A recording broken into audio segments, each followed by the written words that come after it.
Tânia, quando estiver ok para a net e tudo. Okay. Ora, bom dia, good morning, bonjour, soyez les bienvenus à l'Université de Lisbonne et à son musée d'histoire naturelle et de sciences. Je suis vraiment ravi de vous accueillir aujourd'hui et enfin voir matérialiser cet énorme travail de collaboration entre Paris et Lisbonne depuis tant de mois. Et maintenant, je passe à l'anglais.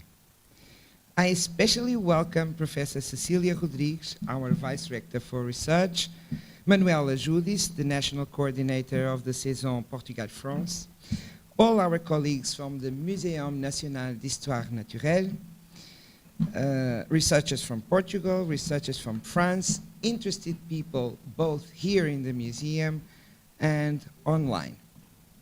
Thank you all for coming. Thank you all for watching. I have to confess that I knew absolutely nothing, zero, about bioinspiration before this workshop. My first reaction was kind of, ordinary, like bioinspiration, is that a thing? Haven't we humans always been inspired by nature? Hasn't the natural world always inspired art, culture, literature, science, and technology? Nature is all there is, by the way, to be inspired by. But, as I gradually learned more about crazy things, such as surgical stickers inspired in the pads of geckos, spider webs, or whatever, I realized that a whole new cool and exciting field of studies has been bubbling during the last decades, covering innovative applied chemistry, engineering, new materials, biology, ecology, architecture, urbanism, and so many others. We're talking about incredibly amazing human creativity and ingenuity upon which our future as species and the future of our planet is most likely to depend upon. There are multiple objectives in this workshop and our rencontre here today. I will leave the scientific objectives to two of the organizers who will speak in a minute, Judith Alves and Annabelle Eisch. From the point of view of our museum, we have three very clear objectives. One very important objective is that we wanted to work with the Paris Museum for such a long time, and this workshop gave us that opportunity. A second objective, more general, is to do more of what we do better, which is to be an interdisciplinary platform for dialogue and connections. Connections between the university and society, between science and citizens, between the privileged and the excluded, between the past and the present. And in being this, today, as in so many other initiatives, I underline that the museum is the platform, is the bridge, is the voice who becomes silent so that others can be heard. Finally, the third objective is to clearly position scientific collections as a relevant player in any research field. Our wonderful collections and data, and here I include obviously the Museum of Paris too, provide endless sources for research in too many fields to enumerate here, including bioinspiration, and continuously capture the imagination of citizens from all over the world. They are accessible for all, and they have been used like never before. So thank you to the organizers for your work. Thank you to the Saison and Manuela Judis for the essential support and continuous encouragement. Thank you to the University of Lisbon and Professor Cecilia, and I wish you a very fruitful and exciting day.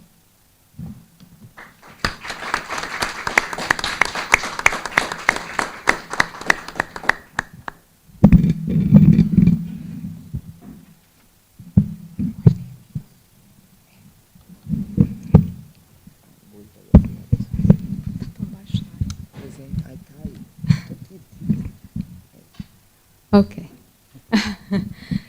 So, good morning, everyone. Dear Director, of the National Museum of Natural History and Science of the University of Lisbon, Marta Lourenço, dear Commissioner of the Saison Portugal-France 2022, Manuela Judith, dear Organizing Committee, over there, dear guests, dear participants.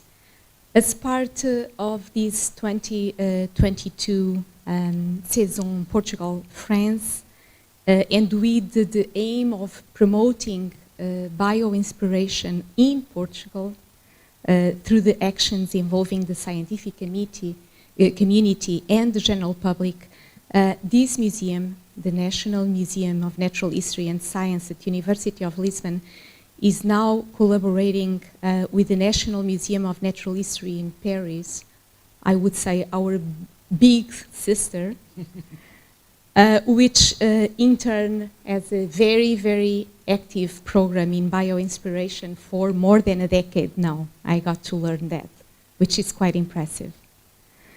It is really with a very, very special delight that I'm here today for this one-day workshop in Lisbon dedicated to bioinspiration and bioinspiration applications, specifically application to design, architecture, and urban planning.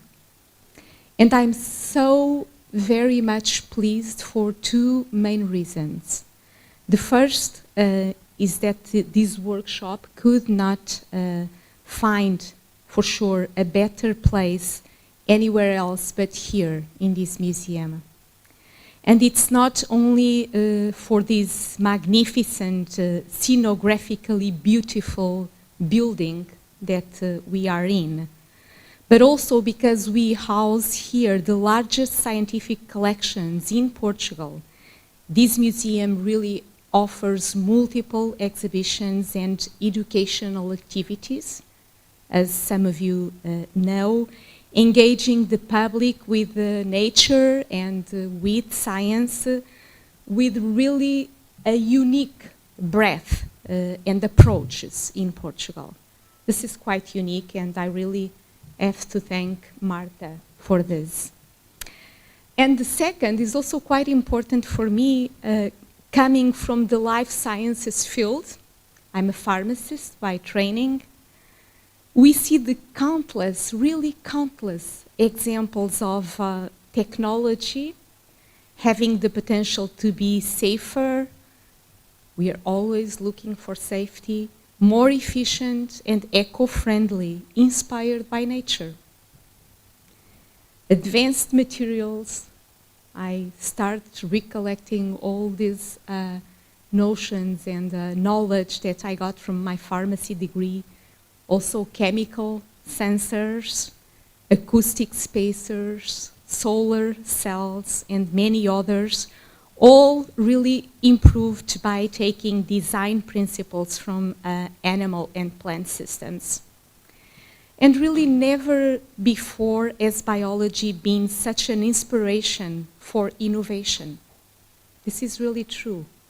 A source of ideas and technological development.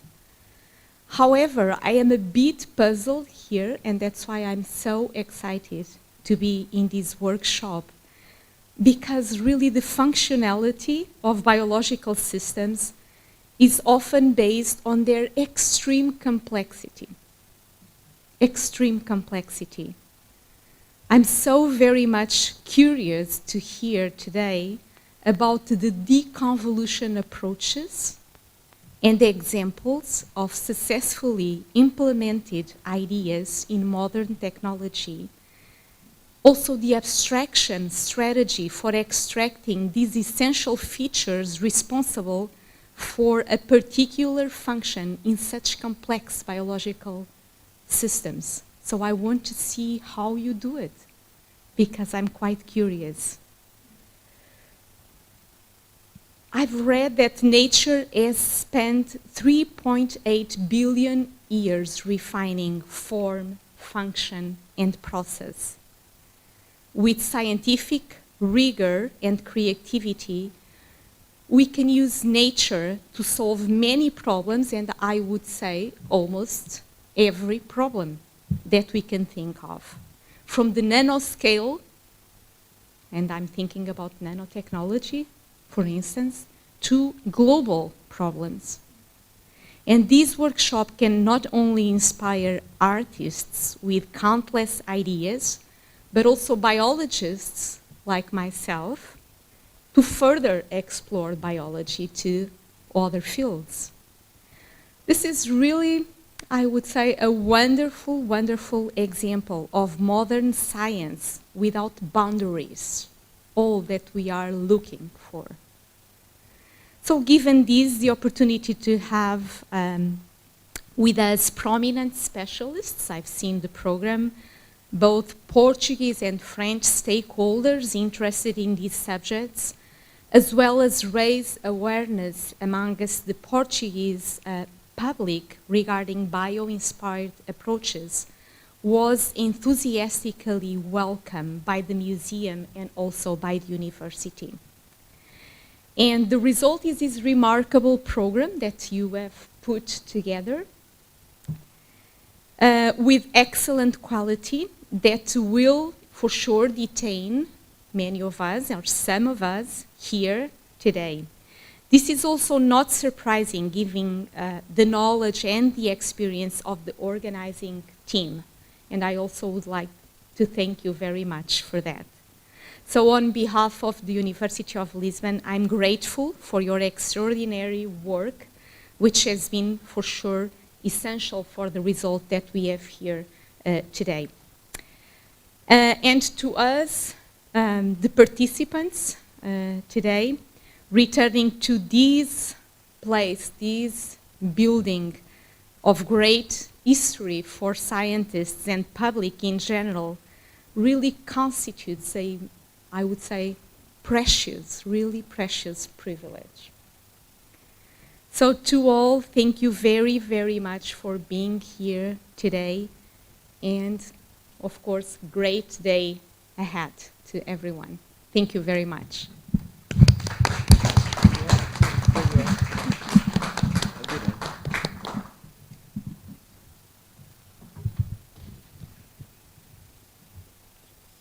Senhora Vice-Reitora, Senhora Diretora do Museu, caros conselheiros da Embaixada de França aqui presentes, bom dia a todos, caros participantes, bom dia a todos. Estou aqui para vos falar da nossa alegria, quando eu digo nossa, é dos comissariados português e francês, em ter atribuído um selo, temos tido a oportunidade de atribuir um selo da temporada a esta iniciativa do Museu d'Histoire Naturelle e do Museu de História Natural de Lisboa. E porquê? Porque esta iniciativa acompanha profundamente um dos grandes eixos da Temporada Cruzada, isto é, a ecologia, a sustentabilidade, a ciência, a pesquisa e, acima de tudo, a colaboração entre duas instituições importantíssimas, como são o Museu e o Museu de História Natural. Dito isto, cumpre-me dizer um pouco o que é a Temporada Cruzada. A Temporada Cruzada é uma operação política que acontece regularmente em França, por decisões políticas entre o Presidente da República Francesa e, no nosso caso, o Primeiro-Ministro português, Dr. António Costa, decisão tomada em 2018, que se foi atrasando, ou cuja realização se foi atrasando devido aos confinamentos provocados pela pandemia. A Temporada Cruzada, que muitas vezes é confundida com uma operação meramente cultural, não o é de facto. A Temporada Cruzada cruza cultura, é certo, mas cruza também outros eixos que são previamente definidos quando se decide fazer uma temporada. E no caso desta temporada, um dos eixos escolhidos foi o oceano. No momento em que ela foi decidida, tanto Portugal como a França, eram os únicos países na Europa que tinham ministros do mar. Agora já não é o caso em Portugal, mas quando isto começou, e até há muito poucos meses, tínhamos um ministro do mar. Cruzam ciência, cruzaram, por exemplo, temos vários cruzamentos de atividades entre o CNES francês, o Centre Nacional de Etudes Espaciais, e a PT Space em Portugal, com um programa que já nos levou a encontrar-nos ao longo do percurso do espaciobus pelo país, entrou em Bragança e saiu em Tavira, no Algarve. E definimos também como área prioritária a juventude, e a Universidade e workshops como este integram-se muito bem também na área da juventude. E temos também como prioridade a igualdade de género, e já tivemos até um fórum sobre a igualdade de género. As nossas línguas comuns, o francês e o português, também são um polo de trabalho dentro da Temporada Cruzada. Queria, pois, agradecer-vos esta colaboração, e gostei muito em particular às equipas que em Portugal e em França levaram a cabo ou permitiram que isto se realizasse hoje, nas pessoas da Carole Pierre-Losy e a Judite Alves. É isso. Do lado das equipas da temporada, agradeço o trabalho da Marisa e da Natália, e do lado francês, do Dominique de Priester e de Fanny, que aqui está, do Benoît Godin, porque tudo isto não era possível sem o trabalho destas equipas, que depois não aparecem aqui na primeira linha, mas sem elas não era possível fazê-lo. Muito obrigada a todos e desejo-vos um bom trabalho. Dominique, não sei se queria juntar alguma coisa ao que disse. Madame la rectrice, Madame la diretrice, Madame la commissaire, é um imenso prazer estar convosco esta manhã, e vou continuar em francês. Embora estivesse muito bem. Muito obrigado. C'est vraiment un grand plaisir d'être ici ce matin pour ouvrir cet événement. Manuela Judis a présenté le caractère, la volonté de la saison croisée. Dire simplement deux mots sur la relation bilatérale entre la France et le Portugal. Je crois que dans cet endroit, il y a un très beau laboratoire de chimie et un très bel amphithéâtre de chimie. Je souhaiterais vraiment que la saison soit un catalyseur pour la suite.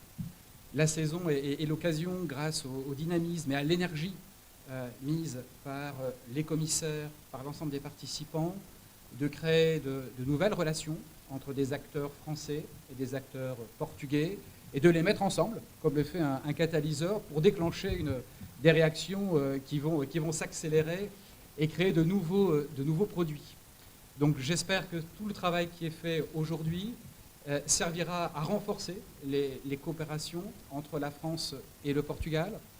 Le sujet de la bioinspiration, il est très inspirant pour le coup, puisqu'il permet d'évoquer des sphères très, très différentes qui touchent à la fois les sphères scientifiques, mais aussi les sphères des sciences humaines et sociales.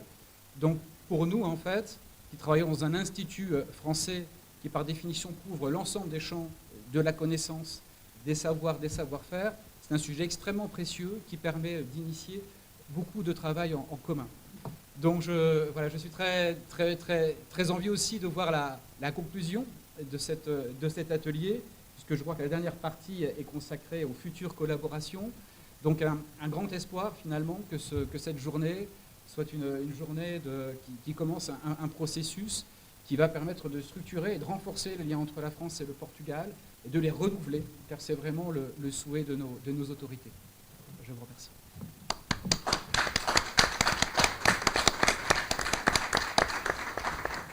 a brief change of table, right?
Dear Director of the Portuguese Museum of Natural History and Science, Vice Rector of the University of Lisbon, Commissioner for Portugal for the France-Portugal 2002 season, ladies and gentlemen, I'm Annabelle Aish, Project Lead for Bioinspiration Museum at the French Natural History Museum in Paris. It's my pleasure to be with you all today in Lisbon at the Portuguese Museum of Natural History and Science for the opening of our workshop on bioinspiration, When Nature Inspires Humanity. Today's workshop is about addressing the challenges of the future, innovating sustainably in the fields of design, architecture, and urban planning through drawing on insights from nature. Both our institutions share this vision of the future, but let me take you back to the past for a moment to explain who we are. The French Natural History Museum is a public institution actively dedicated to generating knowledge about nature in all its forms, as well as understanding the relationship between humankind and nature. For 400 years, our museum has been exploring the world, documenting and collecting what now amounts to tens of millions of biological, geological, and anthropological specimens. These resources and international heritage are studied by over 500 researchers at the museum who work to unveil their secrets and contribute to a growing body of scientific knowledge. Our role is to share this biological and ecological knowledge as broadly as possible to ensure that our resources are relevant and accessible to all, in order to understand environmental change, to monitor biodiversity, and to ensure that our policymakers have the right information to make informed decisions about the management of our planet. But this public also includes the designers, architects, and urban planners of tomorrow. Our goal in sharing what we know about biology is not only to inspire innovation, but also to foster a greater appreciation of the natural world. It's our hope that this appreciation will translate into concrete actions that address the dramatic decline in biodiversity and ecosystem services and steer humanity onto a better course, one where we imitate, integrate, and use nature in sustainable and ethical ways to meet our human needs. This is the focus of Bioinspiration Museum, launched in 2019 to coordinate and promote bioinspiration across all the key work areas of the Natural History Museum: research, collections, education, expertise, and awareness raising. Bioinspiration, it's a creative approach based on the observation of nature. This approach thrives where disciplinary walls have been broken down, or at least bridged, by those willing to learn from other paradigms. It involves bringing multiple disciplines together and working across traditional boundaries, getting architects to talk to botanists, getting robotics engineers to talk to functional morphologists, and artists to talk to marine scientists.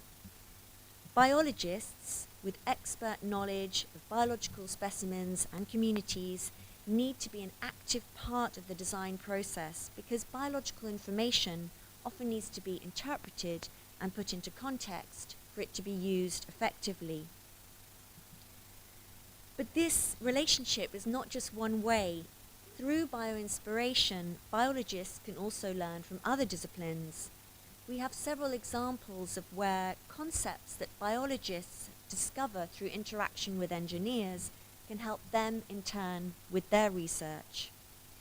In conclusion, we believe that biologists and natural history museums more broadly have a pivotal role to play in supporting bioinspiration and should be an integral part of multidisciplinary bioinspiration teams.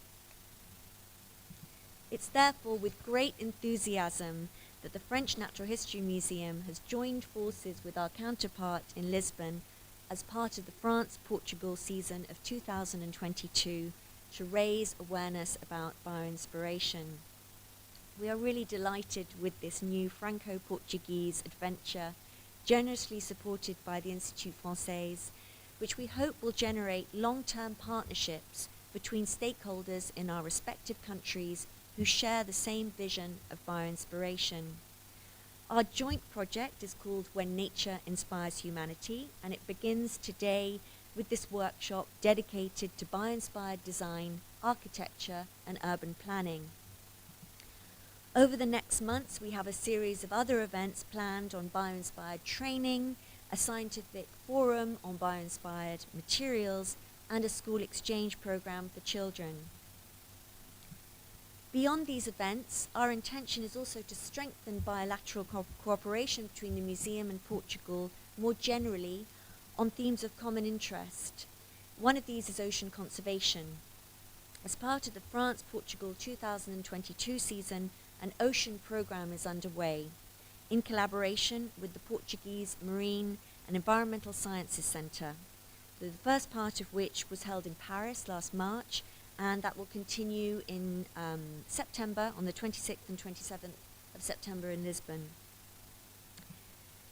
I'd therefore like to warmly thank the Institut Français, the two curators of the France-Portugal 2022 season, the patrons of the season, and Inetum for their support. I would also like to thank my colleagues Judith Alves and Carol Fialavosi for all their support and their contributions that have made this workshop possible today. A big thank you as well to our Portuguese and French experts and scientists who agreed to participate today to share their experiences with us, and to all of you in the audience for joining us. We're looking forward to a productive day here in Lisbon, and Bruno David, the president of the French Natural History Museum, is keen to welcome you to Paris soon for the continuation of our bioinspiration activities. Thank you very much.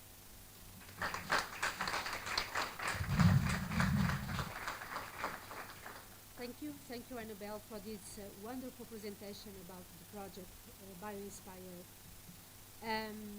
Dear Professor Cecilia Tadic, Vice Rector of the University of Lisbon, dear Dr. Manuela Judis, Commissioner of the French-Portugal 2022 season, my dear Director, Marta Lourenço, dear colleagues.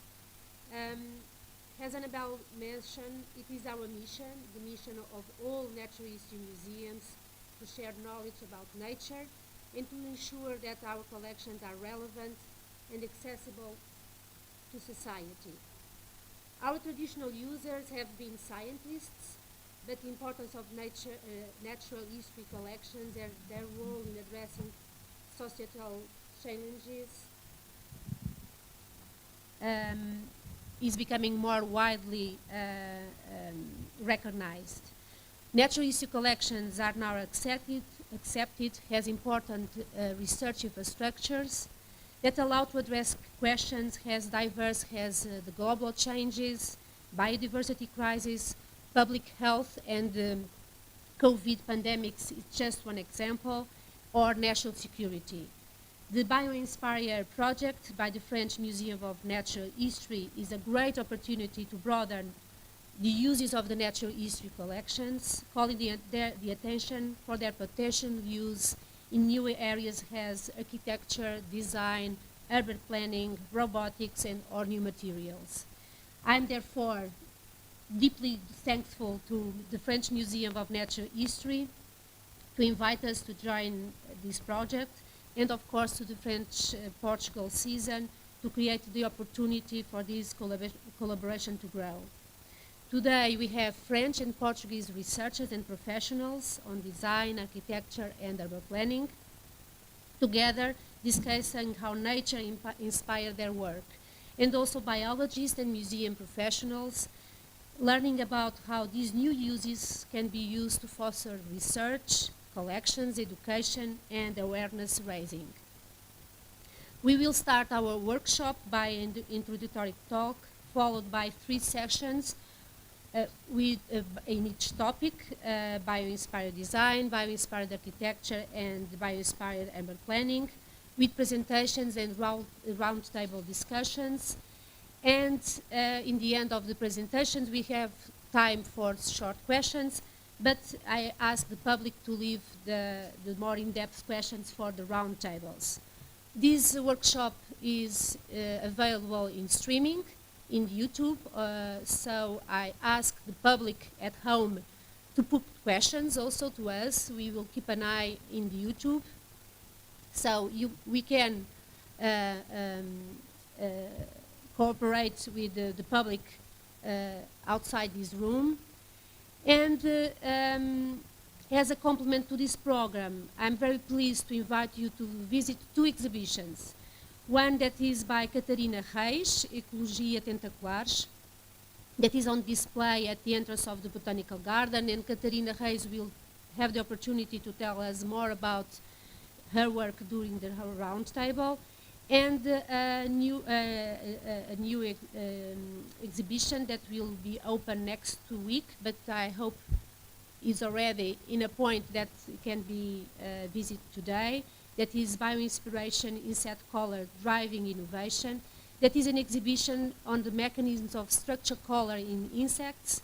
And this exhibition presents the work carried out under the NanoCell to SEC research project. And it has been curated by Felipe Lopes and Suzette Fernandes that will be with us during the visit. And finally, I also want to invite you to watch the films Nature Future during the breaks. This series of short films co-produced by the French Museum and La Belle Société. It's about bioinspiration, and it has the objective to raise awareness about nature and its role in society. So, again, I want to thank the Institut Français and the 2 curators of the French-Portugal 2022 season, the patrons of the season, and the INETU for their support that make possible this workshop today. And of course, a special thank you for my colleagues in the French Museum and my colleagues at the University of Lisbon and here in the museum that have helped to make this workshop possible. Thank you very much. So, we are already a few minutes late, so we start with Luísa Nunes. Just let me tell you that you have a detailed program. You can use the QR code to access to the program. We have decided not to print for sustainability reasons, so you can access to the detailed program through the QR code that is available in the short program. Luísa Nunes, welcome. Thank you.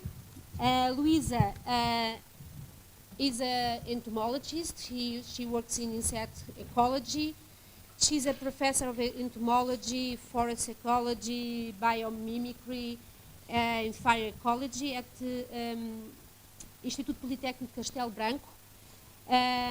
She's a member of the Biomimicry Institute in USA, of the Scientific Biomimicry Iberia, also part of the Scientific Expeditionary of National Geographic, and she's also an illustrator. So she has an exhibition here with us, and the floor is yours. Thank you for coming. You.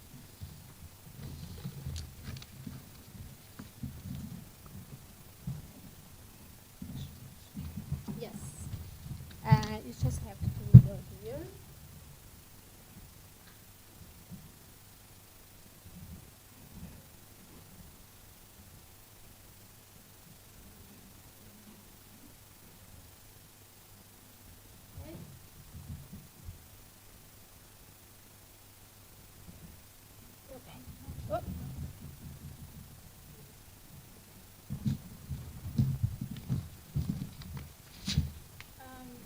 Good morning to all. Being the first speaker, I was expecting to see many students, but maybe they are on the other side in YouTube, and speaking about biomimicry to students, it's a very inspirational task for me as a professor, because they, especially design students, they enjoy to be inspired. You have to hold the microphone.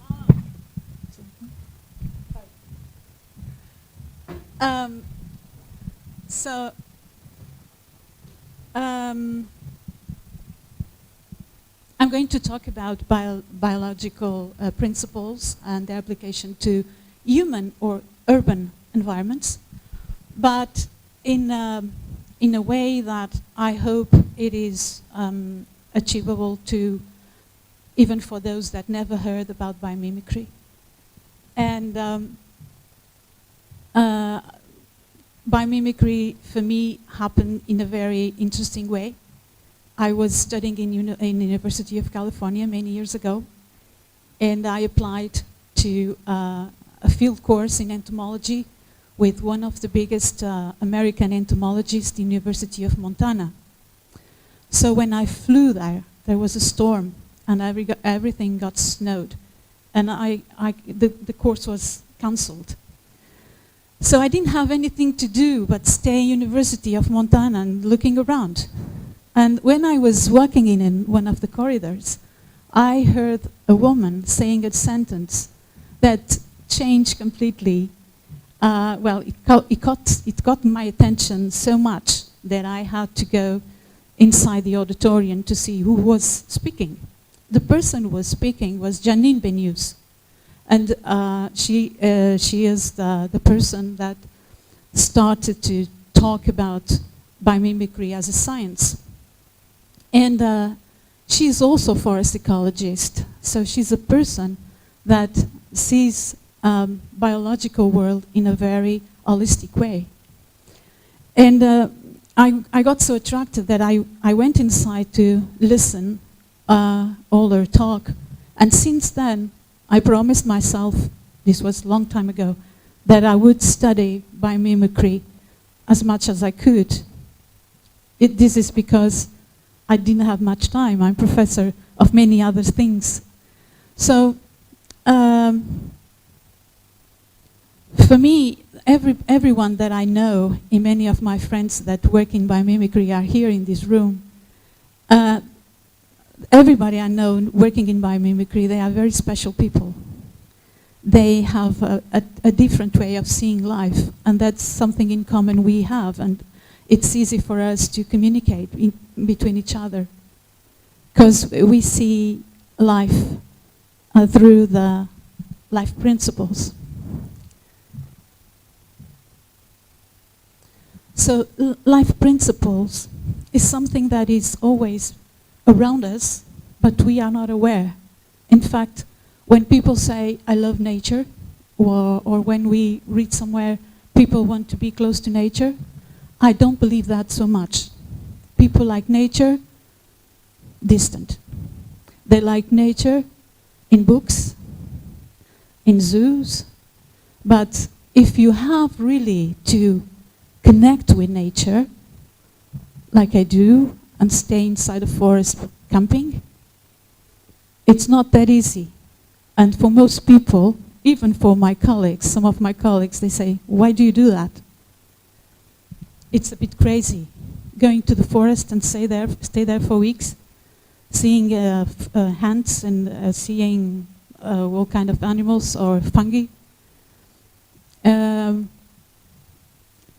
Life principles, they tell us, and this is one of the philosophy of biomimicry, they tell us how everything is connected, how everything is interdependent. And so we cannot think, when we are talking about sustainability, we cannot think about units. There's no units. There are just systems. If you are changing one unit, you are going to change the system. And so are the cities. So nothing better than compare cities or forests to cities, because they can work the same way. You can find in a forest all the individuals, all the structures that you eventually find in a forest or in a city. So this life has evolved for many billions of years, and for organisms that evolved so much for so many times, it means that they are completely adapted to their environment. So they have the best lessons of sustainability to give us. Why do we have to look elsewhere? So by learning, and especially for designs, by learning these deep lessons from nature about evolution, adaptation, resilience, we can innovate strategies that are also sustainable. There's one phase of the biomimicry thinking that is called challenge to biology. And so this is when challenge to biology is what we want to solve. It's our problem. And then we need to go to the field, to nature, and trying to find an organism or a system that performs the strategy that we need to know to help us resolve our challenge, our problem. But of course, eventually are not the architects or the engineers that go to the field work to find these species. Who does this work is generally biologists and ecologists. And like nature, that functions are performed by individuals with different expertise, also biomimicry groups should be composed of people with very different expertise. So this is a process that is so creative. And I teach biology and I teach biomimicry to biologists, to agronomists, to art students. They all have different approaches. I would say the art students are those that easily understand biomimicry because they are trained in abstraction. And it's really important to observe deeply with 5 senses, not just the sight, and be trained in abstracting thoughts. So they go to the point much easier than the other students. And it's very interesting that this path, like my friend Carlos was saying, that it does this path lots of times. it has to be repeated several times until we find something that is going to be interested for our design. The multiple ways that we go through this path, this process, give us a lot of training. And then from a long time it gets easier and easier. Like for me, it's easier and easier to go to forest, which is a catalog of ideas, and somebody asks me, I need something that performs this strategy. And then I immediately think about something. I even brought today something that I find very inspirational. This is a mushroom that grows on trees, and in fact is a disease. And it has so many functions.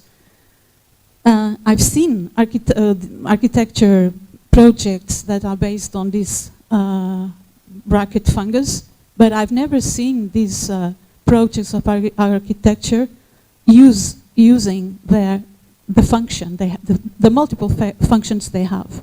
I never saw that. So it's just by inspiration without the function. Then another step is biology to design. Another step of biomimicry thinking. And you have to find inspirational biologic insight. And you can be outside in nature and not seeing anything. You have to be trained. I did training in biomimicry in very difficult conditions, somewhere in Mexico. In Mexico, very high altitude that I even faint. In the jungles of Amazonia, well, it was really harsh. But what is important here is that I didn't want to feel apart from nature. I wanted to make part of nature. And when I start to think like that, and because I wanted so much to learn everything about my mimicry, it started to make sense to me, being in so harsh environments. Because harsh environments have the best lessons of sustainability. They have to develop with very little resources. And so I became something, apart from my studies in forest ecology and entomology, I became something that we can call, or they call, biomimicry nature scouter. So it's the person that goes to the forest looking for the organisms or the systems that can help us with strategies for creating sustainable design. But what I like best is systemic biomimicry, and that's where some of my studies go. And this sentence, it's so clear about the function of the systems. When we try to pick out anything by itself, we find it hitchy to everything else. So again, it's not working with units of nature, it's working with a big system, in this case forest, and the forest is very, very complex in many levels and stratifications. So working with systems involves to work with many people, again, together, with different...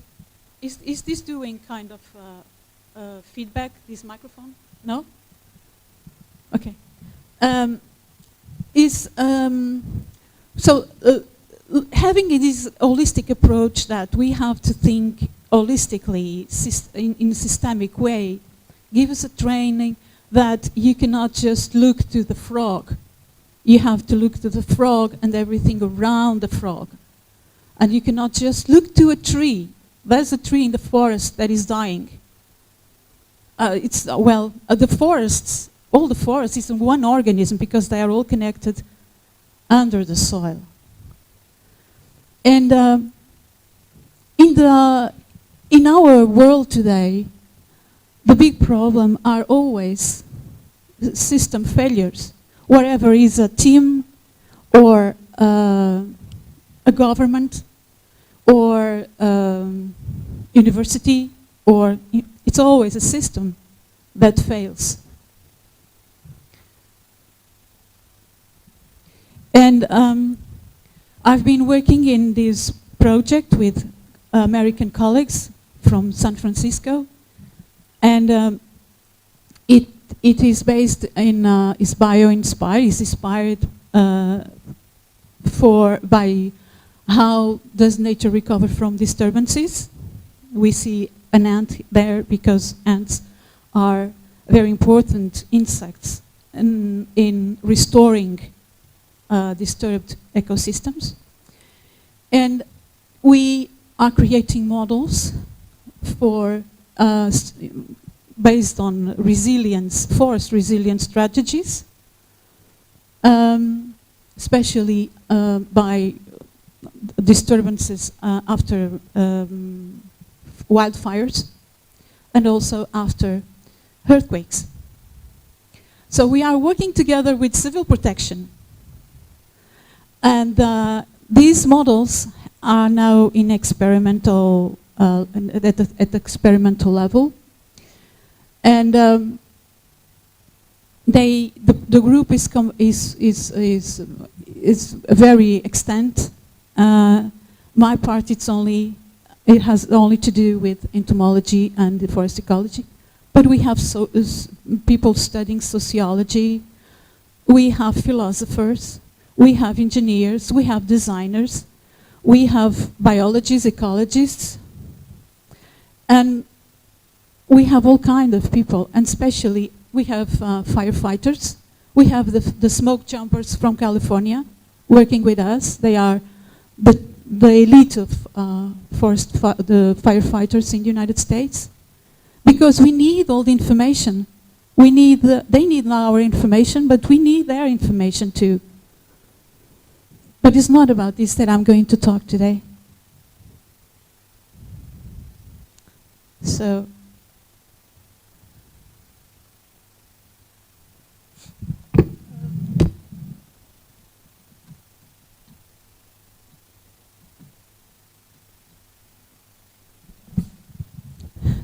what I prepared was something trying to inspire just from the beginning everyone.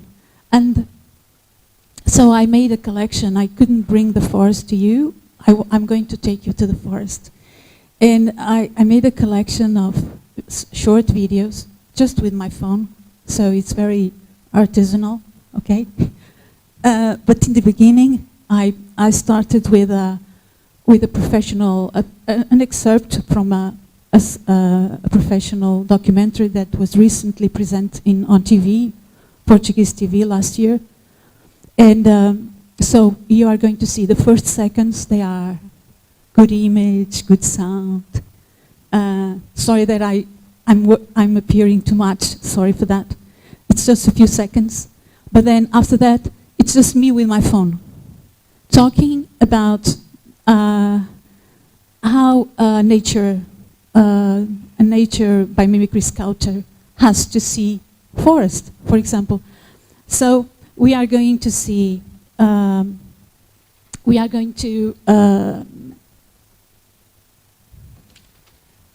going to see. Sorry, it's not this. It's not this paper. I changed the papers. We are going to see aspects associated with resilience, form and function, which is very important principle in biomimicry, communication, cooperation, organization, and modularity. And I also, for the architects that are here or designers, I would like to tell you to have more attention to this shape, to this mushroom, and not only the shape, because the shape is associated with the function, but how this would be such an incredible design for cities. Well, you know more than me. I'm telling you just the point of view of ecology and biology. So let's see.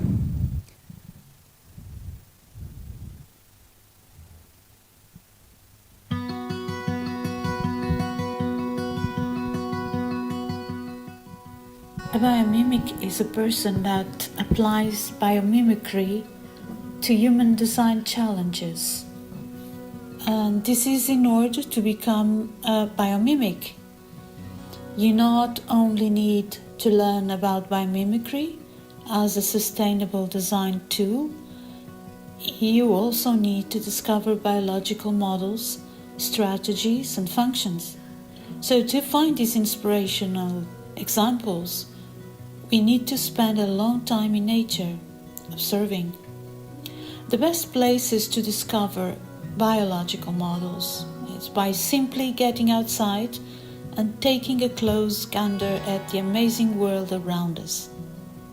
It's always preferable to choose a local place that has native habitats because it will offer the best examples of organisms and systems that have evolved for the local environment. Biomimicry is a process based on the observation of our planet and its evolution and development. So historically, biological organisms like animals and plants and microbes have been able to develop strategies to survive, to optimize their organization and their function, and also to adapt their form to their function. Biomimicry is one type of bio-inspired design, but not all bio-inspired design are considered biomimicry. An important factor that differentiates biomimicry from other bio-inspired design approaches is the emphasis on learning from and emulating the regenerative solutions. So, for example, biomorphism refers to designs that visually resemble elements from life. They look like nature. Whereas biomimic design focus on function, how nature works. An important difference here is looking at how nature operates.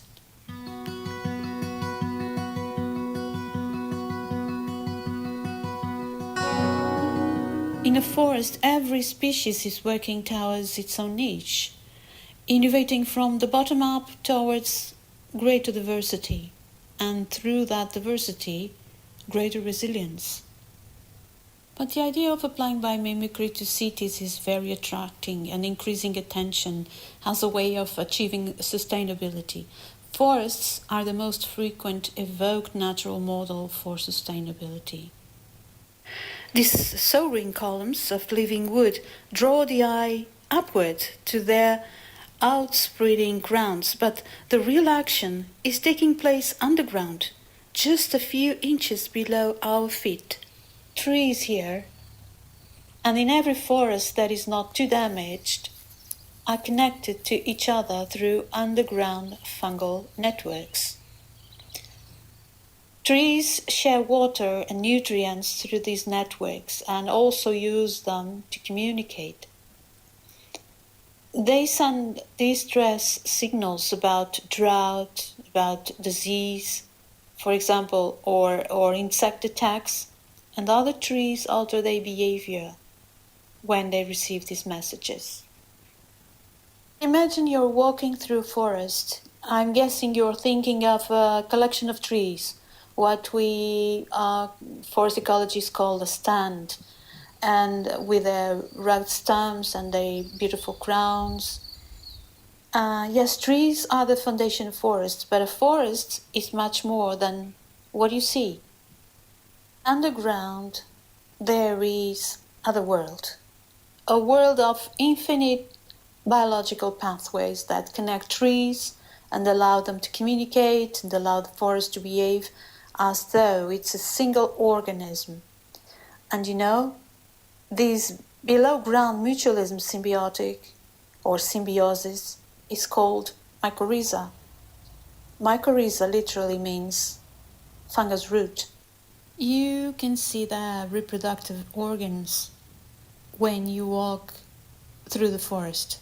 They are called mushrooms. A large conch grows on the trunk, a sure sign the tree is decaying from inside out. Conchs, also known as self-fungi or bracket fungi, they are external indicator that a tree may be rotten inside. Only after several years of decay by the mycelium does a conch form.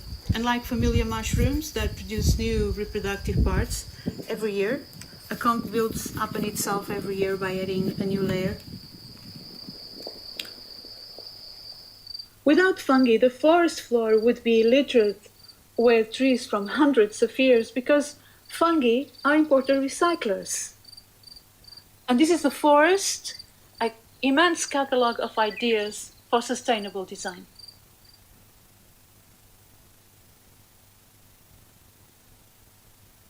There are shapes and functions in the forest that are highly inspiring for sustainable building, and this is one of them, a mushroom of the trunk.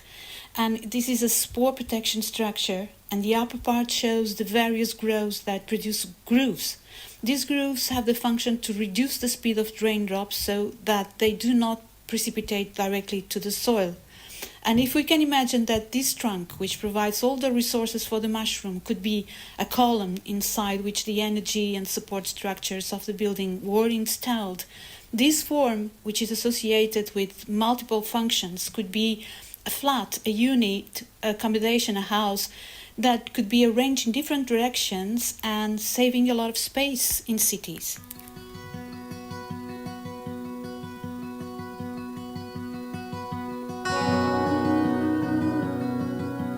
The forests aren't simply collections of trees. They are complex systems with hubs and networks, and these overlap and connect trees and allow them to communicate, and they provide avenues for feedbacks and adaptation, and these make the forest resilient. Eventually, one day, I believe cities will also be built underground. Finally, we need to regenerate our forests with a diversity of species and genotypes and structures by planting and allowing natural regeneration. As well as we have to give the tools to forests and to cities to self-heal. Indeed, in the future, biomimicry could be seen in the way houses are built or the way our transit networks. It's an inspiration that can come from pretty much anywhere, from the entire forest ecosystem to the individual plants and trees, and even from the insects that live with them and inside them. Nature is the living world that is very complex, is made of complex systems that are interrelated in ways that are pretty much difficult to understand when it's viewed from a compartmentalized perspective. It's not possible for humans to learn lessons from nature, separating knowledge and disciplines.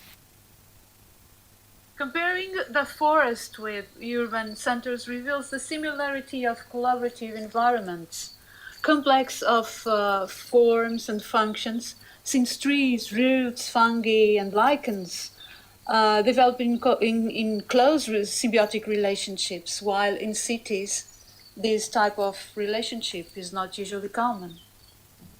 During my field observations, I often make questions to myself when I'm observing animals or systems or plants. And how can a cork oak forest teach us about adaptive organizational strategy? And how the ancient and stratified forests help us to learn to build mutual beneficial relationships, for example. The great transformation needed in cities would be the shift from linear systems with waste and pollutants to closed loop systems, like we have seen. As a forest, cities need to be regenerative and resilient and livable, considering always nature as an amenity for our benefit.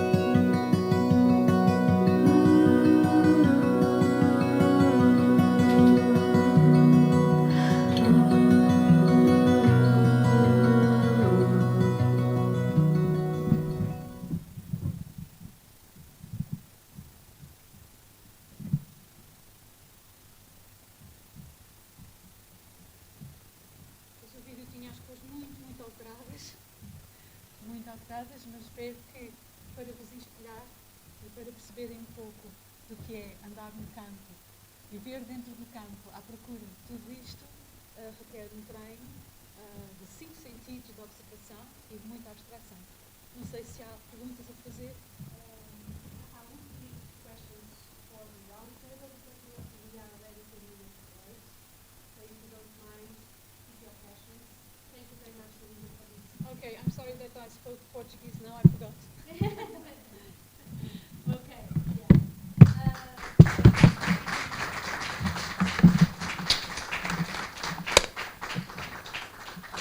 So we continue with our program and we start now the session in Bioinspired design. And we start with a French colleague, Julien. I don't know if I pronounced it well. Thank you. So the title of the talk will be Nature-inspired innovations. So Julien is a designer and founder and CEO of the Big Band Project Agency, co-head of the master, I don't know, it's just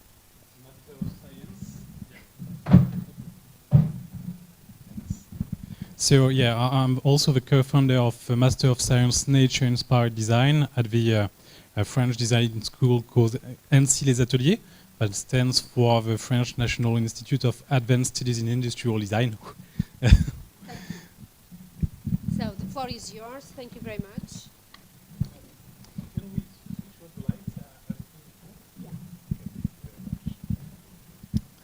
And I will set an alarm for, I have 25 minutes, right? Okay.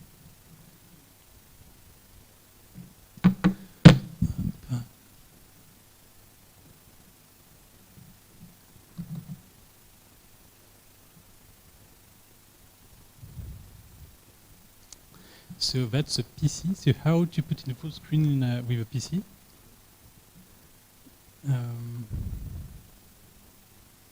Maybe here?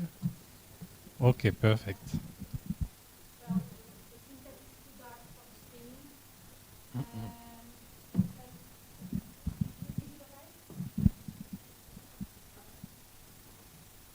Is that okay?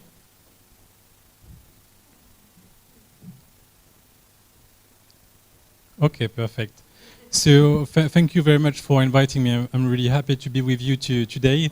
Really also happy to meet Portuguese colleagues. That's a real pleasure. And so I haven't been speaking English for a while, so excuse my English. So as we said, I'm the CEO of a small design company in Paris and also in Brittany called Big Bang Project. And our job is to design sustainable innovations thanks to bioinspiration. So we are located in Paris, but we also have a studio in Brittany, close to the sea, because we are really involved into trying to innovate in the fields of maritime technologies to protect the marine environment. For example, we design bio-inspired solutions to renew and protect coral reefs, for example. That's the kind of project we design. And our activities are structured around 3 pillars. So the first one is research. That's very important for us because when we talk about bioinspiration or biomimicry, sometimes we have to produce knowledge. We also have to imagine and to design new kind of tools and methodologies, and that's what we do in the research part of our work. So once we have designed knowledge, tools, and methodologies, we apply it in different sectors. That's what we do in the innovation part. We could say eco-innovations because every project we design has to be more sustainable than the existing. That's our goal. And so we design materials, products, services, and also now we start to work on a more systemic scale, it has been said, with cities, for example. And so that's very inspiring. And once we have designed a lot of bio-inspired innovation. We also try to share it with different communities in the educational part. So I teach biomimicry since now nine years in different schools, NC, but also Sciences Po. It's a school of political sciences in France, to see how we can also organize in a different way our societies, and that's very very important. And we also write books, co-produce exhibitions and all that. So as it has been said, biomimicry is like a multidisciplinary subject, multidisciplinary approach. So to do so, we have to integrate different disciplines. So that's why at the studio we have skills in design, skills in engineering, skills in sciences. Also, that's very important because in biomimicry, we need to work with scientists, life sciences, and also design practices such as engineering, design, architecture, urbanism, and all that. So that's very important. And we have a biologist in a design studio in France. That's something which is pretty new. And also business, because our projects have to be anchored somewhere in the reality. So that's very important. So I say biomimicry, and we have been talking a lot about bioinspiration. So that's a field. Biomimicry is a field of bioinspiration, which is more wide, and biomimicry integrates notions of eco-conception, eco-design. So that have to lead us to new ways to design stuff, it's like a philosophy as well as an approach. That's very important. So I guess all the scientists in the room know this example, but maybe not everybody. So what you see on the right part of the screen is the skeleton of a sea sponge called Euplectella aspergillum, and it's just fabulous because it's made from local resources. It's made from a water-based chemistry. From benign constituents, it's biocompatible. It's made from ambient temperature and pressure conditions. So that's really, really impressive. So what if we could try to mimic all these principles to design principles? What if all our objects, such as maybe this one to start with, were based on the same cahier des charges? So that would be really powerful, and that's the aim of biomimicry. But we can also try to mimic now it's about like 2 million. 2 million of known and described species today, and more 10 to 20 million species living on Earth today. So every species has something to teach us at different scale, and that's very, very promising. So we have been talking about scales. So I don't have on n'a pas de pointeur laser.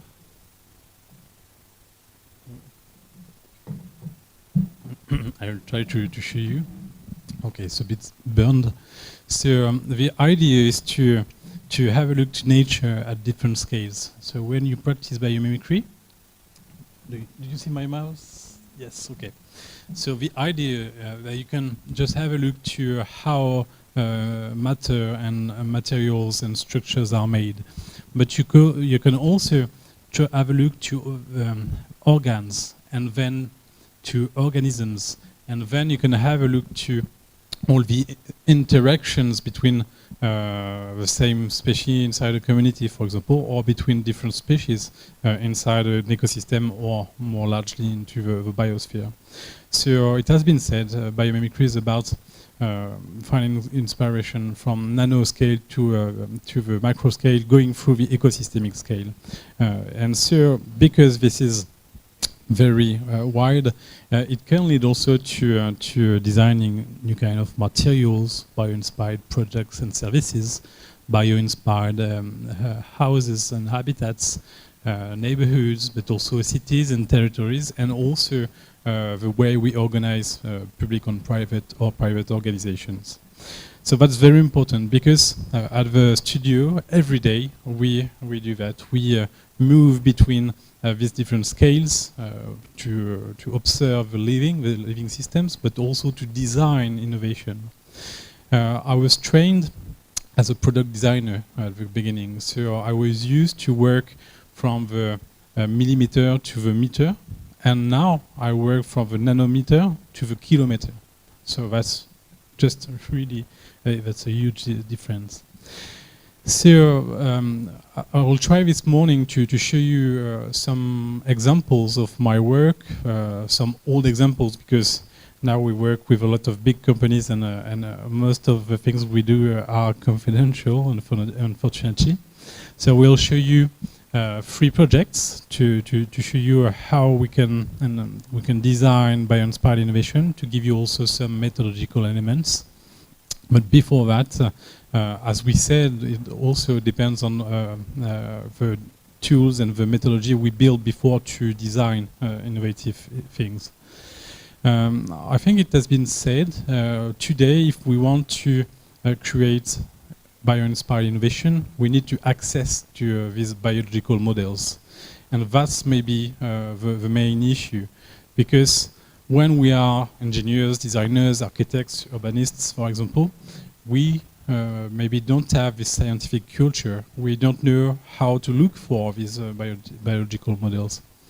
And to do so, we have been working on a tool which is called OKGaia. So that's just for inside within the agency, and that's like a Google of the living. So, for example, designers, engineers of the studio, they can try to find new ways, for example, to capture water or to store energy, and so they will ask to this OKGaia. It's a play with OK Google. So you ask the question to the tool, and then we have some bots based on AI, which are going to try to find the right biological models that could inspire you innovative solutions. And there's also an issue to adapt the way you will share this knowledge to non-scientific people. So that's why today this database is based on a lot of accessing knowledge on internet, but we also try to work on them to make them shareable between science to design. And for example, we always have Clea, which is a biologist at the studio. She works with designers to vulgariser. I don't remember the name. Very well. Yeah, to make accessible, thank you. By the words, but also by schema, by pictures and all that, just to make sure that non-scientific people will be able to understand complex mechanisms in order to design stuff after that. So that's very important, and that creates also a huge database, because at every project we have hundreds of biological models that are new, and now we have like tens of thousands of biological models that we can use in our projects. So when after we did that, we can apply it to design. So as I said, today we mostly work for big companies. They are not all here, but we work in the field of mobility, cosmetics. Also, I heard something about space with CNES. We also work on space exploration, so it's very, very wide. And I'm going to show you 3 different projects. The first one will be to show you how one inspiration could be transferred to one product, and then I will show you another example with a mix of 4 different bio-inspirations. And then I will show you another approach to show you how we can also work with living species to produce materials and objects. So the first one is really kind of old, because that was my first project in biomimicry. So it was in 2008 now, and I had the chance to work with Professor Gradzel's team at École Polytechnique Fédérale de Lausanne, that's the Swiss Institute of Technology. And he was really critical about silicon-based technologies and silicon-based solar panels, because to capture the light and to produce electricity, you need to build an object that is made out of rare earths. It needs a lot of energy to transform all that, a lot of harmful chemicals, and it's not obvious to recycle it after that. But we have all around us a nice model to do that kind of photosynthesis, that's the plants. And so he decided to try to look at plants and how this photosynthesis could be mimicked. And he created a technology that we use to transform everyday products. So the idea was to, with dye solar cells, so with dyes we try to mimic the photosynthesis process, and then to capture the ambient lights to transform it into energy that could be delivered to our objects. So what you see here, that's an autonomous picker, and it has been printed, because it can be printed flat, and then it has been folded as an origami to give shape to this really light, low-cost, and more sustainable speaker, which is autonomous in energy. So just to show you how applying a new bio-inspired materials or process could also transform the way we would design objects tomorrow and the objects that will surround us. Another example designed with a bioengineer of EPFL, again, called Mishka Melo. So we wanted to redesign or to create first a methodology to reinvent our everyday objects thanks to Bioinspiration, to make them more sustainable. And this methodology, we improved it through an object, through the electric kettle, to prove that our methodology is efficient. So we targeted the main issue. It's an issue of energy. So 80% of the environmental impact of the electric kettle is made when you just turn on the kettle. And so we have tried to identify different functions that would help us to redesign the object to make it more sustainable. And so we identified that it was really important to optimize the energy source, but also that we could insulate the water to keep it warm as long as possible, and not to relaunch several heating, but also that we could also allow the user to control the temperature and also to fill only the right amount of water to don't use so much energy. So thanks to that, we had these four functions. We had to explore living systems, and at the time we used Ask Nature. So if you don't know, that's a very interesting tool to explore and to identify interesting models. And now we have OKGaia, which is much more powerful, but at this time we were using Ask Nature, and that allowed us to identify 100 of inspiring biological models, only for these four different functions we were looking for.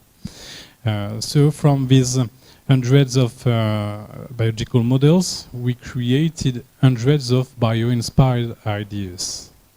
So that's a lot. That's a lot, and to select the more interesting bio-inspired ideas, you need to make choices. And to help you to make choices, we have designed a set of filters. So the first one is about biology. So the first question to ask is, do you have enough data of high quality to understand the biological model you are looking at? Because sometimes you can identify an interesting model, but maybe you didn't understand it, and you will design something which is wrong. So that's the first question to ask. So do you have enough elements of quality to make sure you understand the complex mechanism in order to mimic it? So then the environmental and also societal impact. So the question is, between all the ideas you try to design, which ones are supposed to be the most, have less impact or the most positive impact for environment and society? So that's very difficult because it's only ideas and not products yet. But we also develop tools with French laboratories to try to calculate the environmental impact of ideas. So that's also things we do. And then cost, technology maturity, and also usage helped us to select the most interesting ideas. So from 100 bio-inspired ideas, we selected only 4 of them. So we were really excited about like the termite mounts that you see here, that are their structure allow a passive gestion of temperature. So we decided with Mishka to design an electric kettle made of 3D printed ceramics, and that allowed us to create an internal and complex structure to minimize the energy we would use to heat the volume. We were also really interested by the toucan beak here and the polar bear, and more specifically its hair. So that was 2 really interesting models to insulate our objects. So we tried to mimic the internal structure of the beak of the toucan, which is like a integrates air, which is like a good, really good for insulating, and same thing for the polar bear's hair. And finally, we also were inspired from the notile, which is here. So in its shell, there's different compartments that enable him to fill it with water to go deeper in the ocean, for example. So that was a good inspiration to allow the user to fill the kettle only with the quantity he wants to drink. So that led us to that prototype. So that's a cross-sectional view on the left side of the screen. So how it works, so you have like a small cap here. You just turn if you want to have like 1, 2, 3 or 4 cups of water. That allows you to fill 1, 2, 3 or 4 spheres, which are here, and you can heat it with electricity or also with combustion from the inside and also from the outside, thanks to really complex structures made of 3D printed ceramics. And everything is also really well insulated here, because we have different strategies to keep the water hot as long as possible. So with the first calculation of Mishka, we succeeded to reduce from 60 to 80% of the environmental impact of these objects thanks to Bioinspiration. Maybe now another approach. So I want to show you how we can also work with living organisms to design things. So if I say kombucha, maybe that you will know, yeah. So we all know kombucha as like a fermented beverage. It's like a tea fermented thanks to the action of a colony of bacteria and yeast. But the thing that interested me is that during the fermentation process, the microorganisms are transforming all the sugars inside the liquid to make bacterial cellulose to create their nest, which is that you see here. So that's like a layer that grows at the surface of the liquid, and it's made out of cellulose from sugars. So that was very interesting to understand that, because sugars, it's present in our organic waste, for example, and cellulose, it's used in a lot of products today. So, for example, we could try to transform our organic waste into brand new products at home in a local way. For example, thanks to these microorganisms. So we designed to do so a small machine at the crossroads between a 3D printer and a bioreactor, which is here. It's called Grodius, and you have like a bath here you put your organic waste inside, and you have like a mold to make some objects grow. So here for the demonstration, it's like buttons and threads.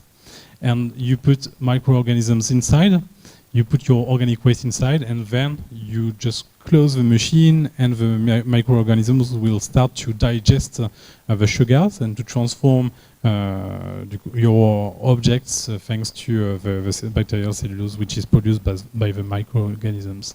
And at the end, it's very small. Here you obtain brand new objects made out from your organic waste. So one day, I met people that was like missionné from the Indian government, and they told me, okay, Gideon, you're nice, but you think too small. In India, we generate millions of tons of organic waste every day, and we also want to see some alternatives to plastics. So do you want to come in India and try your process in a more larger scale? And so we went to Noida, in the neighborhoods of Delhi. We had a building to capture the Indian organic waste, and then we were transforming it with our microorganisms in order to get the bacterial cellulose. We injected in 3D printed molds to create products that we could also give it back in the cycle that the microorganism could eat it again and transform it into other kind of objects. So it was about how we can also use that kind of microorganisms and apply it to human problems, and to try also to mimic like a systemic approach. So that was very impressive. I'm running out of time. So as we said at the beginning, so to do all that, we need to cooperate different skills. Okay, so we are talking about life sciences, but also design, engineering, architecture, or urbanism. And that's very difficult to work together because we don't have the same culture, we don't speak the same language, we don't use the same tools and methods, we don't work in the same spaces. So that's very difficult. So today it's really cloisonné, as we say in French. And the idea, because it's very difficult to experiment things within companies, so it's better to do it at school, to learn to do that, and then to do that in companies because we have learned to do that before. So that's why I love to teach a lot. So here you see some of my design students. Here they are working at the Institut Pasteur. And for example, I've led educational programs for months where different kind. We had 10 schools in the same program, and biologists, chemists, physicists, mathematicians, designers, and lawyers work together on only one subject, for example. So that's the way we try to teach biomimicry, and that's why we decided to create the first French Master of Science called Nature Inspire Design at Annecy des Ateliers, in partnership with Museum National d'Histoire Naturelle de Paris, but also with pios, which is like a French organisms for promoting biomimicry in France, and also with Institut des Futurs Souhaitables. And so the idea is to train biomimeticians in order to then, when they will go into companies, associations, or small or big companies, they will have the tools, they will have the philosophy, they will have the method, and also the capacity to work with other disciplinary fields to practice biomimicry on different subjects. So that's very important. And just if you come to Paris, there's now three exhibitions right now on biomimicry.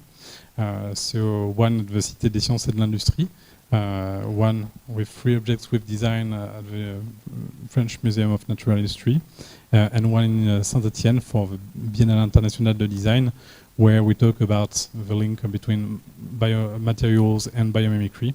So if you have a chance to go there, let me know. I will tell you more about that.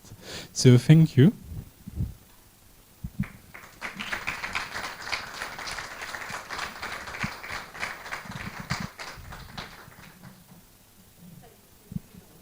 And again, we will leave questions at the end because we are late. So now we have Carlos Rego. Carlos is a designer and a biomimicry specialist. He is the head of design and biomimicry thinking at the Logoplast Innovation Lab. And he is responsible to develop and implement products, processes and systems. His work at the Logoplast Innovation Lab has been recognized with several awards, international awards. So it is a great pleasure, and thank you, Carlos, for accepting the invitation. His talk is about evolving from human to life-centered innovation.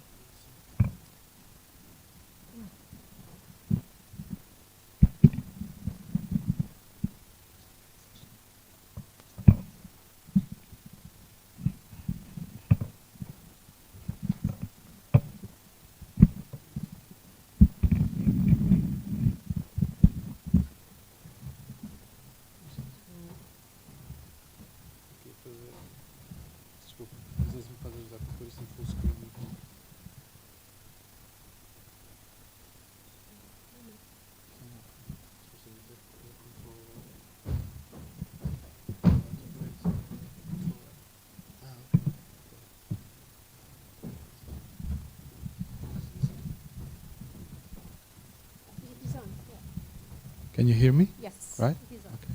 Thank you. Good morning, everybody. First of all, I would like to thank for inviting me to be here. I'm deeply honored to be with all of you and be part of this wonderful event. My biomimicry journey started around 13 years ago at Logoplast Innovation Lab. And it has been a life-changing journey for me personally.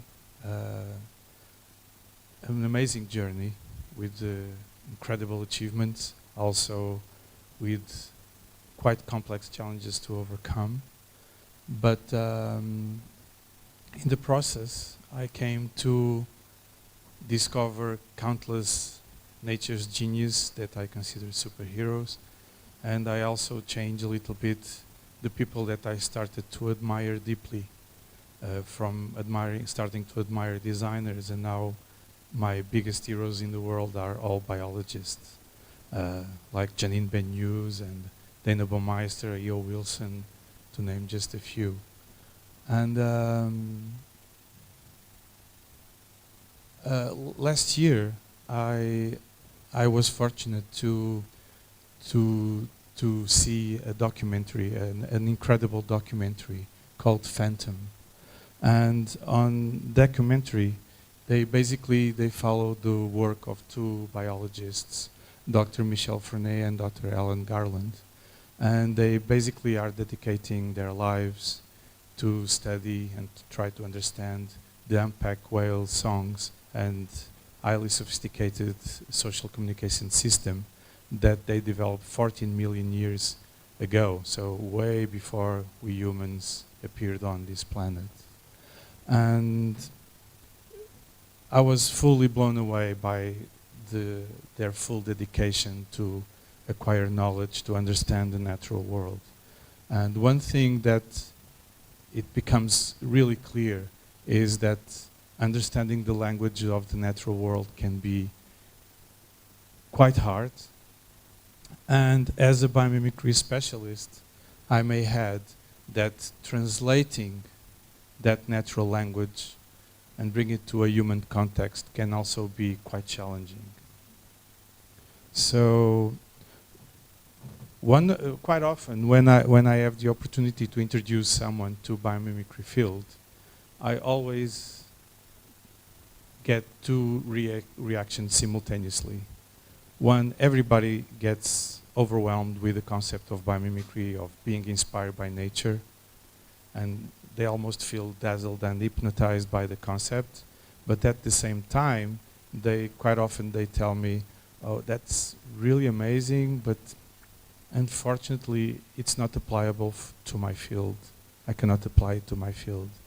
And that is such a misleading idea that people quite often have of biomimicry and of nature, because biomimicry teachings can be applied to absolutely every single field of knowledge that we may possess, from not just design and architecture or engineering and sciences, but even biomimicry can help us rethink the overall economical model that we've been relying our society for centuries and centuries, an economical model that relies repeatedly on constant competition, infinite growth, eternal solutions that for whose end of life it's not predicted.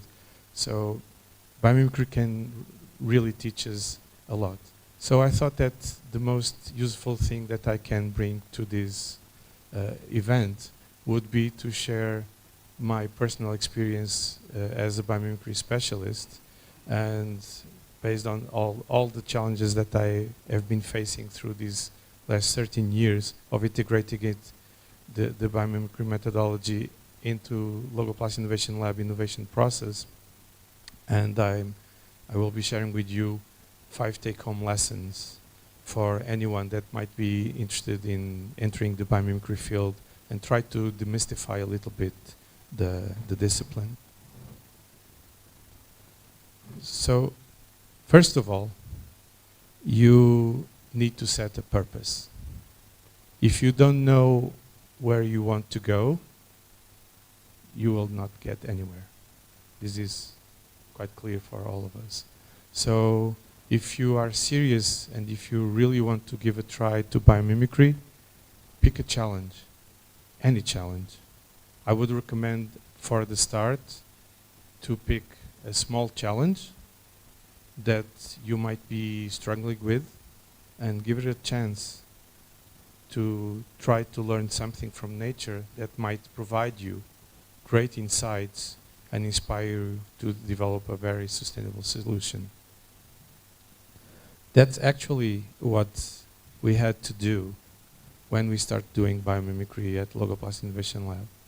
This was the very first challenge that we had at hand at the time, which we have one of our clients. They were facing a very frustrating challenge where they are one of the market leaders in mineral water here in Portugal, and they wanted to lightweight their PET bottled water range, but they also wanted to create something that was rather unique and fully blended with their brand. And the fact is, if you separate the two variables from each other, it's not rocket science to address them. If you put each challenge in the right hands, you will get great solutions to help you solve that. But if you need to address both variables, both challenges at the same time, there's where things can become trickier to overcome. So, and our partner was really frustrated because he tried for almost 2 years to come up with a solution for that problem without success. So when they came to us, they were extremely frustrated because they lost an enormous amount of money and time looking for a solution. And they just came to us and asked for a pure technical project where they told us, okay, just forget the brand equity of the bottle. We need to reduce the weight of the new design by at least 15%. So what we did, we saw this as a golden opportunity to apply the biomimicry teachings to the project. And so what we start doing was we start looking for natural models that could provide us some great clues and great potential to solve the problem. So we look into the pattern growth of the fibers of the white pine tree, which is a variety of pine trees that grows in the North America, especially in mountains. And they need to handle very strong multi-directional winds and heavy loads of snow in the winter. And the strategy that these trees came with in order to survive, because they cannot just run away from the places where they started to grow and move to Florida.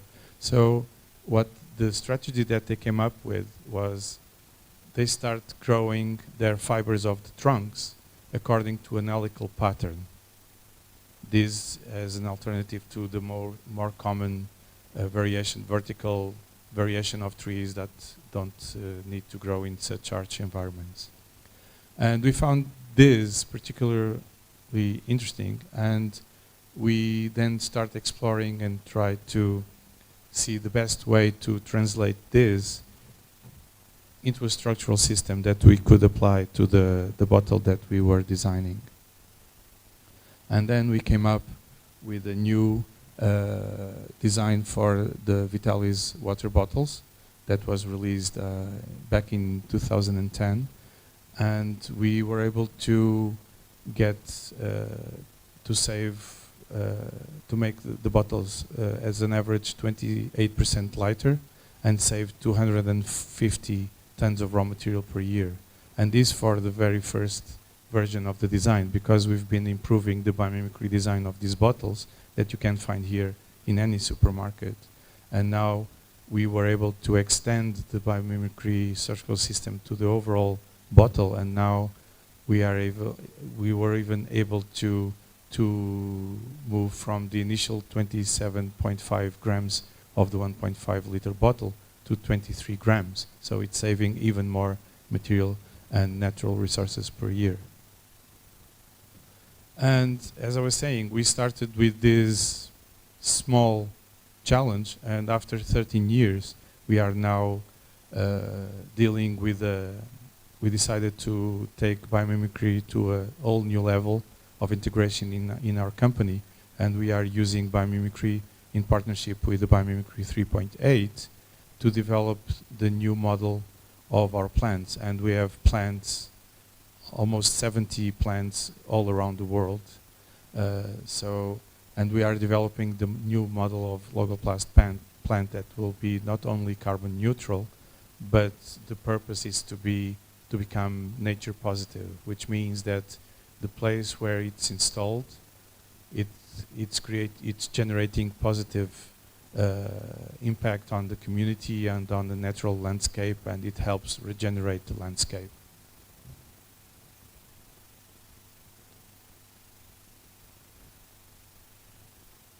The second take-home lesson is you need to deliver on the results. If you want to engage your peers, your team members, your clients, you need not just to look into nature and apply a solution, be inspired by it, and create some eco-sexy design, but you actually need to provide tangible data that proves that the new design that you are doing, it's effectively better and more sustainable than the previous designs.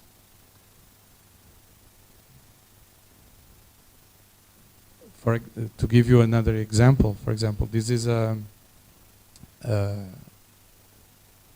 project that we did some years ago that gained a lot of attention internationally, because we were invited by Ecover, which is the biggest developer and producer of eco detergents in the world, and they invited us to be part of this, an amazing project, which was they wanted to bring attention to the problem, the biggest environmental problem that actually the general public was not aware of.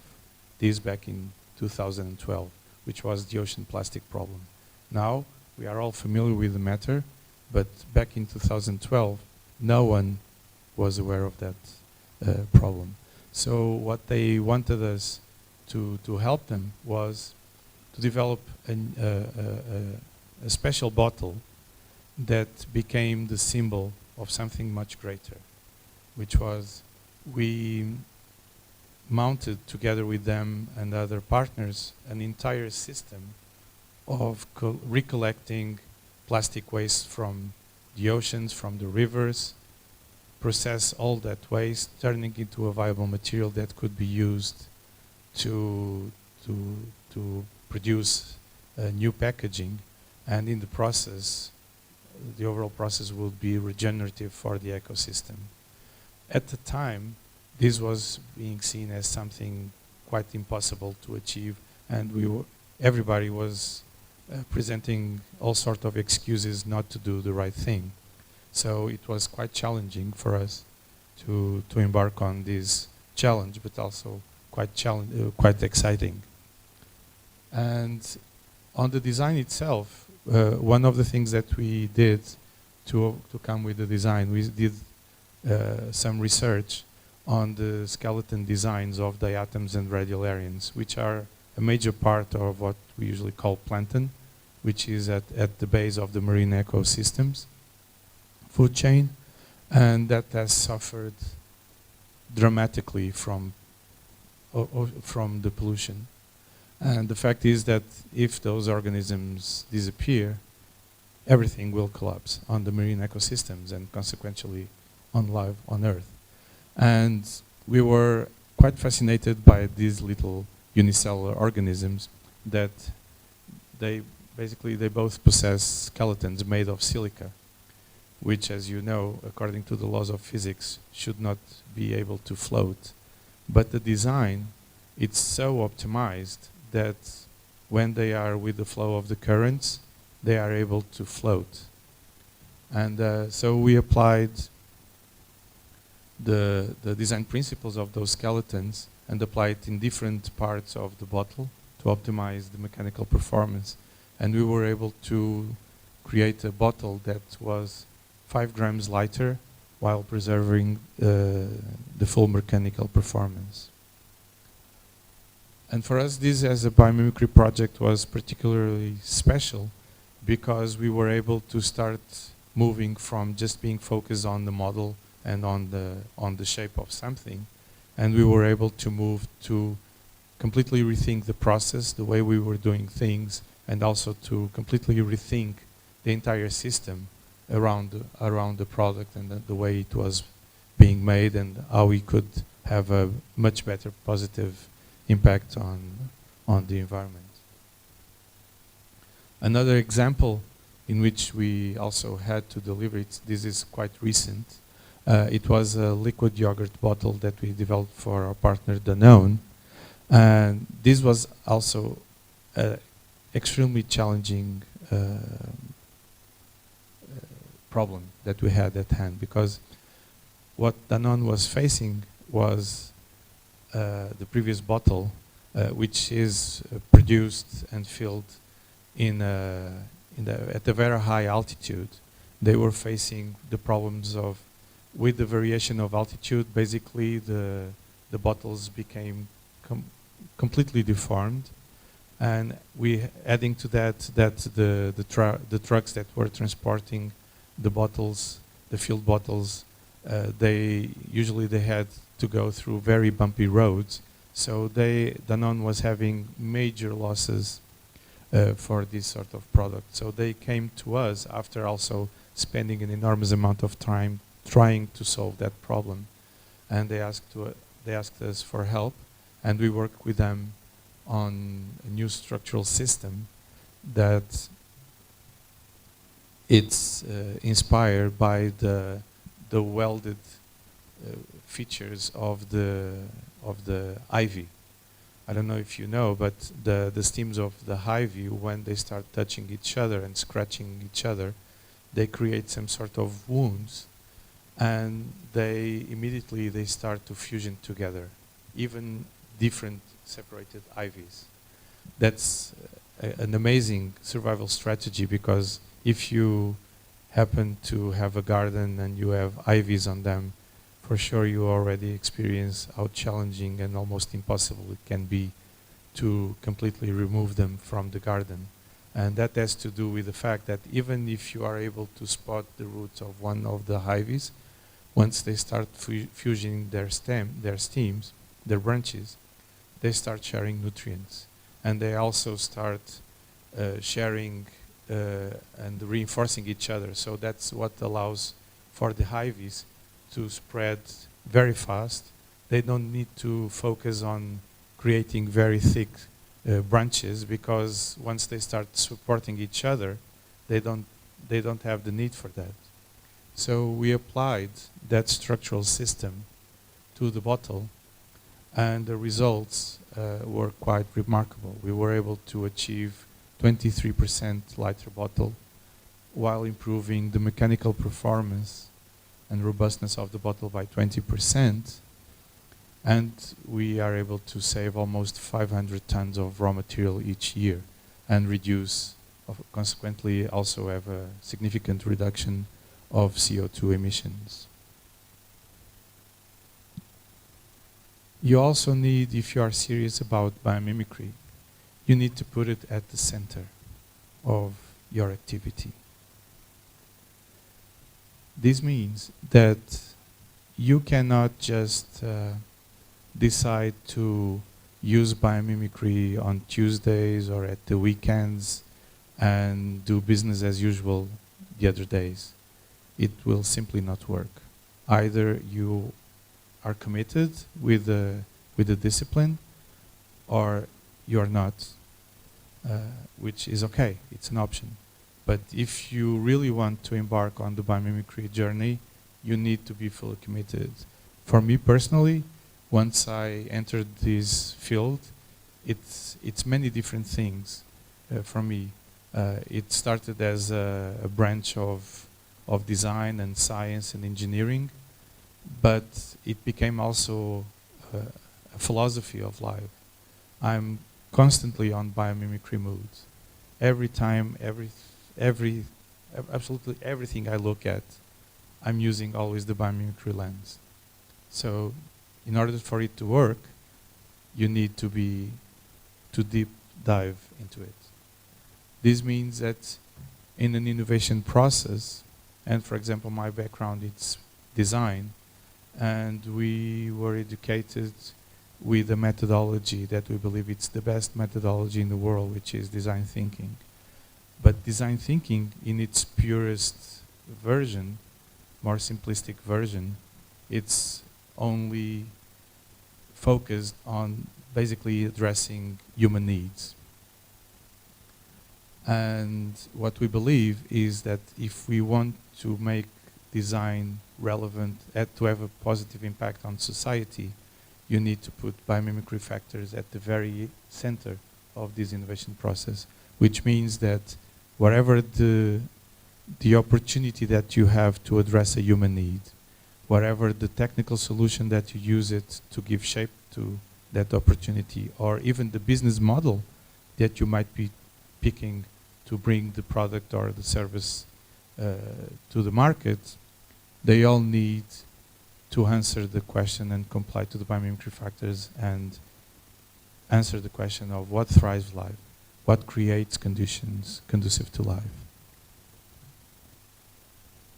This, of course, will force you to evolve from a mindset of blind human-centered innovation, that I believe it's probably the #1 factor that brought us to the environmental global crisis that we are all facing, and that if we don't do nothing about it, it will lead to our own extinction.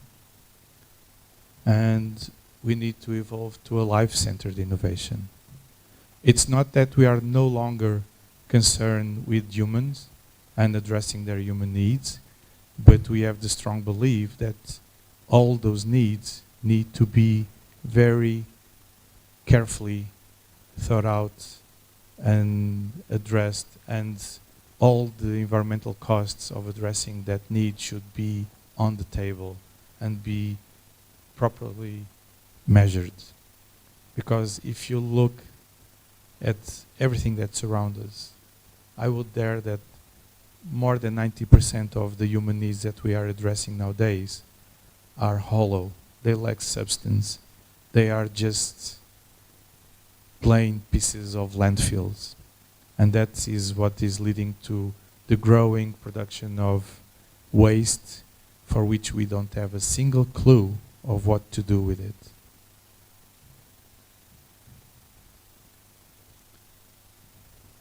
You also need to constantly rethink, to question everything, and also to have a constant learning mindset. You need to put your assumptions aside and be open to be challenged by everything that you will start to discover in the natural world, because there's a very high probability that something that you have the strong belief that it's the best recipe and the best way to do it, it's wrong. And you need to be open to accept that and to learn from that discovery process. If you need help and if you feel lost at some times, just ask a biologist. They are my superheroes, really, they are. I really admire the dedication that they have to studying the life and to help us understand the importance of the natural world and the importance of protecting it. And I've learned so much from people like my very dear friend Louisa, which is something, she's really amazing. If you have the opportunity to talk with her a little bit about what she does, probably you will be until the end of the day just talking with her. I can assure you. And you can also learn a lot from consulting primary and secondary reading. That can go from just reading some National Geographic magazines to trigger your curiosity for nature, to just deep dive into research papers from biology. Also, and that was already mentioned here several times, you need to promote a culture of multidisciplinary collaboration, because alone you will not get anywhere. That is true for many other fields, and for biomimicry it's even truer.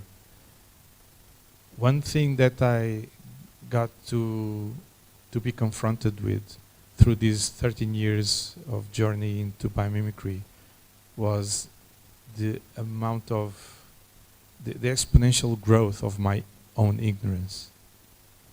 And that for me, believe it or not, it's some of the most fascinating things of studying nature, because we get the conscience of the amazing things that surround us and how small we are on this planet. And if you like to study and to learn, believe me, even if you live for 1,000,000 years, you will have your hands full. You will have constantly challenges, new challenges to solve, and the most inspirational database of solutions you can find anywhere. And then you should go every time you can. Just go to the field. I've been able to visit many innovation labs all around the world, very sophisticated, but nothing can match the experience of going into nature, and as Luisa was mentioning, to start witnessing all the countless amazing design features that will surround you. Last but not the least, in order to speed your journey into biomimicry, I highly recommend that you take some sort of biomimicry training. There's a lot of biomimicry courses out there, from just providing you the very basics of biomimicry to more advanced Master in Science degrees, and just pick one of them. Many of them can be taken online at your own pace, and I highly recommend that you also do that. Last but not the least, you need to have a mindset of adapting to evolve and be prepared for a challenging road full of bumps where you will find a lot of obstacles. You will meet a lot of people that will not believe in what you will be doing, that will question the purpose of what you are doing and the effectiveness of what you are doing. But you need to be resilient, as nature is. And you need to always have a positive mindset and understand that even in very harsh scenarios, very challenging scenarios to survive, life thrives. And in the same way, you also will pass over those challenges. You need to be open and not be afraid of committing mistakes. Fail more, fail better next time, and at a certain point, you will find the right spot of translating the natural language into your own sphere, and you will find a solution. And you should not be afraid of failing, because that is part of the process. It's part of the learning process. It's part of the experimentation process of biomimicry. And don't be afraid of embracing uncertainty and ambiguity. At Logoplast Innovation Lab, most of my colleagues, they have a engineering background. And I'm always amazed with how much people are afraid when they start an innovation process of uncertainty and ambiguity in that process. Because I understand that in the end, you need to deliver something tangible, and I already talked about it on this presentation. But the process should be open, even if you are working on the most precise science. You always need to open to that experimentation field.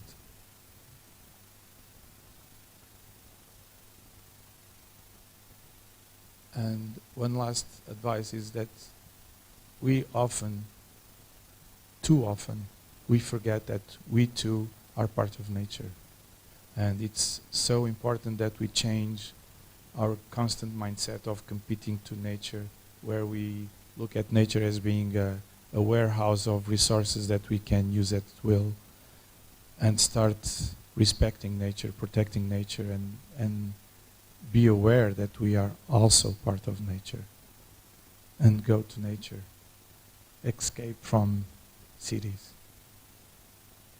Thank you.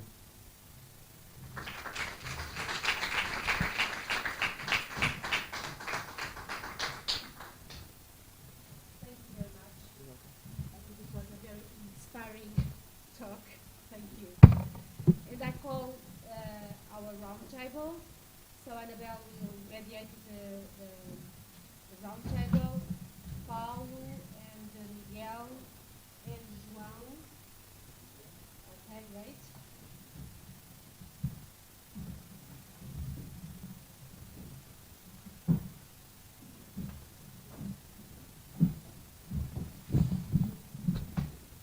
So, we have with us João Carlos, Universidade of Interior, Miguel Presidente do Instituto Técnico da Universidade de Lisboa, and Paulo Baio de Sousa, da Universidade.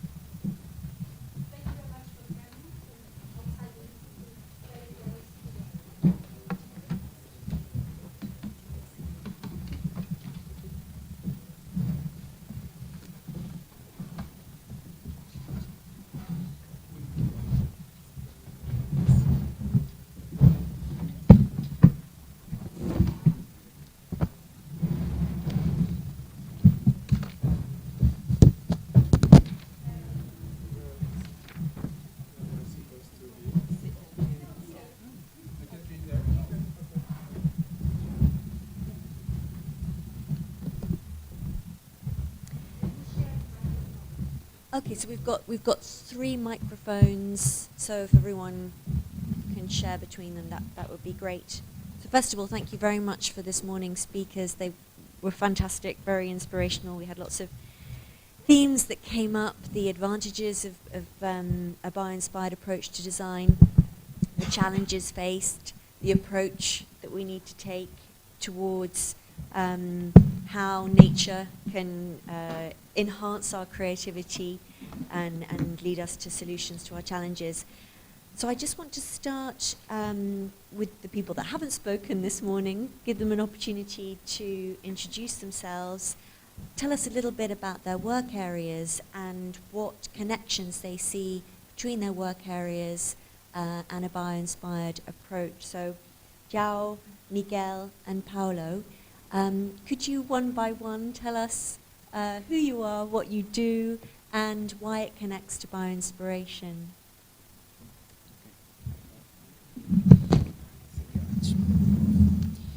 Well, good morning everyone. Good morning ladies and gentlemen. My name is João. I am João Castro Gomes. Thank you very much for inviting me to be here. And thank you very much for the presentations, for the fantastic presentations I just were able to attend today. I'm really, let's say, very happy and very pleased to be here and to learn from you about nature and how nature works. Well, I am a person that works with materials. I am a civil engineering. I am a professor in materials, in civil engineering. Well, I work with materials for more than 30 years. And at the beginning, I was working with Portland cement. You all know Portland cement. During the first, let's say, 8 to 10 years of my career, I start to work with Portland cement and durability of concrete. Well, the materials that, one of the materials that is the material that is most consumed in the world after water, that is the concrete. Portland cement concrete. And then I realized that there were more interesting fields to work with. So I started to look for alternative materials, alternative binding systems, let's say. And now I work with alkali activated materials that are alternative to Portland cement. And as well I work with carbonated materials, accelerated carbonation. Well, these scientific jargons, let's say, are simply to explain. With Portland cement, we have, let's say, an hydration process. Well, the species, when the cement enters with water, it dissolves, precipitates, and creates calcium silicate hydrate materials. Let's say, the same species.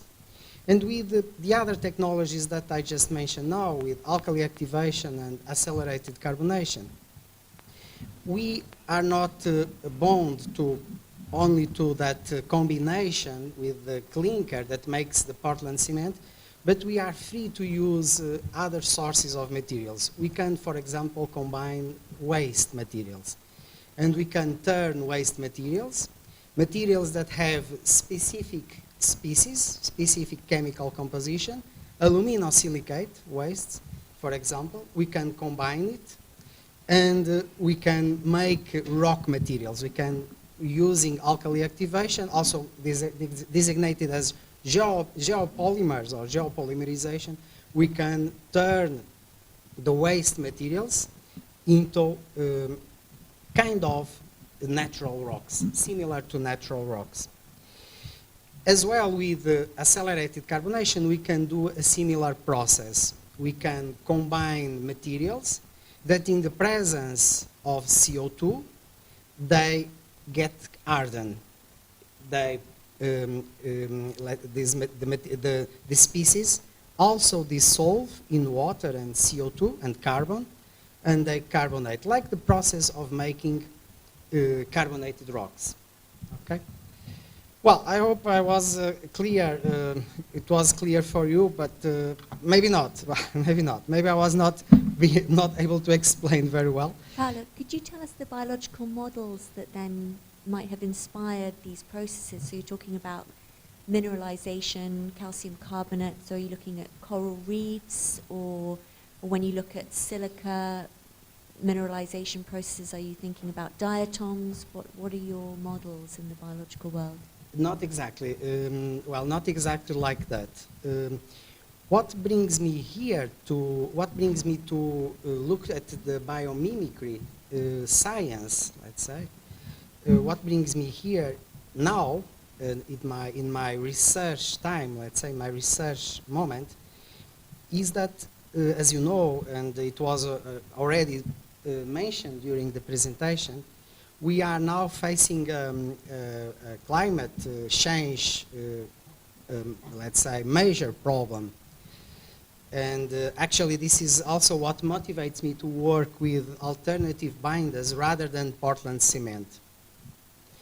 And what motivates me is that these materials that I'm working with, particularly the carbonated materials, the materials that are made through accelerated carbonation, they can capture and store CO2. And up to now, we know that we are able to store a certain amount of CO2 in certain types of combinations, let's say, of mixes. Okay?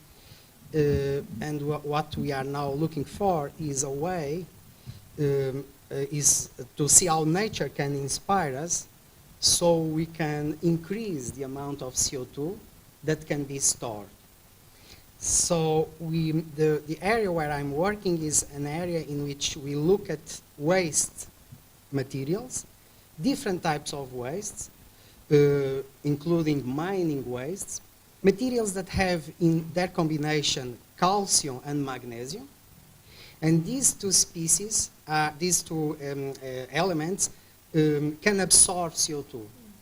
So we can combine these materials, and in specific conditions, we can replace concrete materials by using the technology that is based in CO2.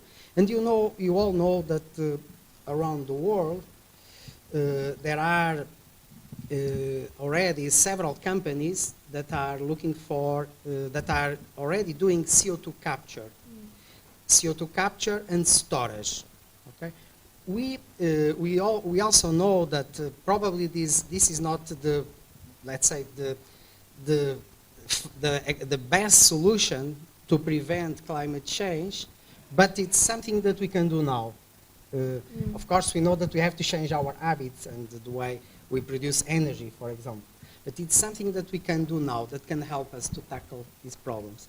But and what I'm working with is not just to storage the CO2, but to use it as an element with which we can build on. So we can build infrastructures, we can build structures, we can build cities using CO2 and as well using the wastes that we produce. That's really fascinating. So you're addressing several challenges in one product. You're recycling waste products, you're lowering the carbon footprint by capturing CO2, and then you're creating a useful material that has ecological advantages in the construction of buildings and cities. Fantastic. Thank you very much. Thank you very much. Miguel, can I ask you to say a few words about your work and the connections with Bioinspiration? Yes, sure. So, good afternoon, everyone. So it's a pleasure to be here. So I am a professor at the Department of Bioengineering of Instituto Superior Técnico, and this is the School of Engineering of the University of Lisbon. So I am involved in activities both in terms of research, and my research area is what we call biomolecular and bioprocess engineering. And I am also involved in teaching students of courses of biological engineering, biomedical engineering, biotechnology, and so on. Okay. So my specific research is focused on developing new and more efficient bio-based products, you know, things like biopharmaceuticals or things like diagnostic tools, and also on developing more efficient processes to manufacture those products. So things like vaccines, for example, okay? We have heard a lot about vaccines in the past years, okay? So this means that in my actual activity, I deal every day with natural entities, so things like proteins, nucleic acids, and cells, okay? So they are actually the object of my work, okay? So I engage with them in my work, and I get inspired by how they work, okay? So learning about these entities, I mean, things like proteins, as I've said, and how they operate is really a constant source of inspiration. Okay? The way that they are produced, the way that they are assembled, and from very simple components, and the way that all these, let's say, molecular-sized components interact with each other in complex networks, it's really fascinating. Okay? Of course, I mean, this area of, let's say, biotechnology has been around for many, many years. Okay, so we've heard about fermentation processes, and you know, we've learned to ferment things, you know, thousands of years ago. So, also, for example, if you think about the production of antibiotics, this has been around for us, among us, for some years now. Okay, so in a way, biotechnology, we could think about this as bio-utilization, and not so much about bio-inspired design, let's say. However, in the past years, and especially since the 70s, let's say, there's been a tremendous shift in the way that we do biotechnology, with the evolution of molecular biology, the discovery of DNA sequencing, and so on and so on. So what I see now in the field is that we are no longer just, you know, making slightly better fermentation processes or better proteins. I see that people and scientists are now starting to design completely new biological entities. For example, now you can design completely new proteins that have never existed. You just have to learn about how proteins are made, how they operate, and then now you can design completely new proteins with completely new functions. Okay? People have also started, you know, creating new microorganisms, so microorganisms that have never existed. So the inspiration for the creation of these microorganisms is the microorganisms that we know of and that we have studied. And just a final example, which is something which is fascinating me in the last years, is that we are now starting to use DNA with a completely new idea. And this is to use DNA to store digital information, okay? So people have looked into DNA, and we now know how DNA operates, how it's used to store our genetic information. And they have translated this idea of this molecule that stores very well information into creating something which is digital storage of data in DNA molecules, okay? So this is an area which fascinates me, and essentially it's, you know, you get inspired by the structure of this wonderful molecule, which is DNA, and then you imagine how you could use this information to store huge amounts of digital data. Okay? So this is something that it's still, I mean, it's starting, but people are working hard on developing systems for the long-term storage of digital data. Okay?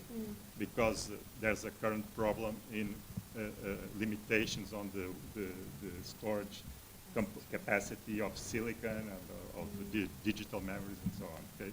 So this, just in a nutshell, is... Yeah, it's fascinating. There's so many subjects that you've mentioned. Each one would deserve an hour's discussion, I'm sure. But fascinating what you were saying about how we've gone from simple bioproduction techniques, relatively simple bioproduction techniques, using biology directly to achieve human ambitions or goals, to through the advances of science, where we're learning more about DNA, nanostructures, molecular biology, combined with technical advances, we're able to be inspired by biology at such small scales and use that inspiration, use that knowledge to then develop technical solutions. So it's a really convergence of biological advances and technical advances that makes that all possible. So we're not just looking at bioproduction or direct uses of biology, but also indirect uses, being inspired by forms and processes at that very small scale. Thank you very much, Miguel. And Yao, if we could hear from you, that would be great.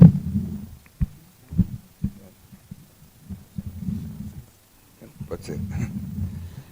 Thank you very much for inviting me to be here with such panel, with a deep approach to the nature, and finding one of the best students in these 30 years, Carlos Orrego.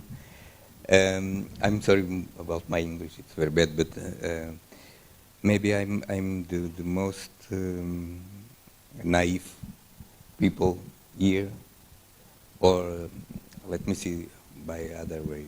As a design teacher, I try to push the naive approach with these natural stimulus for the students.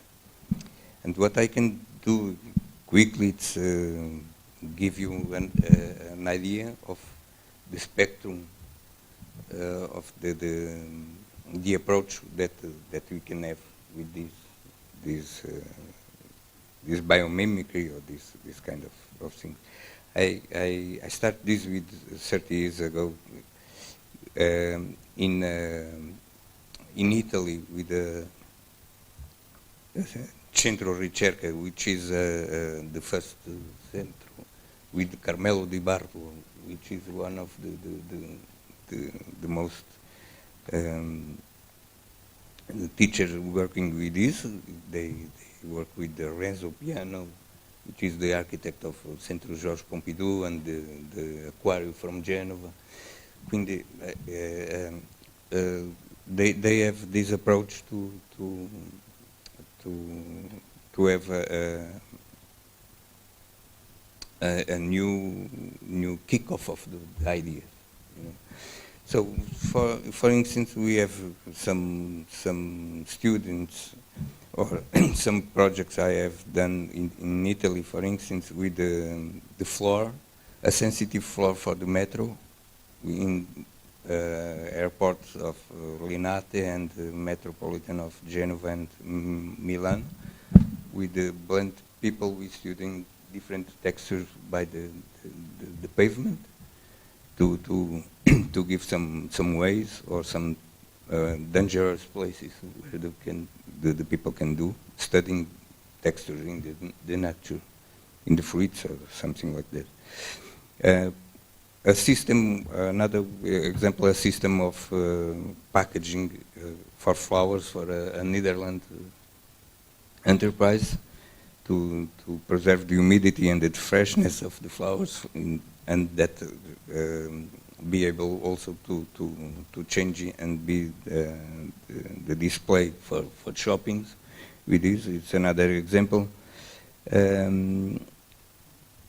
We have also something very interesting, which is an aliscafu. It's an experiment with catamaran, with a new sail, and with hydrofoils, and with very light materials.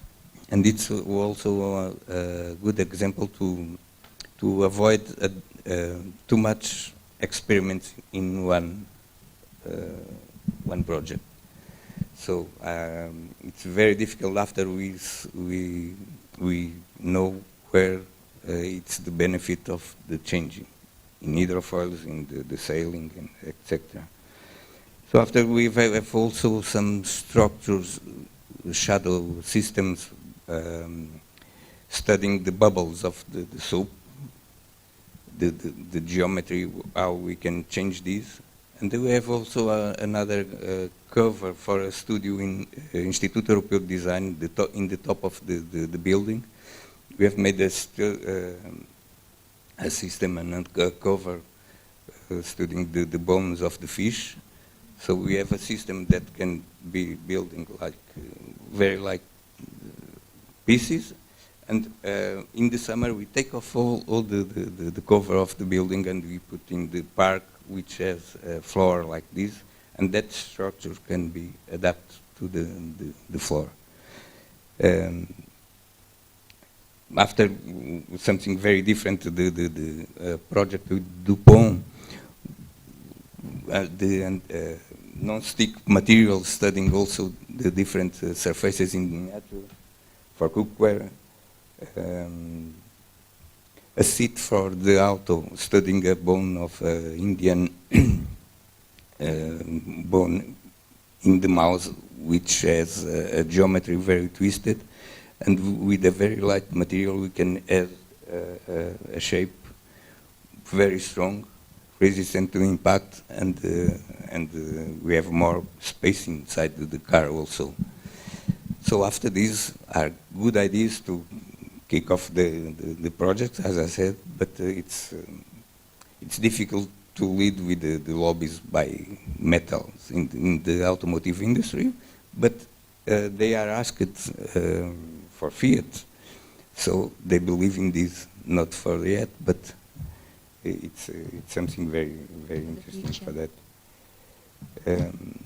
Thank you very much for those examples. That was just really some my examples.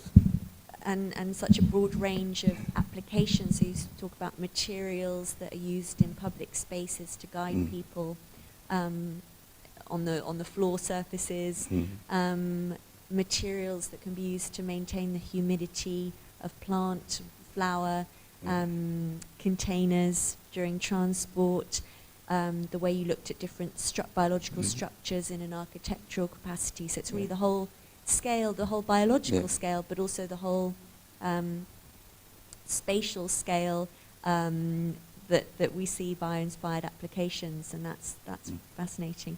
When you were talking about different surfaces supporting pedestrians in public spaces, it made me think of the slipperiness of the tiles in Lisbon streets and whether we might come up with a bio-inspired solution. I know Gillian almost fell over twice this morning. So maybe we could find a bio-inspired solution to making them a bit more grippy.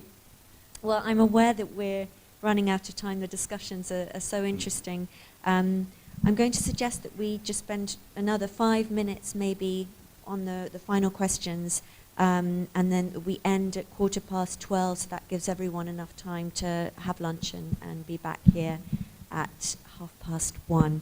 So I've got a final question that I'd like to ask Carlos and Gillian, which is about the main challenges for the field of bio-inspired design and how you see their resolution. So I'm going to ask that question to Gillian and Carlos, but we will have a discussion period at the end of the day where you can also respond to that question, as can the other participants of the meeting. So maybe we could start with Gillian. Merci, Annabelle. So yeah, maybe I will pick two challenges. So the first one is that there's more species disappearing every day than species we discover. So finally, our source of inspiration is reducing every day. So biomimicry is also about how we can preserve that. So that's interesting, but it's a real challenge, but that's an invitation. So I really like this idea. And the second one maybe I would like to share is an issue regarding access, how we can access to this biological data, which is today belongs to private companies, for example, or museums. So how can you, the Portuguese museum or French museum, open this kind of data to make it accessible to creative people, to citizens in a really large way? Because it belongs to finally every citizen on Earth, and most, if we try to invent sustainable solutions from that. So it's a question of what kind of society we want to build together, and it can be a piece, really strategic piece for this démarche. Yeah. I agree with you entirely on both those points, and one of the roles of natural history museums is to make that biological data accessible, but also to make it accessible in the right form. So that data might be out there, but if it's not comprehensible by a non-biologist, how can it be used in bio-inspired design? So it's definitely a priority for Bio-Inspired Museum, and it's something you mentioned that you work on as well with OK Gaia in your company. Thank you, Gillian. So Carlos, maybe you could respond to the same question. Yeah. So, for me, one of the biggest threats to the biomimicry practice would be the temptation to oversimplify. Through these 13 years, we've worked with many diverse clients, and at certain points, we had to have the courage to say no to some projects that we were invited to develop. When we basically, at a certain point, we noticed that the marketeers in particular, they were quite superficial in the approach that they wanted us to do, and they were just basically looking for an eco-sexy story to engage with their targeted consumers. And basically, one thing that we at Logoplast Innovation Lab had been quite careful is not to go that path, because that would compromise basically the 13 years work that we've been doing, and we don't want to be part of greenwash projects, for sure. And one thing that we try to do a lot with our partners, especially the ones that are not so familiar with biomimicry concept and they come to us for the first time, we have a working philosophy of working in partnership with them, working side by side in the developments. And that also provides us the opportunity to also to try to educate them in what is biomimicry all about. And so for me, oversimplification, it's a real danger, because I've witnessed, for example, people calling biomimicry to a lot of projects that have nothing to do with biomimicry. And confuse, for example, bionics with biomimicry. Biomorphism, where you're just looking at a structure but not a functionality. Because biomimicry, in order for you to do a biomimicry project, in the end outcome should cause a positive impact on the environment. Yes. And quite often you witness projects that they may be bio-inspired, but they are only focused in getting inspiration from a very small part of the organism. They fail to understand the overall system where that organism belongs to, and how it's able, through that function, to have a positive impact in the ecosystem where he lives. And we fail quite often to do that, and that is a real danger. Because before this, we were talking, for example, with Louisa, and we were talking exactly about the way many people, for example, when they are confronted with the biomimicry concept, they tend to reject it because they say that it's just soft science, it's something that to not be taken seriously. And there's and some of that image, that perception that you can have from biomimicry has to do exactly of that, with that oversimplification, because it's sometimes you need to ride on a very long journey until you reach somewhere. You need to be very resilient, very patient. As I said, you need to be ready to fail and not be afraid of that. And sometimes we look too much to succeed at the first the first trial, which doesn't make sense. No, that's really interesting, combining those two issues of a commitment to sustainability, but also to have an effective product or process that you develop through the bioinspiration method. So it's not just a superficial greenwashing of a company's output, but it's really, it not only has a positive impact, but the functionality can be improved. Of course, those two things are linked. I think one of the roles of the biomimetic or bio-inspired community is education, and that's something that many people spoke about today, so that when you're working with a company, maybe they have certain preconceived ideas, and one of your roles is to help them work through that and see that they can maybe go beyond their initial ambitions to something that's more sustainable, more positive. Yes, I've witnessed several cases, even from some of our direct competitors, that they started to notice biomimicry because of the work that we were doing. And they've been failing because they think that they can embark on that route by just having a one-day training on biomimicry. And then they get frustrated because, we are not able to do it with just one-day training. Which comes back to your advice, ask a biologist, which was number 2, I think, or number 3 of your list of things to do. It can be the number 1. So I think on that note, on the Ask a Biologist note, we're going to close this morning's session. Thank you again to all our speakers and roundtable participants, and we'll be back at 1:30.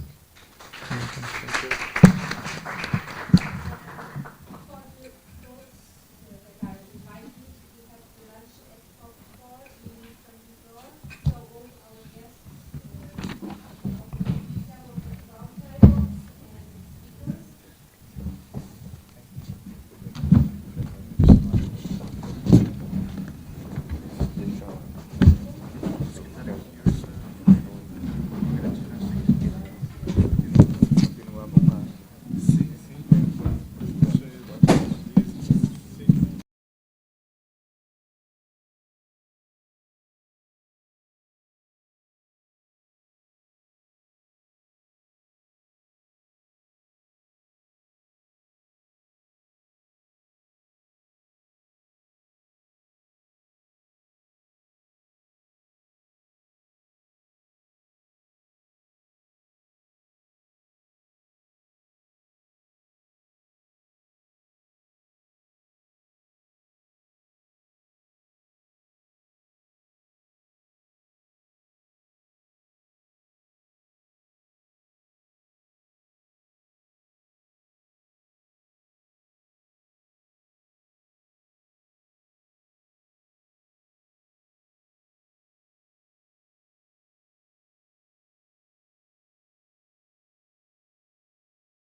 Yes, thank you very much. Ooh, that's loud.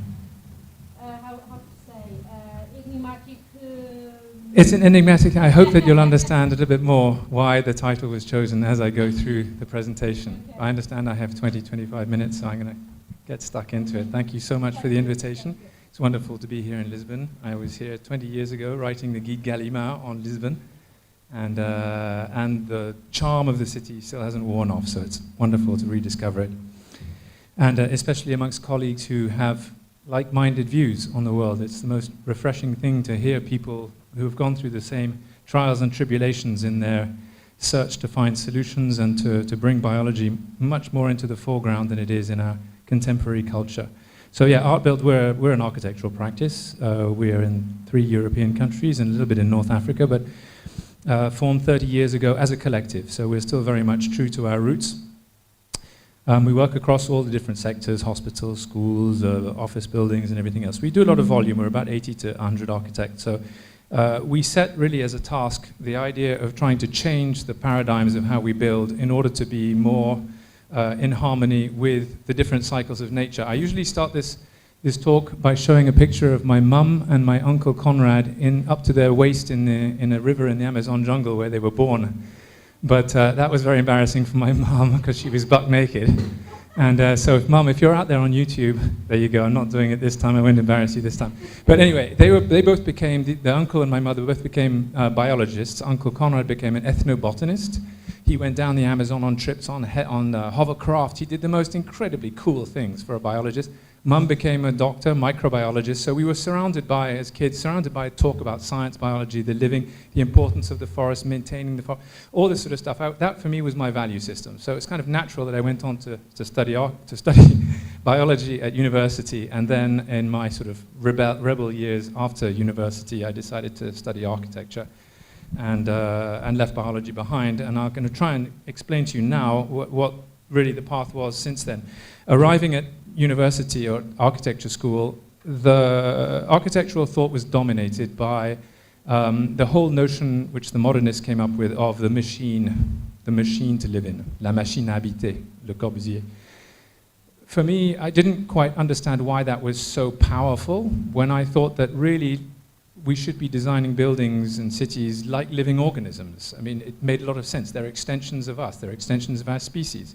Why is it that this was so dominant, this idea of the machine? Even hospitals were described as machines for healing.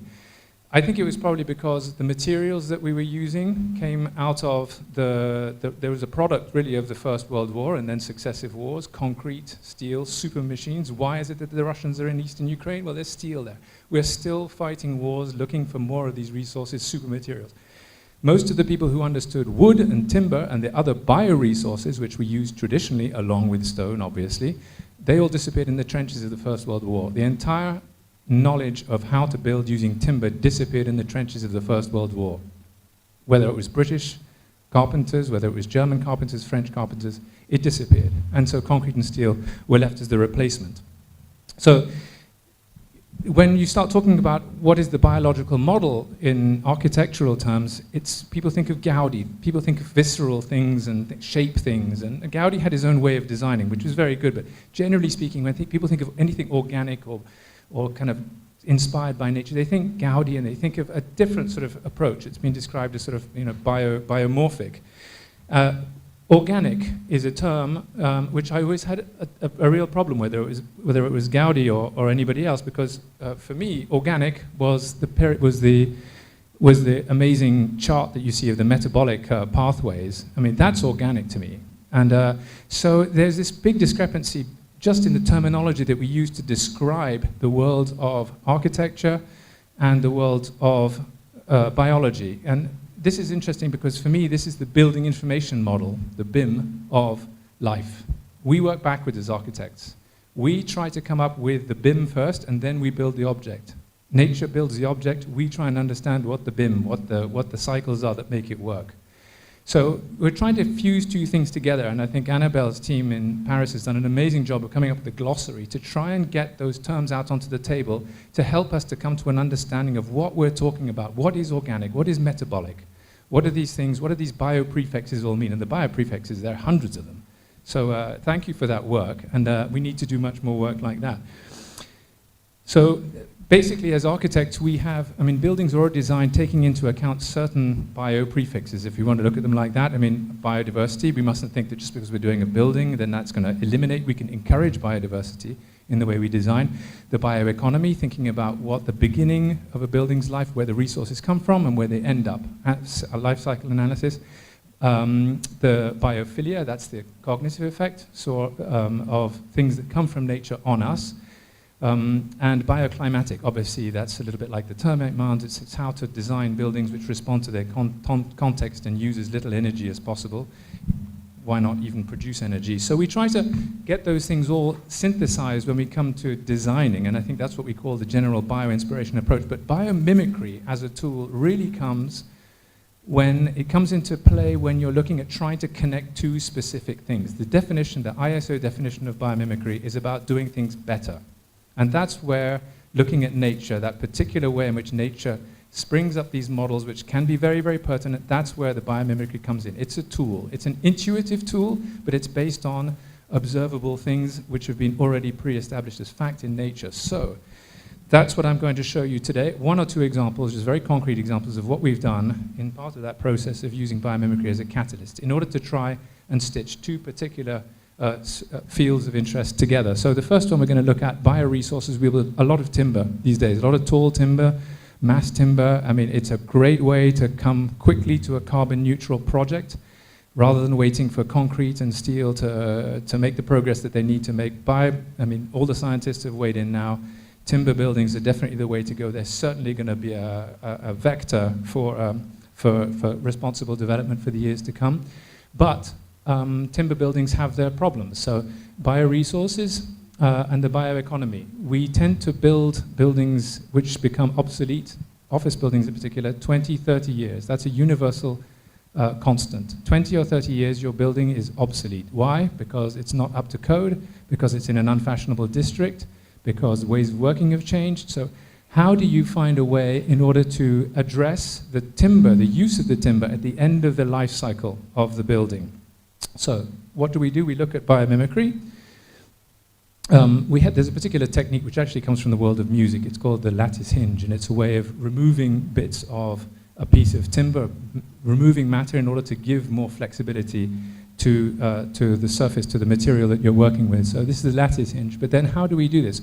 If we imagine that these are slabs of wood, floor slabs of wood, 6 centimeters thick, we can actually take them out of a building which has been declared redundant or obsolete, and we can actually transform them into something else. And the model that we use is the bilipid membrane, which everybody knows, I think. It's I'm sure we've got lots of biologists around the table, but I'm sure you know that this is a kind of a fairly well-observed phenomena. It's the nature of the cell of the cell membrane, and it's the guardian. It's the thing that controls what comes and goes. So this seemed like a very, very interesting way of building walls, which could be structural, perhaps non-structural. We already build plaster walls using this two-level thing. So can we actually use structural elements and build new structural elements by employing this technique of lattice hinge and by copying what the cell membrane does? So we get out our parametric tools and we start making incisions into the wood, and we have a nice curved wall which is load-bearing. And into that we can put all of our different systems. We can put sound insulation, we can put ducts, we can do all sorts of things, and we can basically use the same wall to control what comes into the building or comes into one space and leaves the other space. So we're doing what the cell wall does, except here we've got something much, much more flexible and much more interesting than the simple floor slab that it was at the beginning of its life. We were so convinced by the first prototype that we did that when we were asked to do a pavilion by the Belgian Ministry of Agriculture, we started to look at other ways in which we could use this curved membrane in order to build structural elements. So we looked at bone, the Haversian systems in bone, which are very dense, very, very slow growing. And we looked also at banana stems. And I remember banana stems from my upbringing in the tropics. I mean, a hurricane would come through and the bananas would pop up and they'd be 3-4 meters high, the stems, within a couple of months. And I was thinking, this is extraordinary. How can you get such efficient structural matter so fast? There must be a relationship between the structure and the matter, which is exceptional, even better than bamboo. So we had a look at the section in particular of bamboo, which is sort of concentric circles. Obviously, it corresponds to how often the leaves radiate off. But we studied that section. Biologists and architects like sections, actually. Plans, don't forget, are just sections taken horizontally. And we did a plan using curved timber, and the stairs became the struts which stabilize the whole thing together. We extruded that, started making some models. The pavilion had to basically hold about 20 people up in the air, 5 meters off the ground. And again, started going to work on our model, our structural model. A phenomenal piece of calculation by the engineers Ney at the time, and getting timber to do something it had never done before. And that's what it looks like pretty much in the section. And that's it being occupied. So it's a way in which biomimicry comes in once again in order to try and say, well, what can we do to take an existing problem with timber buildings and convert it into something where at the end of life of the building we can actually do something even better. So we're not going to burn it and release the carbon again. We're going to recuperate, we're going to upcycle the timber that we use in the buildings which we're building today. And mustn't forget the impact. We are architects after all. The sensation of being in this building with its tiny, tiny slats of light coming through. That's the parametric genius who we had, Sasha, enjoying a bath of light coming through the structure which she helped design. And those are the Belgians enjoying it from the outside, celebrating its opening. Now, benchmarking is important. I know that's been spoken about this morning. These are flat pack elements. So basically they're cut and then they're taken to site and they're bent on site. So we're saving about 3 or 4 trucks for each shipment of this timber by flat packing it. That's one of the great advantages of using this lattice hinge technique. And of course we have to do all of the benchmarking in terms of structurally what can we really do. Compared to a traditional post and beam structure, is this more efficient? And that's work that we do constantly in order to maintain a level of credibility with these different projects of R&D. There's one more expression of this particular field of research, and this was an amphitheater, a temporary amphitheater, which we designed for the Forum Bar Construction in the center of Paris. You'll recognize 1 or 2 of those structures, I think, in the photograph on the left.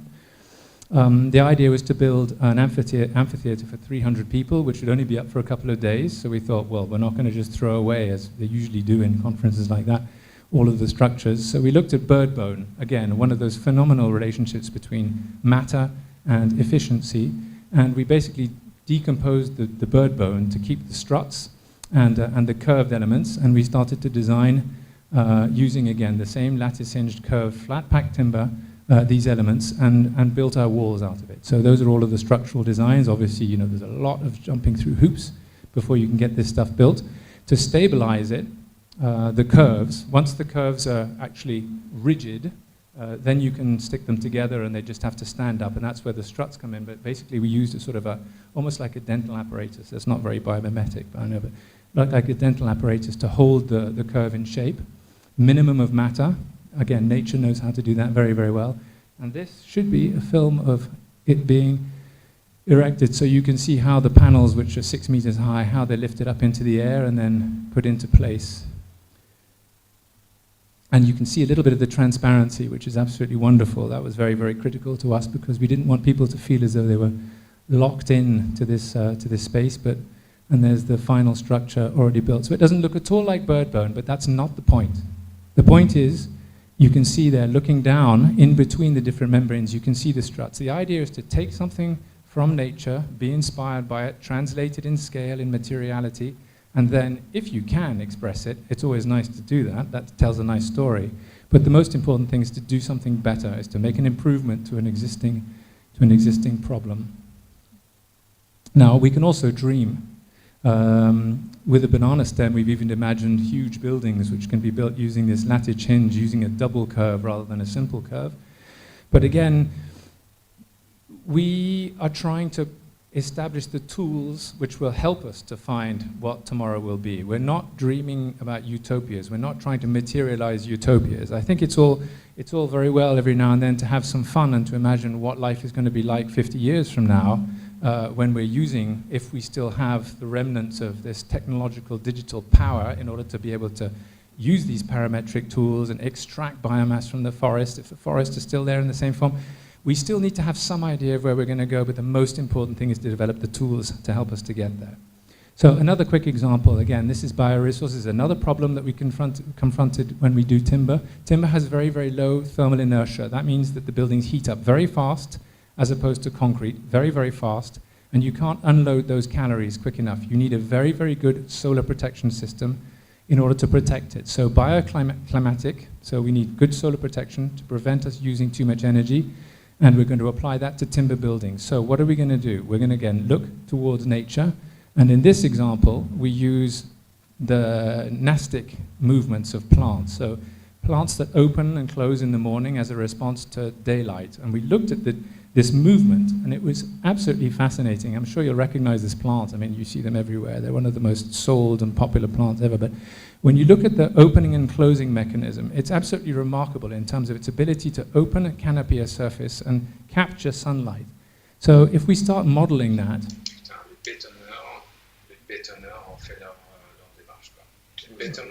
that sounds familiar.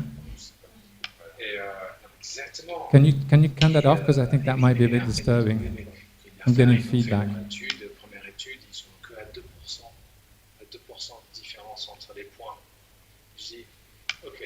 Okay, well, I'm just going to keep going and trying not to hear it. So there you go. There's it. So again, we're doing some modeling, 3D modeling. We're trying to find a really efficient shape which can change, but we're going to use, material shape, material memory materials. So this is a thermal metallic alloy, bilaminated alloy. So we've got two different metals which respond differently to temperature stuck together and which deform as the temperature changes. So if we make flowers out of these bimetallic strips of metal, when the temperature, if you can see the screen, it says 25 degrees below. That's sort of normal temperature. It's a bit cooler than it was outside today. When that temperature starts to go up, that flower, which has the memory shape, will respond to the temperature and disappear. Going the wrong way around, that's why. There you go. So at 50 degrees, those flowers are starting to open because they've been designed using this memory shape. The temperature changes, the flowers start to open. And then at 70 degrees, which is more or less the temperature, it's actually a minimum temperature of when things get really hot on a facade, it's lay flat. So you've got an amazing solar protection system outside the building, which is going to reduce the number of calories coming into the building, and so you don't have the problem with timber structures. So that's the connection here. And we did our first prototypes, and that's using a heat gun in order to open them. But again, these are all off-the-peg materials. These are things that you can buy from a catalog, the cables, everything. So that's where we started, very modestly, just using off-the-peg, commercially available materials in order to make something, a facade solar protection system which works. And then empowered by that, we're now putting that in. This is a building which is going up. This is the Cancer Research Center in Lyon. You can just see the flowers on the cables at the very top of the screen. That's now just being built now, and the flowers are being put on as we speak. I'm not sure if there are going to be enough of them there, but again, once they're up there, we're going to have to start doing some real testing and find out just how efficient they are. But armed with the success in a way, the proof of concept, we start working on a much more efficient model. So now we're taking out the metal components, the precious alloys, and we're reducing quite considerably the amount of metal alloy in them, and we're using bioplastics in order to make the leaves. We introduce a new geometry called curve line folding, which gives us much more of an accelerated movement. So it's not just an unfurling, but it's actually so we're evolving. Just as nature, we don't have 3.8 billion years, but we're trying to evolve our design in order to respond to a number of different elements which are absolutely critical in order to make architecture which is going to last and be resilient outside. So this is what the new flower looks like. We stick it onto a honeycomb lattice, which means that we can curve it and we can bend it and fix it onto all sorts of different kinds of facades rather than have these tension cables, which are really quite limiting. We screw the different elements on using fittings, which are little by little developed. That's an idea of when the sun point goes by, how the opening and closing, again, the sun moves. So you've got this variable geometry which you have to take into account, and luckily parametric tools help us to develop something which is the most efficient possible. And then we get a little bit of a render showing you what a facade might look like equipped with this solar protection on the outside. And that gives you a little bit of an idea of what it might look like on the inside. So again, if you have panels which you can move and you can clear the view, then it's obviously very nice, but the idea is You have a solar protection system which doesn't require energy, which is going to save you energy. And that's really the long and the short of it. That, the prototype of that latest model is on show at Saint-Étienne, which you mentioned a little bit earlier in the biomimicry expedition. If anybody happens to be passing by there, you'll see a full-scale knock-up of that. So yes, I mean, I'm going to finish there. This is something that started us all off on the biomimetic track about, in our practice anyway, in 2008. We believed that we could make buildings like trees, which meant that they could sequester carbon. It meant they could harbor and encourage biodiversity.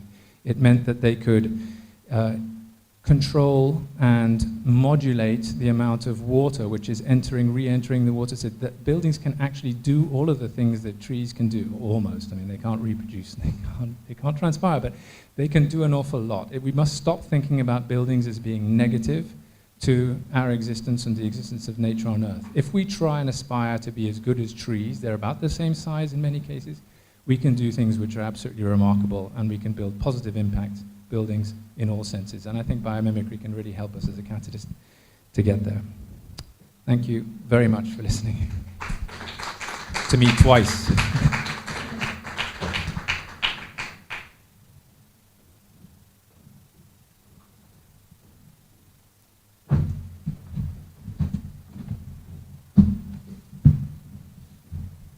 Thank you, Steve. I think we have time for 1 or 2 questions, because Steve was very efficient dealing with the time. Any question? Or, yes, please. Thank you. I was wondering about the durability of the flower-like structures and how often you have to replace them. How long do they last? And no, it's a great question.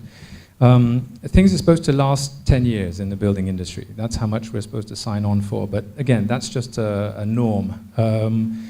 Plants, they lose their leaves once a year, and I think that's a very, very intelligent thing. And what we're trying to do is work on a flower which can be dismounted and reassembled. So we sort of have a festival. We suggested that to our clients, that they have a festival every year where they replace the flowers. So they have a new shape of flower and a new color of flower every year in order to mark the changing of the seasons and the changing of the years. So ultimately, yes, we have to sign on for 10 years of resilience, but I think it'd be much better to change them every year if we can just find the right economic model. They're not expensive to produce.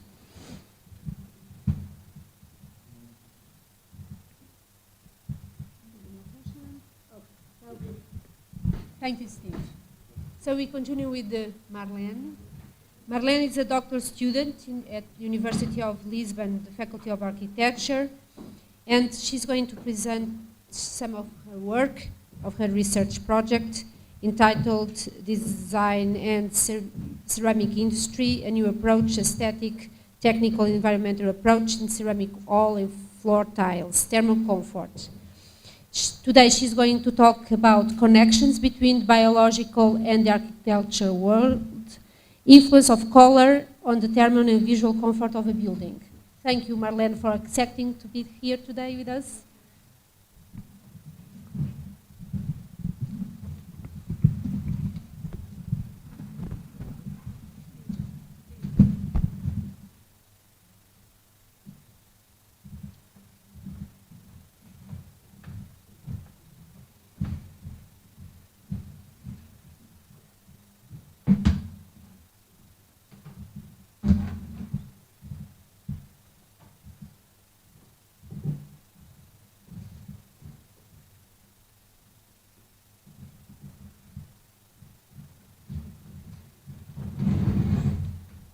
Hello, I'm Marlene Costeiro. I'm a graphic designer and I live in Porto. I'm doing my PhD at the University of Lisbon, and I'd like to thank you, our host, for the opportunity to share my investigation. As a part of my PhD project, I'm collaborating with a unique group of people, and I promise you they aren't the press coolers.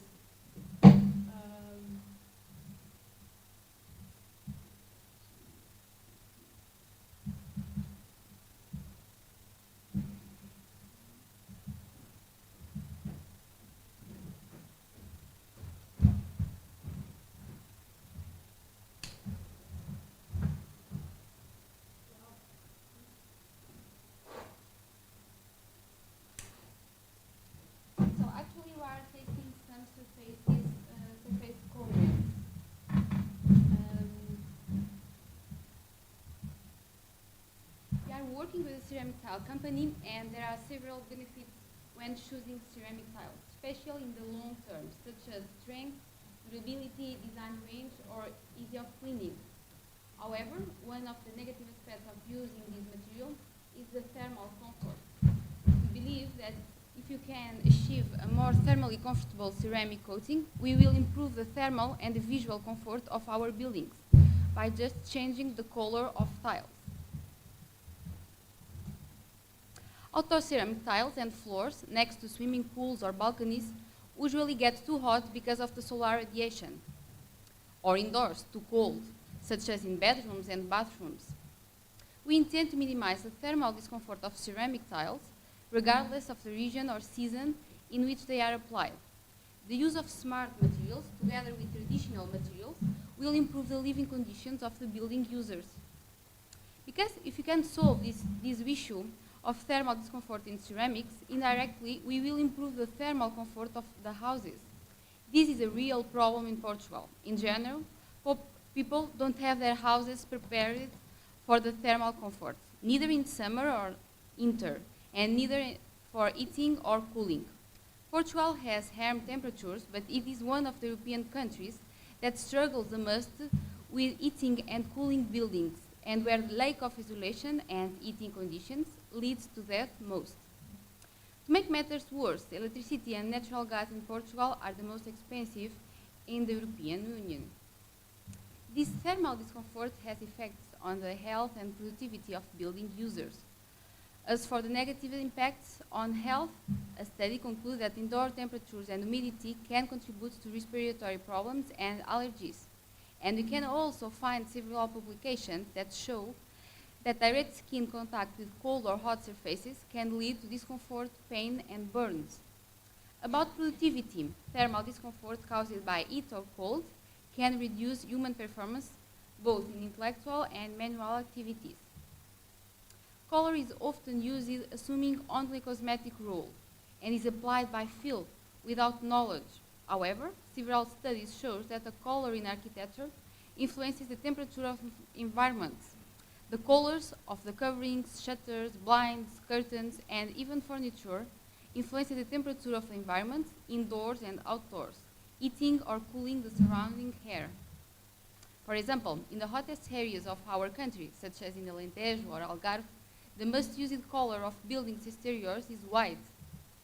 On the other hand, in Nordic countries with a very cold winter, the colors we see the most on the facades and especially on the roofs are dark, because dark colors will absorb more solar energy and melt the ice faster. The problem is hot in summer and cold in winter. In the case of animals, they have their skin, feathers, and fur. Their fur coats adapt to the changing climate. In cold weather, birds fluff their feathers and animals raise their fur to thicken the insulation layer. When people are cold, their body hair also stands up. But this is not so effective because of our limited body hair. So most of us wear a pullover or jacket. Likewise, we can compare this with constructions. Let's look at the double brick wall in buildings, which has an air gap between them acting as insulation. We change the clothes we wear, and animals change their fur coats. But when we look at our third protective layer, our houses, the epidermis of our buildings, the facades, are static. It doesn't change regardless of the season. We have observed natural and identified a few examples of animals that change color. The body coloration of animals is changed for several purposes: communication, survival, seduction, and thermoregulation. Animals can modify their colors, structures, or even their behavior in order to attract, repel, or camouflage. We will focus on the color change as a thermoregulation mechanism. These color changing characteristics that some animals have allow them to lighten or darken, which allows them to absorb more or less solar radiation. When young, crocodiles can change the color of their bodies. Some snakes lighten and darken as they warm up or cool down. Lizards, clearly at advantage,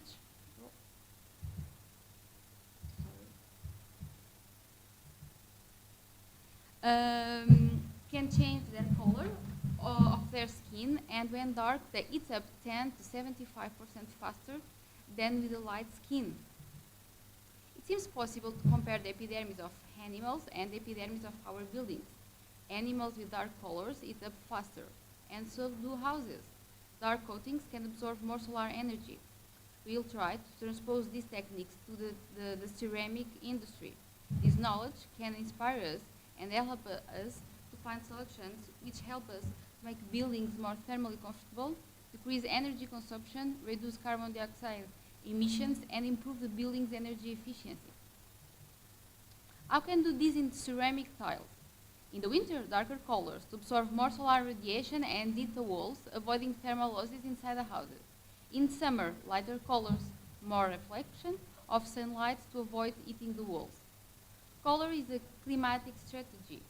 Since the choice of color does not influence the cost of the project, but it influences the amount of solar radiation absorbed by exterior facades, and consequently, the internal temperatures of the buildings. We want to achieve a coating which, like a chameleon, changes its color or characteristics in response to the different thermal conditions. Let's list some authors who have dedicated themselves to study of the building color.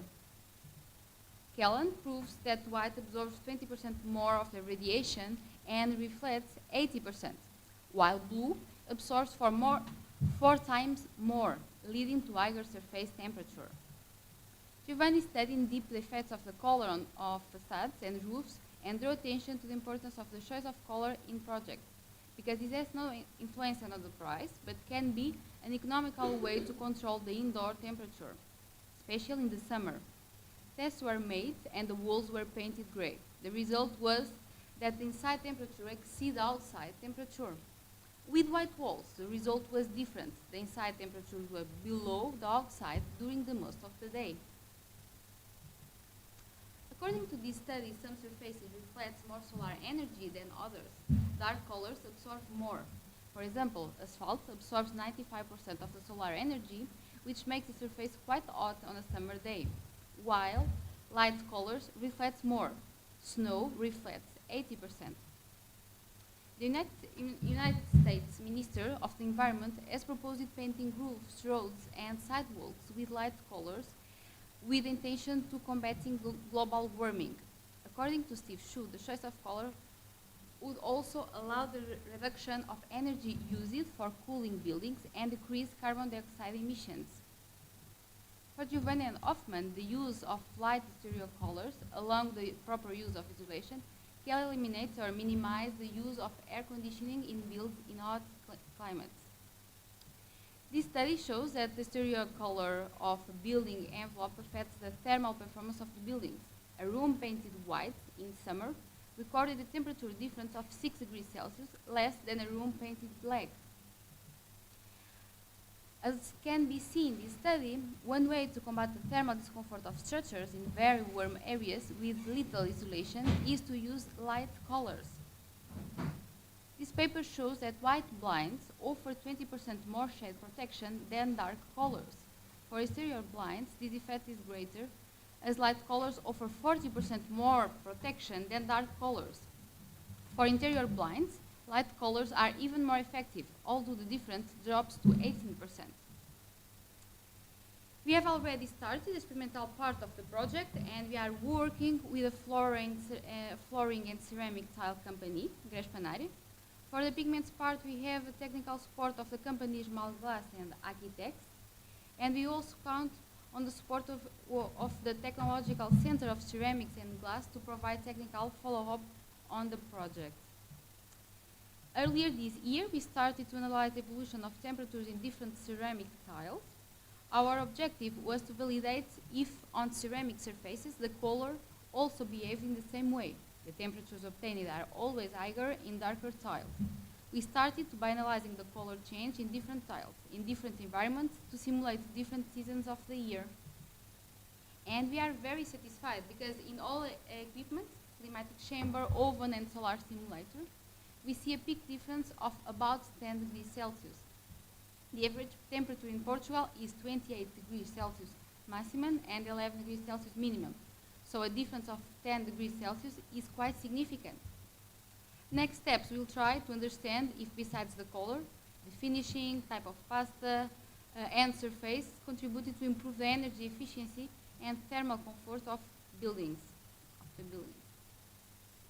We did some experiments with thermochromic pigments, which change color with temperature. We applied this pigment to ceramic tiles, and we realized that the color change is immediate when the piece is heated. However, it has some weakness in terms of durability. In next phase, we'll try to obtain a protective layer more resistant to thermal and mechanical shocks. They'll use cleaning products and cracking. The pigments, when applied after the ceramic and glass firing, don't have durability and resistance of the ceramic tiles.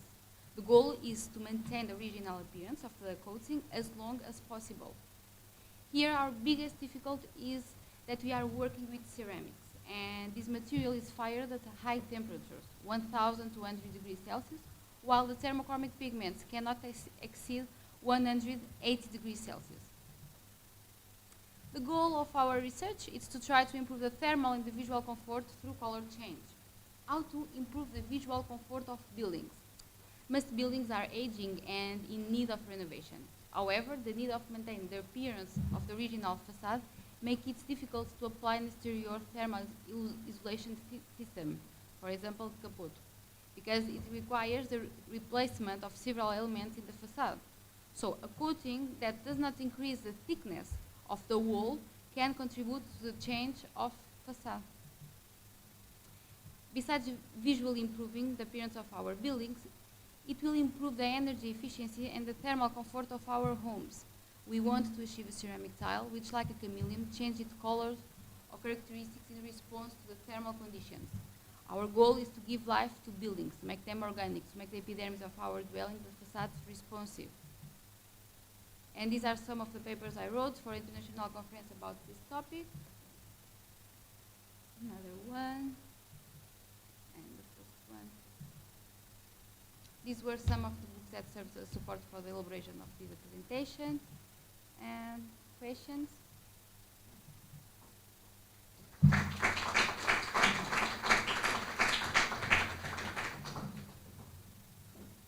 This is my email. If you have any questions or if you want me to share it and any of the messages, let me know. Thank you, Marlene, for your very interesting work. So I think we have time for one or two questions. Yes, please, Steve. One moment. So, please share your question. Just purely out of curiosity, the morpho butterfly, a blue butterfly from the Amazon jungle with this most extraordinary blue color, it's not pigment, but it's structural. Do you work at all with structural color as opposed to pigment structure?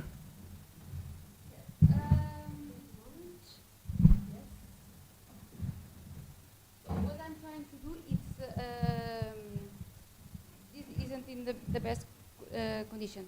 I'm trying to develop a coating that in the winter or when it's cold adopts dark colors to absorb more solar energy, and in the summer lighter colors to reflect more solar energy. And after we'll try to make some tests to see if the finishing, the kind of pasta also could improve the thermal comfort of this kind of material. No, it's a pigment. It's a thermochromic pigment.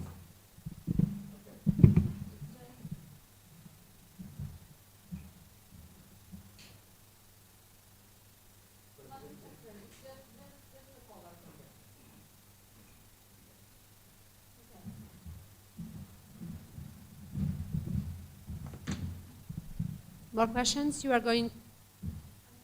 Yes. Yes, we have time. We have time. So I thought one of the points that you made, which was very interesting, is being respectful vis-à-vis the architectural heritage of a city, particularly Lisbon. where tiles are an important part of the decorative element of buildings. So is the idea to create this kind of thermo-regulatory tile that then readopt some of the traditional images and patterns that are typically found in Portuguese design, but just with this idea that as soon as they get too hot, they go white?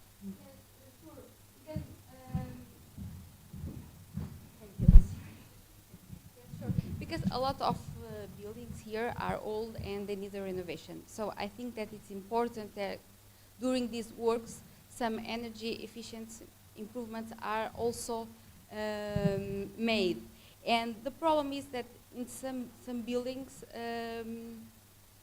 if they are in the historical center, there are some rules, and you have to keep the appearance of the original facade. So it's difficult. You apply an exterior system of insulation, for example, capoto. So with this material, will be a visual and technical improvement without an extra cost. And the idea it's explore also in a second phase our typical patterns and okay. Thank you, Marlene. So I think now we can move to the round table, and I call for the round table.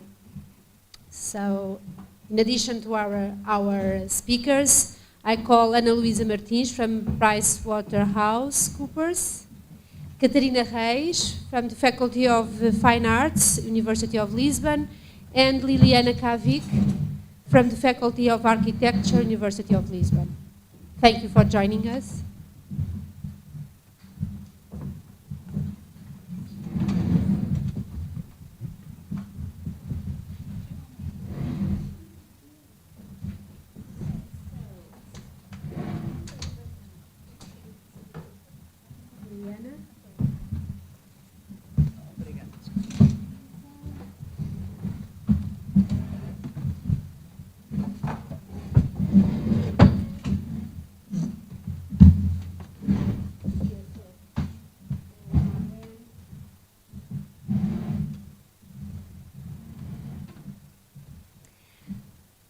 So, well, thank you very much, Stephen and Marlene, for your presentations this morning.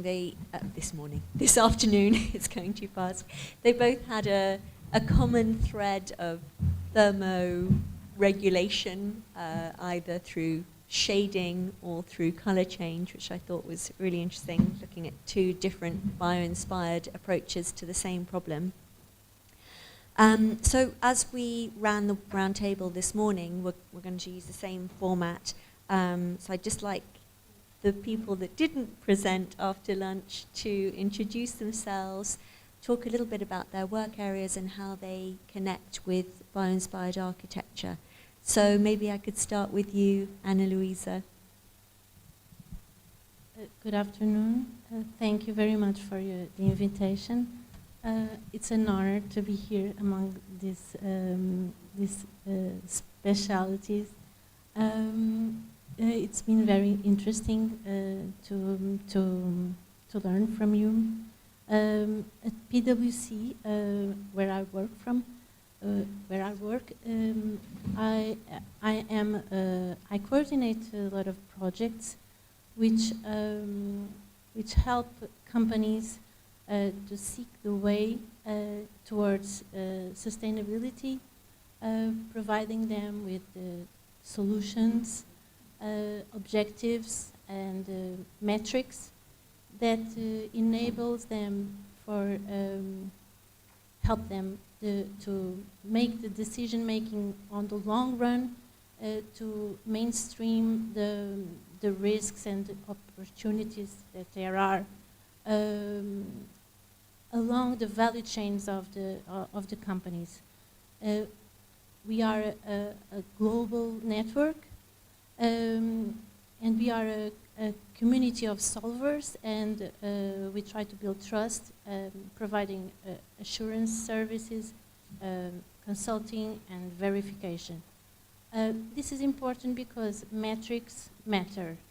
Metrics around sustainability really do matter when we are trying to decide where the money goes, where do we invest. And so I brought a book, and I don't want to monopolize this talk, but biomimicry, I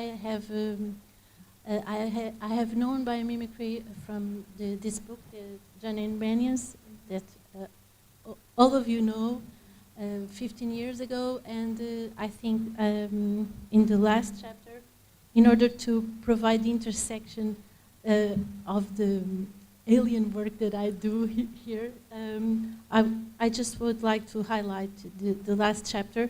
Well, where will we go from here?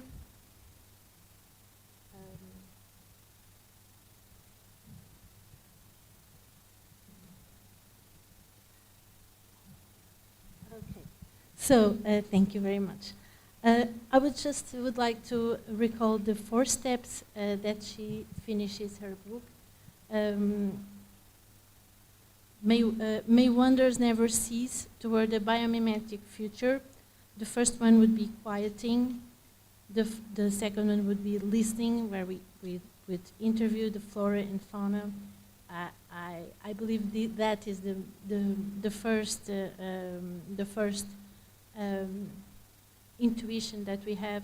And I think the one that most resonates with the work that I do is the echoing part. Encourage biologists and engineers to collaborate using nature as a model and as measure. So I think we would like to echo in the practice and in the talk, because talking is really important and sustainability is a social construct. So I believe that we need to work on the better metrics that really enable these kind of solutions to come out and have a positive impact. Great, thank you very much, Anna-Louisa. We've got a second question for you later on, so I'm going to pass on quickly to Katerina and Liliana, if I pronounce the name correctly. Could you introduce yourselves and tell us a little bit about how your work intersects with bio-inspired architecture?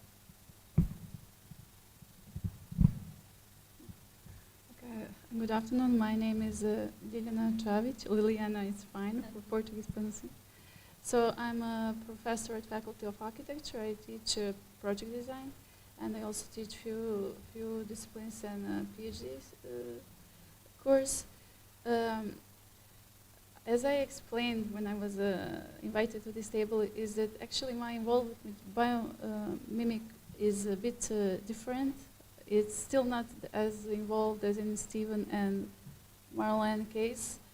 Actually, in our project design that we develop with our students, we use a lot of biology and nature, but on a rather meta level, which I want to which would mean, for example, that we discuss a lot of notion of implantation or implantação in Portuguese, which comes from the implantare or planting, and it is the main and most basic relationship a building or city establishes with the earth that it is planted on or grown from. So that notion, which looks very simple, takes quite a lot of effort to incorporate, because it is not as straightforward as it might seem. Building define itself through the relationship it establishes with the earth under it. So that is one of the notions that we use. Then we use a lot of notion of cycle, in a way that all the architectural and urban spaces have a cycle of life, and we cherish that cycle in all of its parts, which means that growing as well as declining is a natural process, and it should be respected in architecture and urbanism as it is respected in life, in biology. So buildings are meant to our design, we try to look that way, not as 10 or 20 only, but what happens after, how they are decomposed, how they are assembled or deassembled. I mean, we are far from the thought that Stephen has explained, but these are our humble approaches. Then also another important, for example, we have on the phenomenological level, I try to encourage students to go to the site, to feel the site and to do kind of phenomenological diary. That is how I call. So they assemble several plants, stones, everything that they find that belongs to the earth that they are going to make a project for. And so we carry that diary throughout our process. And for example, very often they have a question about the structure, about the color, about the sense. And then I tell you have there your diary. Just go and reflect over it, and you will find the color. You will find if it is matte or if it is glossy. So that is briefly my approach. Thank you. Thank you for the invitation. So the three techniques, if I understood correctly, the first is the sort of implantation. Yeah. The second is the circularity, and the third is a sort of sensory approach to the site where the building will be built. So it's understanding both the geology and the vegetation community, and to make sure that what's being created is complementary or has some kind of link. So to me, and you actually said this when you introduced yourself, it's a kind of at a meta level that you're thinking about ecology and biology. Do you actually use the word bioinspiration in your teaching or in your reflections, or is it sort of more intuitive, it's something instinctive but it's not explicit? Exactly, it's not explicit. No, it is not explicit. No, it's not explicit. And it's because as I said previously, I'm not knowledgeable about the subject. I think to kind of be able to teach, I have to learn a lot previously. So maybe in some years I will be able to do it. Yeah, thank you. Hello, thank you for inviting me. My name is Katarina. I'm currently a PhD student at the Faculty of Fine Arts in Lisbon.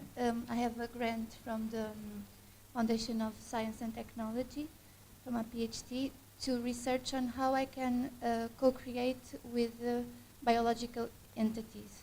So artistic co-creation with biological entities. I was trained as an architect, that's why I'm in this panel. I studied at the Faculty of Architecture, so I can really relate with your approach to this implantation concept and so on, because I think, in fact, all architects are a bit of biomimicists, if that word exists, because we start by relating with the context we are in, I think. I think that's the first thing we do. I don't know if you also agree. But concerning my work as an artist/architect, I'm concerned, as my practice as an architect, before I became an artist, I started noticing how buildings sometimes are hostile to biodiversity. And this obsession with modernism and with modernist values, with very perfect surfaces and perfect shapes, can be hostile to biodiversity. And so I started falling in love with these spontaneous occupations of buildings by nature. Plants, wild weeds, but also animals like ants, spiders, and so on. So I started to wonder, how can I deliberately invite these beings to occupy buildings? So I'm trying to explore this matter, but in an artistic way. So my work is not so much about metrics, not so much about exploring in an aesthetical way, how I can invite these beings into architecture. Concerning biomimicry, my work is not actually about biomimicry, but it's informed by biomimicry literature and concepts. For instance, Gilles Deleuze's realizam, I think everybody's familiar with.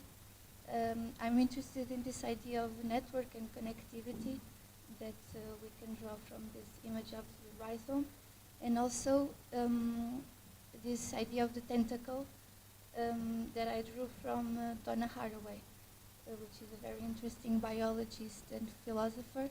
I recommend you to Google if you don't know. And she proposes this tentacle as a methodological tool.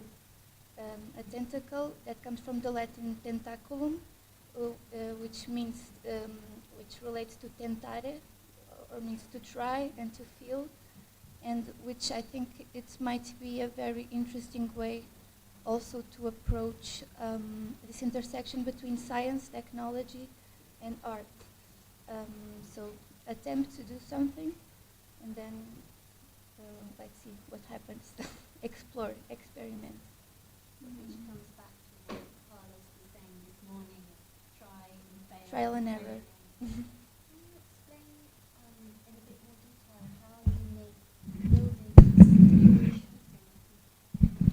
how you make buildings more welcoming to biodiversity from an aesthetic perspective? You use aesthetics to encourage biodiversity, colonization of buildings. To me, there's a very obvious and simple way of doing it, which is subtracting space, subtracting matter to architecture, and offering that empty space to other beings. It's very interesting. There's a project at the Natural History Museum, a PhD student that's working on living walls. We have a few prototypes at the museum, and it's exactly as you explain, having spaces within the building material that are appropriate for the colonization of different kinds of species, plant species, but also animal species. So I have an installation here at the museum at the entrance that I invite you to take a look at if you have the time in the end, where I try to do that gesture of subtracting a tiny bit of matter from the architectural matter from a wall, and see if it will be colonized over time by these wild beings. Yes. Some of it is already being colonized, but I believe that with time, more things will happen. It brings me back also to what Louisa said in her presentation about how people think they like biodiversity and they like nature, but actually what they mean is they like it over here, and then as nature gets closer and closer to us, it can generate feelings of panic or discomfort. And living walls and living roofs are something, and I know Stephen's been involved in some research on this that asks people, you know, what kind of species can come within what radius of me before I start feeling uncomfortable, and that it's actually, you know, it's a compromise sometimes. But I think also it's cultural and it's aesthetic. Oh yes, it's an aesthetical question. Yeah, because we have this idea of the bugs, of disgusting bugs and plants and it's dirty things. But also I think it's an exercise of co-living, of trying to approach them, but sometimes it's not good for them if we approach too much or too often. So it's experimenting and seeing what works and seeing what doesn't affect the structure of the building as well, because you know, we want to integrate nature and biodiversity into cities, but we don't want them to damage the structure. Maybe Stephen, I don't know whether you'd want to say a couple of words on the work that you did. Yeah, the idea was to find out where the cursor was placed between biophobia and biophilia, because obviously we respond very positively to a lovely tree outside the window, but then when you start talking about mosquitoes and pigeon poo and who's going to rake up the leaves and all this sort of stuff, it's all of a sudden it's like, and there was a big problem. It was a real barrier to some projects to have, you know, this knock on the door, because people were generally speaking, over half the population was favorable for biodiversity despite the inconveniences of that, because they knew that it was for the greater good And I think you need to be able to put that on the table and say, do it, do it. Don't ask questions now, just do it. There will always be sensitivities. We'll try and deal with those, but you've got to do it. But I love the idea of the spontaneous occupation by plants, and there's also a lot of people working at the museum in France on biofilms, the importance of that next level down of biodiversity, which is so important, the biofilm, the microbiodiversity in cities, in order to make possible all the other species that we tend to associate. I'm not a believer in sticking trees on balconies, big trees on balconies. I think that's kind of ridiculous. I like the smaller ones, and rendering the architecture porous, so it can, and get out of this idea of a sanitized environment, because in fact all these things are actually beneficial to us, contrary to what we've been taught for a whole century now. Don't sterilize the city. Bring that stuff back in there. It's actually beneficial for us, and not the other way around. The so-called microbiome of the city, all those microorganisms that live in our gutters that are helping to balance out the good and the bad. Just going to check the time. So maybe we could move on to the next question, which is about application and action. How do we encourage the private sector to adhere to bio-inspired principles in their work? Would you have any advice to architectural firms interested in bio-inspiration? So those are 3 questions for Marlene, Stephen, and Anna Louisa. Perhaps, Marlene, you could start.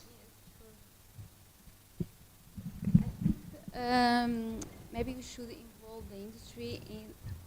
I think we should involve the industry in research phase. In my case, I'm studying color, and I would like to achieve a ceramic tile that changes the color in response to the temperature of the environment. And our goal is to give life to buildings, to make them organic, to make our facades responsive. And we are developing a smart material that changes color. And we are working with the ceramic industry, and our focus is on grés porcelânico in Portuguese. A porcelain stoneware. It's a material that we could use in public spaces or spaces with a high level of traffic, because this surface guarantees durability and resistance against wear and tear, climatic conditions, cleaning products. It's a very nice material that you could use in every environment, indoor and outdoor, all and floors. So for the final customer, there are a lot of benefits of using this kind of material that change color. Besides of the visual part, because we are speaking about the surface, a spontaneous surface, that change color, surprising, a unique surface. But I think this color change, it's more than sensory experience, because what you want is that this coating in the winter adopt dark colors, and in the summer adopt light colors to reflect the solar radiation. So by improving the thermal and the energy performance of our buildings without increase the energy consumption, we will improve the living conditions of the users in terms of productivity, health, and reduction of costs. For the companies, construction companies, architects, as I told you before, I think there are also a lot of advantage, because our buildings are old, they need a renovation, and I think that during these works some energy efficiency improvements are also made. So I think the color could be a tool or a strategy of bioclimatic architecture and eco-efficient buildings that offer benefits for both, for construction companies, architects, and also for users, as well as for the preservation of environment and society as a whole. So there's a clear win-win-win situation. The first thing you said is get companies involved in the research on these topics as a way of getting buy-in, sort of appropriation, that they're part of finding solutions. I think that's really powerful. Anna Luisa, how would you respond to that question? My advice, or how would I respond? I think companies should, in the private sector and the firms in architecture, may benefit in coordinating their collaboration. Collectives that really can showcase the solutions and bring to the table the know-how, how these solutions are really beneficial, because there are a lot of problems regarding climate change and heat waves and frequent fires, which are risks that companies are really taking into account in their investing decisions. And if it is clearer, whether it's on a quantitative metric or with showcasing in a less tangible way, I think it's very, very important. So then we've got the idea of pooling ideas, collaboration, working together, which in itself is a biomimetic principle. Stephen. Yeah, I think there's a French biologist who came up with this word stigmergy. Stigmergy, social creatures use a very, very simple system to pass information on. Termites, when they're going to build their nests, they simply, when they gather a little ball of mud and they stick it on the ground, they add little pheromone to it. And then when another termite comes along, he smells the pheromone and says, okay, this is where I need to put my thing. Boom. Little by little, the mounds get bigger, the pheromone gets stronger, and then all the other ants start doing, and that's how it gets built. So there's no hierarchy. It's just sharing simple information. This works. And it's the same way that they navigate, they make maps of where to go to find food. And this is a phenomenon, this is artificial, well, this is collective intelligence, I think, what we're talking about. And it's a very, very natural thing to do. And there's no way we're going to get where we need to go unless we share information. I mean, the urgency is such that if we don't share these things now, we're just not going to make it. So, but to answer the question about what happens in practices, I think that there is a new generation coming through who needs desperately to find meaning and sense in what we do. There's no point just saying you're going to work on an office building and you're going to be happy because you're an architect and you've got a job. They need to find something with meaning and without losing the intuition, which is desperately important. So we don't want to overload them with biology, and evidence-based stuff. We want to keep the doors open so that they can be intuitive, because I think that's the other half of the game. But also to understand what is good practice these days and where to go to find the solutions. As an architect, do you see that the younger generation is increasingly concerned and wanting to find meaning, as you say, but with regard to environmental change, to find meaning in how they apply or practice architecture in a context of environmental change? Is that something that weighs heavily on their shoulders? Or? Dead simple answer, yes. I mean, I'm not teaching, so I mean. Actually, we were discussing the other day. We have plenty of students that are just dropping out of the studies, and we were discussing what is the problem. And one of the suggestions was also that they don't see the meaning in what we are teaching. So yeah, we discussed that a lot, because somehow they are disconnected, and it also comes certainly from the lack of meaningful input that we are giving. So that's what we are facing. Maybe we could ask the two PhD students how they think that the younger, not that you need to speak for the entire younger generation, but how would you see the solution to that lack of engagement? Or you've got a microphone over there. I think there's obviously a financial problem also involved. People don't have money to study. So we cannot ignore that also. Yeah. There's lack of motivation, of course, but there's a very practical problem as well. I think as a designer, we have the responsibility for the present and the future of our environment. And at the same time, with your panoramic and multidisciplinary vision, we have the opportunity to presenting solutions that are a good balance between environment, production and consumption. I think small changes could have a big impact. Great, thank you.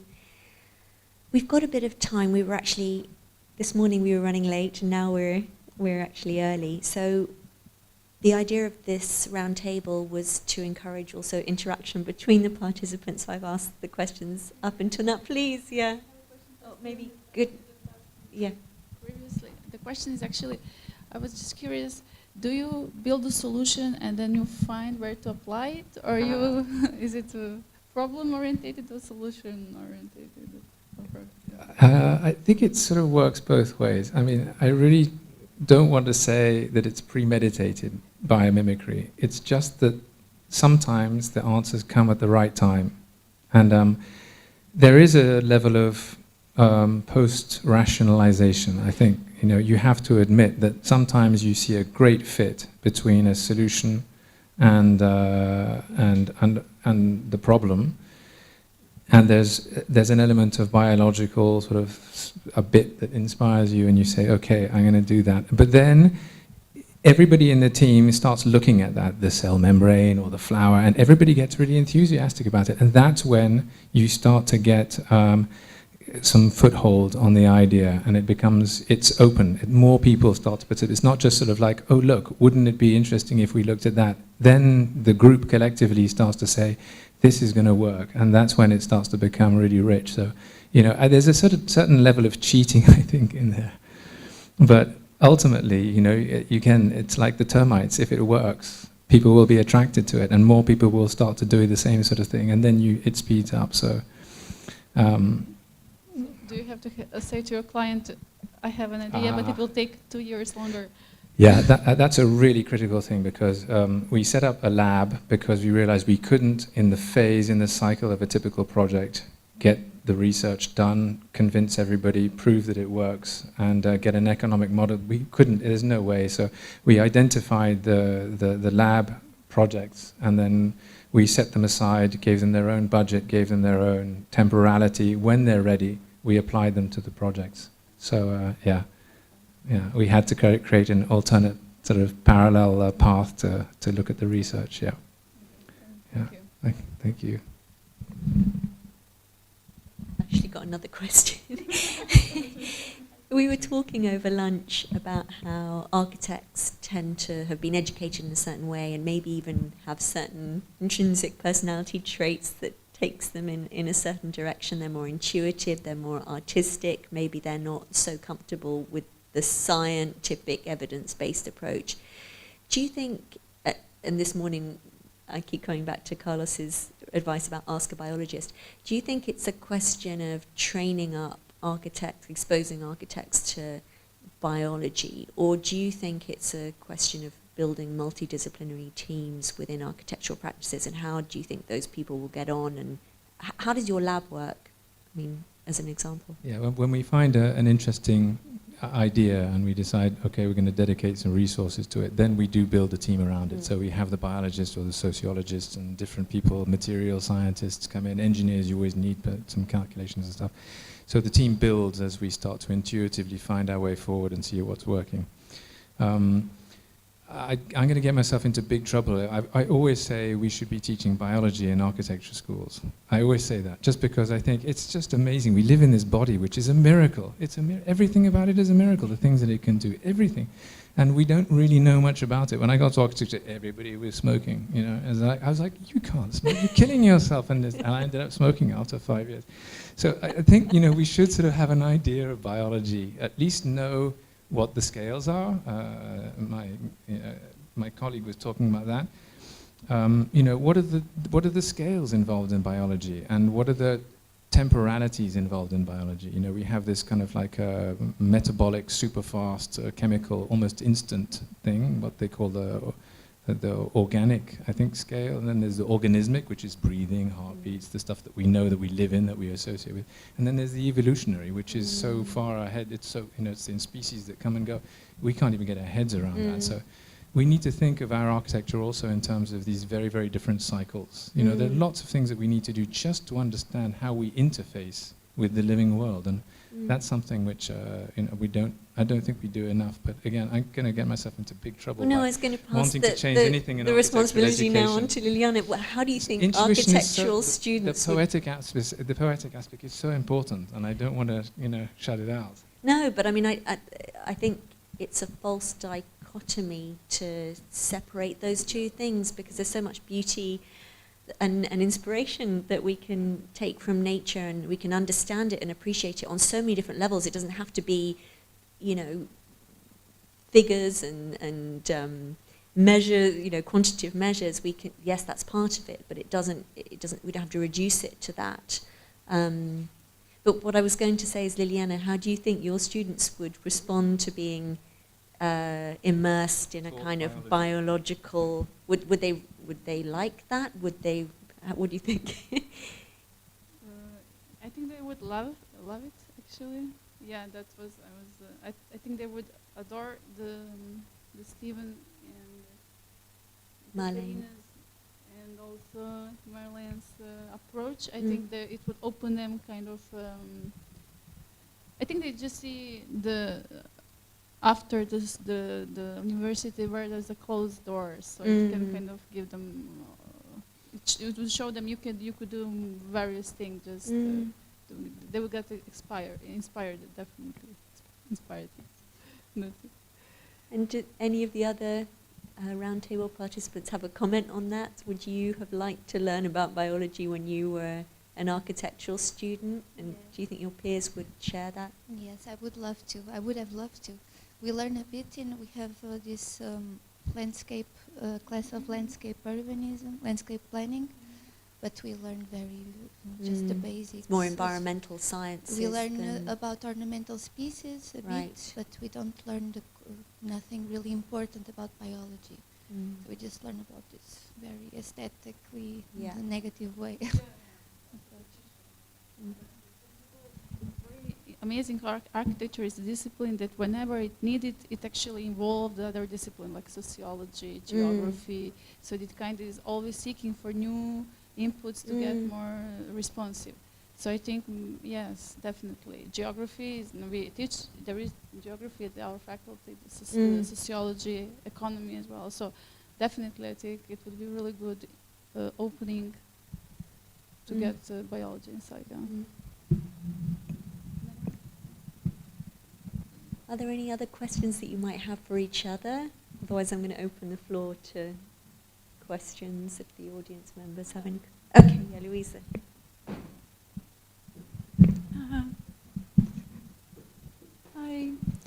I used to teach. I used to teach biology to art students. Yes, to fashion students and to, I don't know how it is called, design furniture students. And they respond in a way that is much more, for someone that is teaching, it is much more satisfying than my biology students. They get so excited that they just can't stop learning more, and even after the class is ended, they want to know more, and they send me messages all the time. And I would like to say to Katerina, we are filming a documentary for Channel 1, RTP 1. It's called Dry Wall Lives. So it's the life of plants and animals in dry walls in central Portugal. And we are trying to understand biologically why some of these organisms live there every year. And an artistic approach would be wonderful.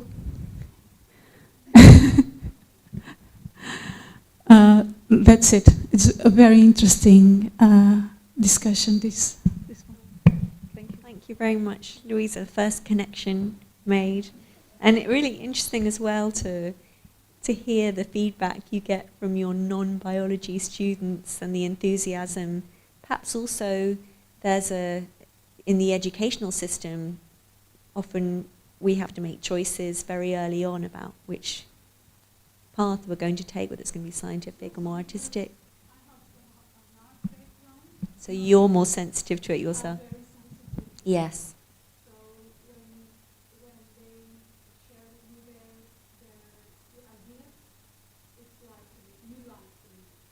Yeah, and that's, again, I mean, it's something I mentioned during my presentation, that more from an engineering perspective, that when biologists at the Natural History Museum in Paris have worked with engineers, that they've learnt so much from engineering disciplines, which then they've applied to their own sphere of research, and I guess it's the same with artists, that it makes you think differently. Are there any other questions from the audience? Yes, Miguel, I'll give you the microphone.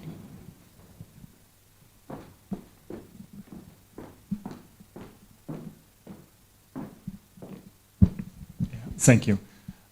So regarding the subject of promoting colonization of walls and of buildings and of creating, special spaces for, organisms to settle and to grow, I mean, usually this biological colonization of buildings is associated with it some kind of degradation of the facades of the walls and so on. So how would you, I mean, so essentially if you promote biological colonization, you would be somehow affecting the lifetime of the building and of the materials, which should be more than 10 years, as you said. So how would you, I mean, go around this issue? First, we have this idea that once the building is colonized, the plants or the other organisms are going to keep growing and growing and growing until they destroy the building. And that might not be true. Sometimes the communities, the biological communities, just come to a point of stagnation, and they can coexist. I got this information from a landscape architect that visited my exhibition, and told me this in a very informal way, so I'm not researching this. About the technical aspects, I guess it's up to the engineers to give their contribution.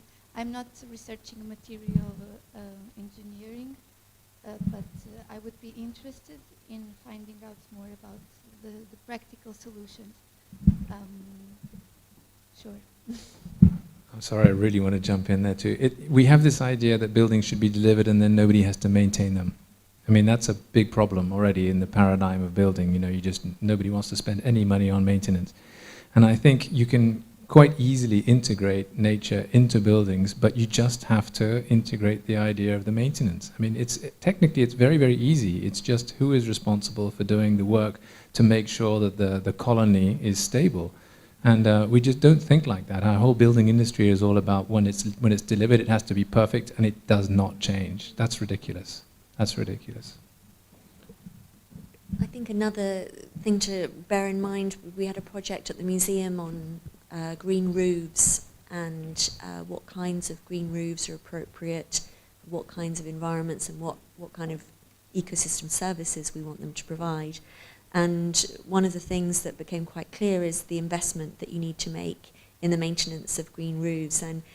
And although they may have very positive effects in terms of biodiversity creation, reducing urban heat islands and reducing the effects of flooding and so on, again, they need to be maintained, and you need to think from an irrigation perspective, how much water do these roofs need in order to be maintained, and what's the ecological footprint of that maintenance? So just sort of, I guess, looking at the question of maintenance quite holistically and the whole environmental or ecological footprint of what you're doing. Maybe, wait, yes, Catherine? I think the ecological footprint of what I propose, it's far less than most of the green wall systems, because most of the green wall systems need a lot of irrigation. Right. And most of them are actually more of a greenwashing practice. They are extremely expensive and costly, and they just give this very green, sexy look to the buildings, but they don't connect to the ecosystems, they don't connect to biodiversity. They're not necessarily plants that you'd find in that biogeographic region naturally. Of course. They are more concerned with the ornamental aspect of the plants than connecting with the ecosystem.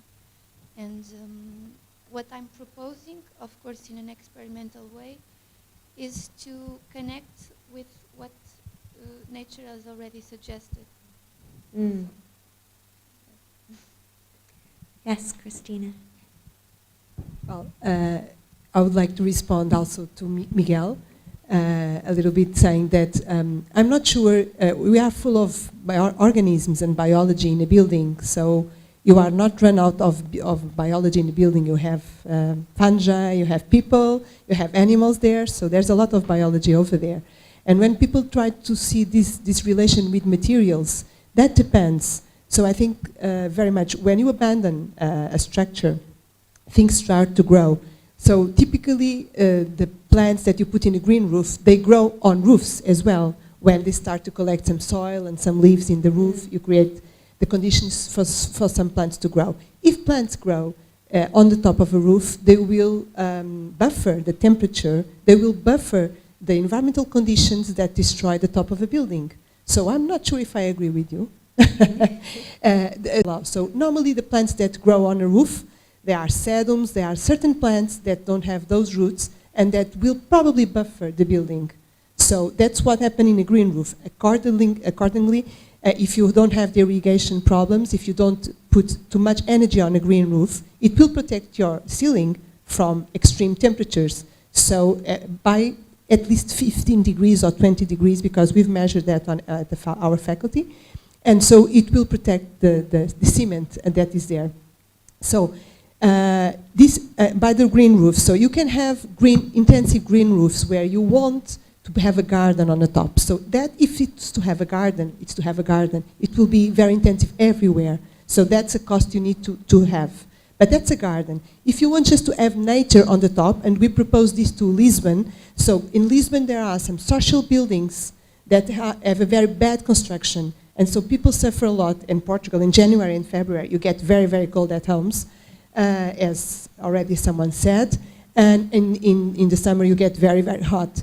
So those buildings that are social buildings built with very cheap materials and cheap walls and not thinking about insulation, they don't have good conditions. So if you could do some gray roofs there, you will probably be buffering. So the gray roofs is just putting some material there, could be residues from, for example, residues from construction that if you are improving your buildings, and then you just let nature finds the way. We were testing that with several materials.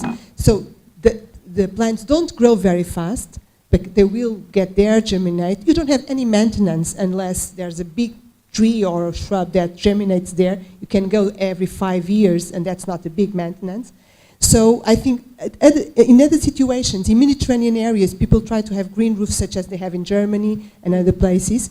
And we need to irrigate them in Portugal if you want to have those green roofs. But we can do it with cryptogams, which are plants that don't require water all the time, like mosses, bryophytes. So we already tested that in Portugal as well, because they can have just 3 centimeters, they grow everywhere, they don't need a lot of soil, so buildings can stand that.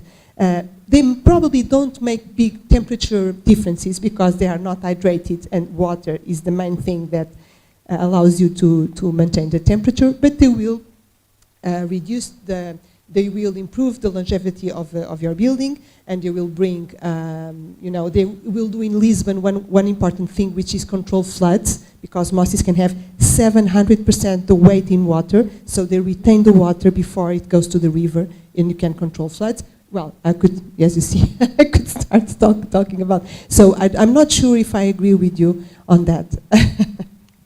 Christina, that was really interesting, the explanation about how it's not all about thermodynamics, but also about the retention, how some species like mosses have an incredible capacity to retain water. So from a flooding and urban wastewater or urban water management perspective, that's fascinating. I mean, this idea of reducing urban heat islands through green roofs is something that we explored at the museum, but as you say, it's the evapotranspiration that reduces the heat, and we can't always create ecologically friendly irrigation systems, so maybe we need to think about plants on roofs in a different way. So thank you very much for that. Yes?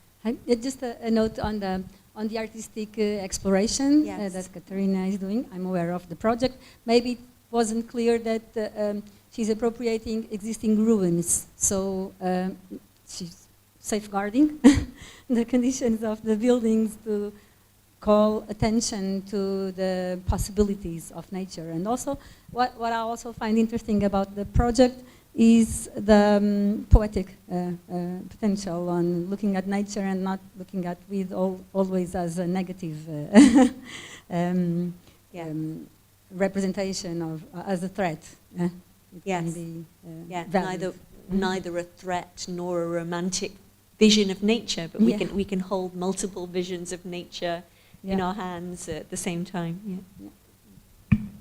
And I think if we're going to go all the way, if we're going to follow this idea of a building being a living organism, we have to have the humility to accept that our buildings will die. I mean, if we say we're going to be inspired by life systems, and we have to accept that there's a cycle, the buildings will die, which is something that architects don't like at all, because we want to feel, we've still got pyramids in our head, we want to be immortal. We don't like the idea that our buildings are going to die. So, I mean, I'm seeing my first buildings being dismantled now, and it hurts a bit, but at the same time I think they were so bad anyway, now I can do them better. So we have to have the humility to say, let our buildings die, and encourage them, see how they can die, and enrich other cycles to come and take their place. I think that's absolutely fair. Yeah, maybe just to make a clarification. So I understand what you say, and of course that if you purposely design the building to have specific plants, and I agree with you. So, but I thought that the concept that Katarina was explaining was a bit different. Was like, you just leave some, or you leave some specific type of surfaces in the buildings so that you allow for spontaneous, natural colonization from whatever living species are in that city. My work is artistic and conceptual, so I'm just exploring it in an experimental way. It's not a solution. It's not the final solution to be implemented in a technical way. It might be an inspiration for a technical solution, but not an actual solution. Because I would say that there's a difference in just allowing for spontaneous colonization of a building, okay, than just, purposely designing the building so that you have those kind of species there. So that was the difference. That's why I asked about, the impact that spontaneous colonization, if you have lichens growing, or if you have weeds growing in a facade, that could have on the, without maintenance, of course, it could have on the building. Am I right in thinking, Stephen, the flowers that you developed, with this differential heating and cooling, that they could also be applied to as a protection mechanism for green roofs, so to reduce the level of exposure to insulation. Yes, it's not just for human comfort, it's also for plants. And that was, again, Philippe Clergeau from the museum, who, when he first saw it, he said, "This is great, I can protect my plants that I put on the roof." And I thought, okay, you're absolutely right, but I never thought of that. But yeah, that's where we try to do that. It's just to kind of stabilize climate so that there's more comfort for us, but also obviously for other species too. So that was the Ask a Biologist part of the work. I'm aware that we're 10 minutes early, but it's been quite an intensive session, so unless there are any, and very interesting, unless there are any other questions from the audience, perhaps we could break for coffee 10 minutes earlier? Yep, does that suit everyone? Okay, Judith. I think it's a good idea, and we can use that 10 minutes and visit Katarina's work. I think it's great. Yeah. Excellent. It's just there. So okay, excellent. Let's do that. Okay, we do that. Okay. Thank you. So we'll be back at the same time. So we have a 40 minutes break, not just half an hour. Yes, perfect. Okay. And thank you very much to everyone in the round table. Thank you.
So thank you for returning. We are now starting the last session on urban planning, and it is my pleasure to call Eduardo. Eduardo is an environmental engineer specialized in sustainable urban development with a trajectory between Brazil and France. In Brazil, Eduardo helped local governments implementing sustainable urban plans, impact assessments, and strategic planning. In France, he's helping real estate actors to engage with the regenerative design and biomimicry, joining several urban design teams. Eduardo also works at pios and French Natural Museum, and he's conducting a PhD on regenerative neighborhood projects that finds inspiration in natural ecosystems and produce mutual benefits for nature and society. Thank you, Eduardo, for coming. Thank you very much. I will stand up, it's better. Hi everyone, so it's a pleasure to be here today. Thank you very much for the invitation from the Lisbon Natural History Museum. As Judith just said, I'm here representing two institutions today. From one side, the the French Natural History Museum, where I do my PhD. So the last few months of my PhD, I'm going to defend in 1 month. So I will show you some of the results of my research today. And in the other side, this research is funded by a not-for-profit institution in France that's called Bios, which works with the Natural History Museum in Paris in very close relationship. And in this institution, I do consulting, and we help real estate actors, so companies and architects and urban designers, to apply biomimicry and to bridge the gap from theory to practice. Today I will present mostly the results of my research. Where is the presentation? Just here? Okay, great.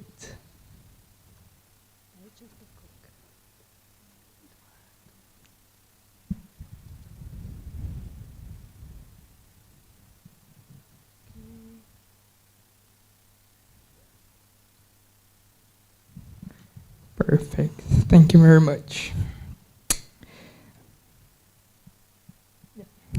So I will start with just some big numbers and context and constats. As you know, we are an urban society. Since a few years, like 10, 15 years, we have more than half of global population living in cities, and these big numbers are growing. Our projections is that around 2050, we are going to be between 60 and 70% of urban population around in the world. This same urbanization process is followed by a land use change. We change natural ecosystems, agricultural ecosystems, to urban spaces. Today, we have almost 3% of global surface that is already cities. The projections is that this number is going to be multiplied by 3 2030. But we changed these ecosystems that are fundamental to us. We are an interdependent species in this network of life. We need nature and natural ecosystems for our well-being. So we have psychological benefits from nature. We use and we need these natural ecosystems for our resources, so for food, for wood, to build our shelters. And we need it also for regulation of our cities, so avoiding flooding, avoiding heat islands, and global change. But we are changing these natural ecosystems, and we are losing the capacity to build these to produce the same benefits that we are dependent. The International Panel of Biodiversity and Ecosystem Services from 2019 highlighted the need of transformative changes in the way we design our urban spaces. So we need to move from this approach of changing the natural ecosystems destroying, reducing their complexity, to a way of build our urban spaces that conserve nature, protect biodiversity, and restore the capability of producing ecosystem services. In international policies and in urban design practice, we tried several tools to do that. So we have the new urban agenda, we have the sustainable development goals, especially the 11 that talks about sustainable cities, aiming so to reduce our impact during the urbanization process. We have also several design tools like sustainable neighborhood and sustainable building labels, but we are still in a mindset of impact reduction. We are trying to reduce our impact and reach neutrality. I work with a theory that's called regenerative design. I don't know if anyone already heard about that. Has anyone heard about regenerative design? Annabelle is one that her for sure, because she's her fifth time listening to me. Anyone else? No? Okay. So regenerative design proposes to go further, to move from reducing impact and reaching neutrality to an approach that has net positive impacts on each project that we do. We talked a little bit about today about positive impacts, about having metrics, about restoring ecosystems a little bit. So that's the main idea of regenerative design. Regenerative design is an urban design theory that has some principles. And which are these principles? One of them, I already told you, that's positive impacts that are mutual for nature and for society.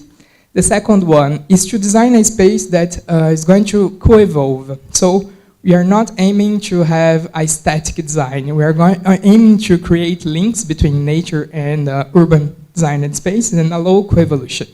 To reach these two objectives, we have three principles linked to the design phase. That is a project that's designed with a strong implantation phase. So we are going to do a diagnostic. We are going to try to anchor our project in their site reality. The second principle is a project that's really participative and designed and co-created with the people that's living around the space. And also we are going to rely on their knowledge. And the third principle, it's a project that is continuously evolving, like nature and like ecosystems, mostly in the context of climate change. It's a nice theory, it's a beautiful concept, but we have several problems to reach application. So the three main points and gaps today are related to the methods, so how we design really this kind of regenerative projects, the tools and the indicators, the metrics that go with regenerative design. And here, biomimicry comes as a methodological answer. This theorization to use biomimicry and find inspiration in ecosystems to reach this positive impact was done by a researcher from New Zealand, and I rely on this theory and on her method to go a little bit further and propose a review of the method and specific metrics to assess the positive impacts. My research is organized in three main axes that I'm going briefly to show you today. The first one is okay, so we want to produce positive impacts with our projects, and the theory by now proposes to measure these positive impacts by measuring ecosystem services. That is, the benefits that humans have from functioning ecosystems. So which are the levers to produce urban ecosystems in urban projects? The second X is, okay, we know the levers, so which are the strategies that I'm going to apply to a project to produce these ecosystem services? And the third one is the indicator, so how we are going to measure it. I will show you some results of these three main topics. So the first point is the levers. So how this method that was proposed by this researcher from New Zealand works. The first step is doing an ecological diagnostic. So we are going to anchor our project in the site reality. But we are not just doing the diagnostic for the zero situation. We are going to assess the ecosystem services. We are going to use ecosystem services indicators all the time from a previous situation of this ecosystem. She proposes to, if now we are here in this room, in the past maybe it was a forest, so we are going to assess the situation now and the situation in the forest. We are going to compare these numbers, and we are going to try to bridge this gap with design. So we are going to define an objective that's somewhere in the middle of these two numbers, the preview and natural ecosystems, and the actual one. And we are going to propose several solutions to try to enhance the production of ecosystem services. Two projects applied this method to real life and to projects that had some kind of implementation in real life. That's these two projects, one in the United States and one in India. We lost the colors, sadly. How it works to be simplify the theory and to try to understand the levers. So how does the ecosystem services production works? We have an ecological structure that functions, that have several ecological processes, and these processes are going to build and produce the benefits that we need. Once we build cities, sorry, I need to move and show you. Once we build our cities, what happens? We destroy the structure, creating pressures. We create a lot of pressures over the ecosystem structures, and we reduce the ecosystem structures. This small schema is key to understand the levers that we have in urban design to enhance the production of ecosystem services. We have two main levers. The first lever is to regenerate, restore the ecosystem structure that once existed in this ecosystem. And the second lever is to reduce the pressures that we make towards this ecosystem. So we are going to regenerate and reduce our impact and our print. I was interested to understand, okay, we identified these two different levers, so how do projects really address these two levers? Do they address them equitably? Today we focus in one or more in another. So I went to study six different case studies to understand how they tackle these two levers, analyzing different urban solutions that they proposed, like renewable energy generation, bioswales, rainwater management, using low impact techniques. So I listed all these different strategies that each project had, and I found that projects have a strong focus today on reducing our pressures over ecosystems. So we reduce our energy consumption, reduce our water consumptions, we reduce our waste production, but we are less proactive in regenerating and giving space for nature in our urban space. And I believe that it resonates with a lot of our discussions previously before. So the second point in my research is regarding the different strategies that are used to enhance this production of ecosystem services and have this potential positive impact. Here we had a first list of different strategies that are nature-based solutions, technological solutions that can regenerate the ecosystem structure and reduce the pressures. And we try to understand how sustainable neighborhoods around the world are applying them and what's lacking and what's working nicely. We investigated 73 different projects around the world, and mostly our answers came from designers, from designing teams, and some project management and environmental consulting teams. And we started the research with a list of 42 different strategies that could be used by a project. We found that in average, a project is made by, they apply 22 different strategies, but we have a very large and wide variation from the minimum and maximum that we can find. And here are some big numbers of the strategies that are used to tackle these levers. Mostly the projects, they address reducing the pressure, so managing energy efficiency, rainwater management a little bit, reduce the carbon emissions in the project using TOD or densification, mixed use. We reduce the topography changes, we reduce the land use change in the maximum, so we try to do not touch sensible areas. We try to enhance the green surface, so with green roofs, with green walls, and we reintroduce local vegetal species. So if we take a fast look to this slide, we can see the word reduce a lot. So we try to reduce our pressure.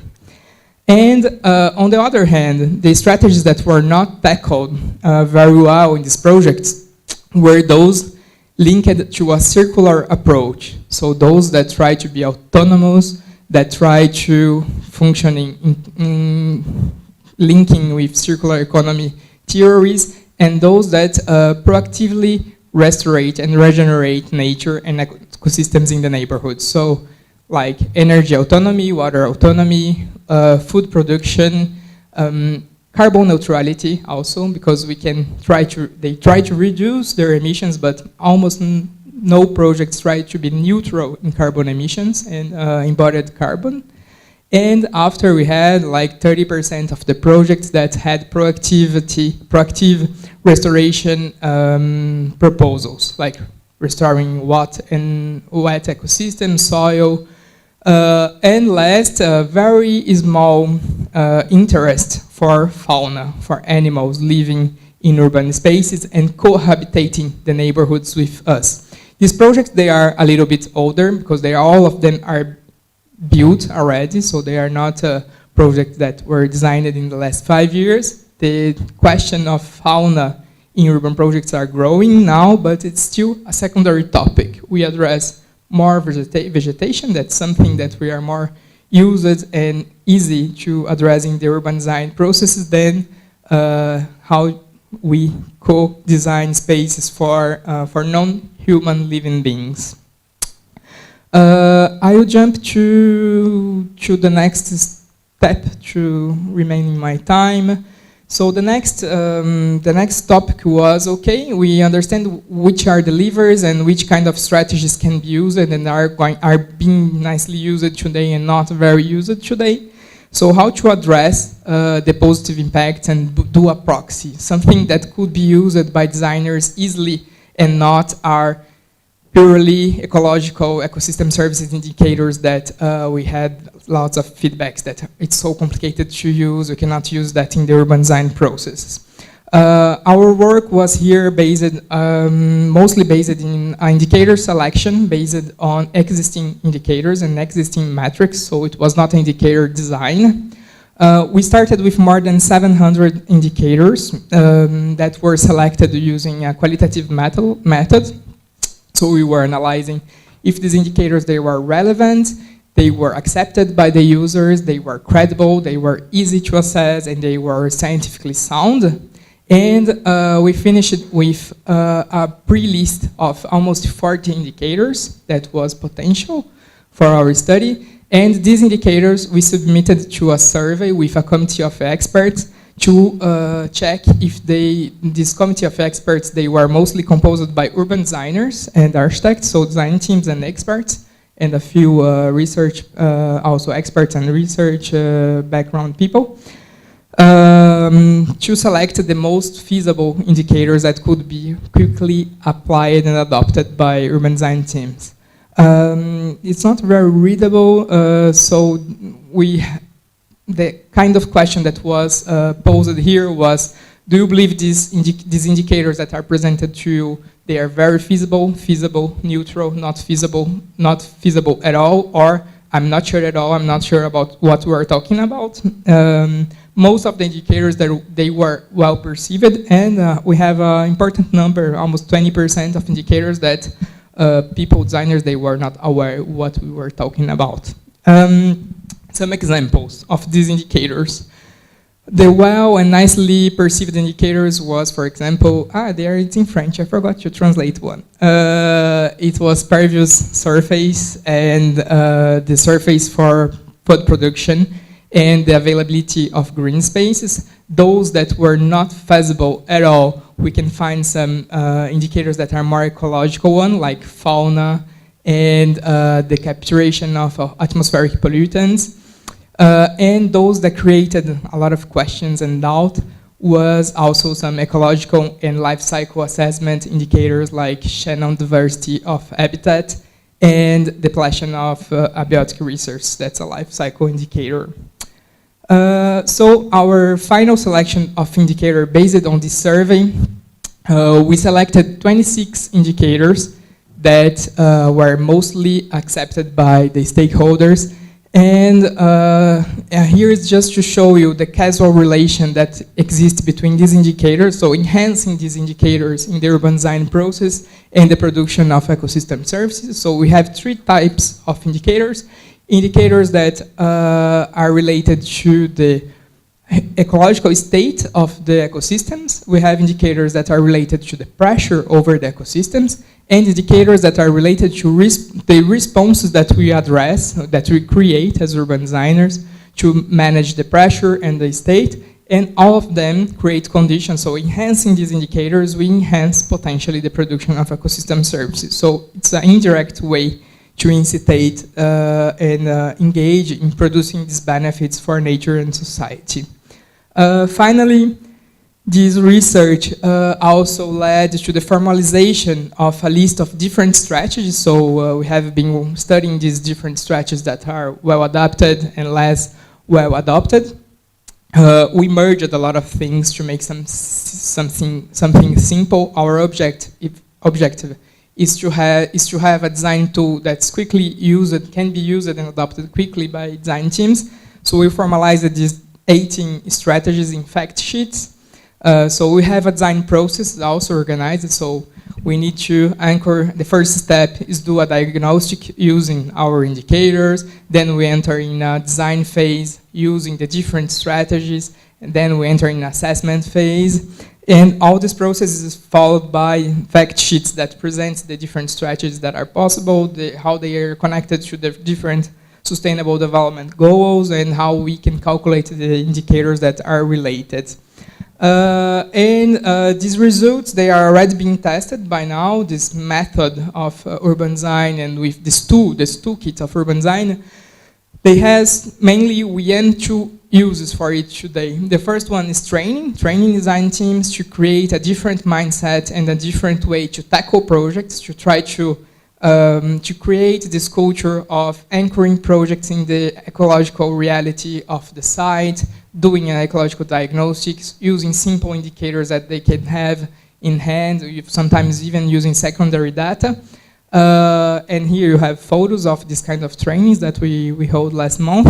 And the second way that we see the use of these results is to inform and change existing referentials, frameworks, urban design frameworks that have indicators, that showcase strategies, but today they still lack to ensure the application of strategies like circular, that goes towards circularity and towards the integration of biodiversity in urban design.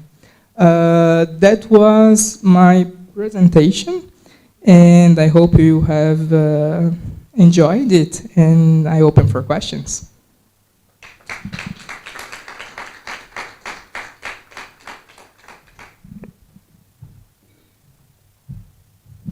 Thank you, Eduardo. Time for questions. Yeah. So one thing that I found really interesting about your methodology is the importance that you give to, importance that you give to stakeholder involvement and this kind of participatory approach, so involving local residents in discussions and how you choose indicators based on the acceptability of their acceptability to the general public. Did you ever find that there were compromises that had to be made with regard to how acceptable an indicator was and how easy it was to understand versus the scientific? I mean, I noticed that there were two things, credibility and robustness, as your two other things that you had to take into account. Did you ever find there was a divergence, like what was on a surface level acceptable to people didn't always coincide with what was the most relevant scientifically, and how did you manage that? It was a very important point and a very nice question, because like we had a lot of indicators that were related to life cycle assessment indicators that are very interesting and very scientific sound and robust on calculations, but we need a lot of data, and designers, they are not ready for that.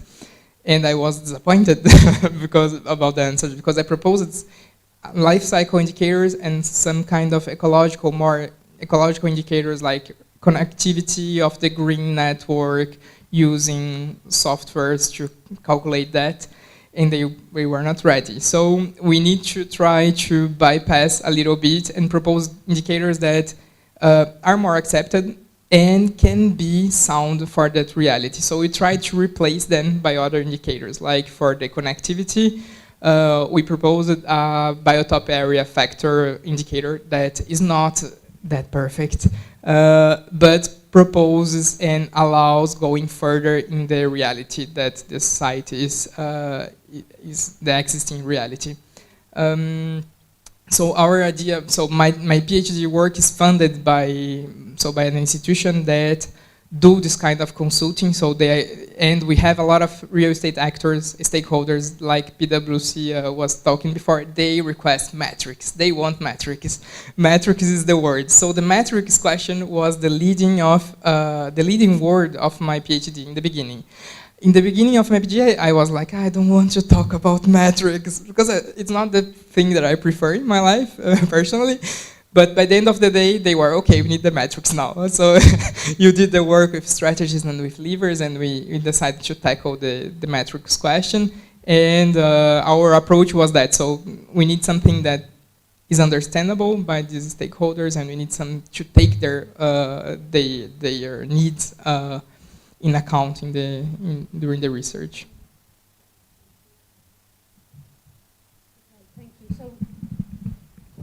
Thank you, Eduardo. It's time to move to our last talk with Cristina Branquinho. She's going to talk us about ecosystem as inspiration for sustainable and resilient urban areas. Cristina is a professor of ecology at the Faculty of Science of the University of Lisbon and a researcher of the Center for Ecology, Evolution and Environmental Changes in Portugal. She is leading the thematic line Green and Blue Infrastructure for Urban Sustainability. Her research focuses on understanding ecological patterns at ecosystem level in responses to environmental changes. So thank you very much for accepting the invitation. It's a pleasure to have you with us. Okay, thank you very much. So I hope you still have some energy.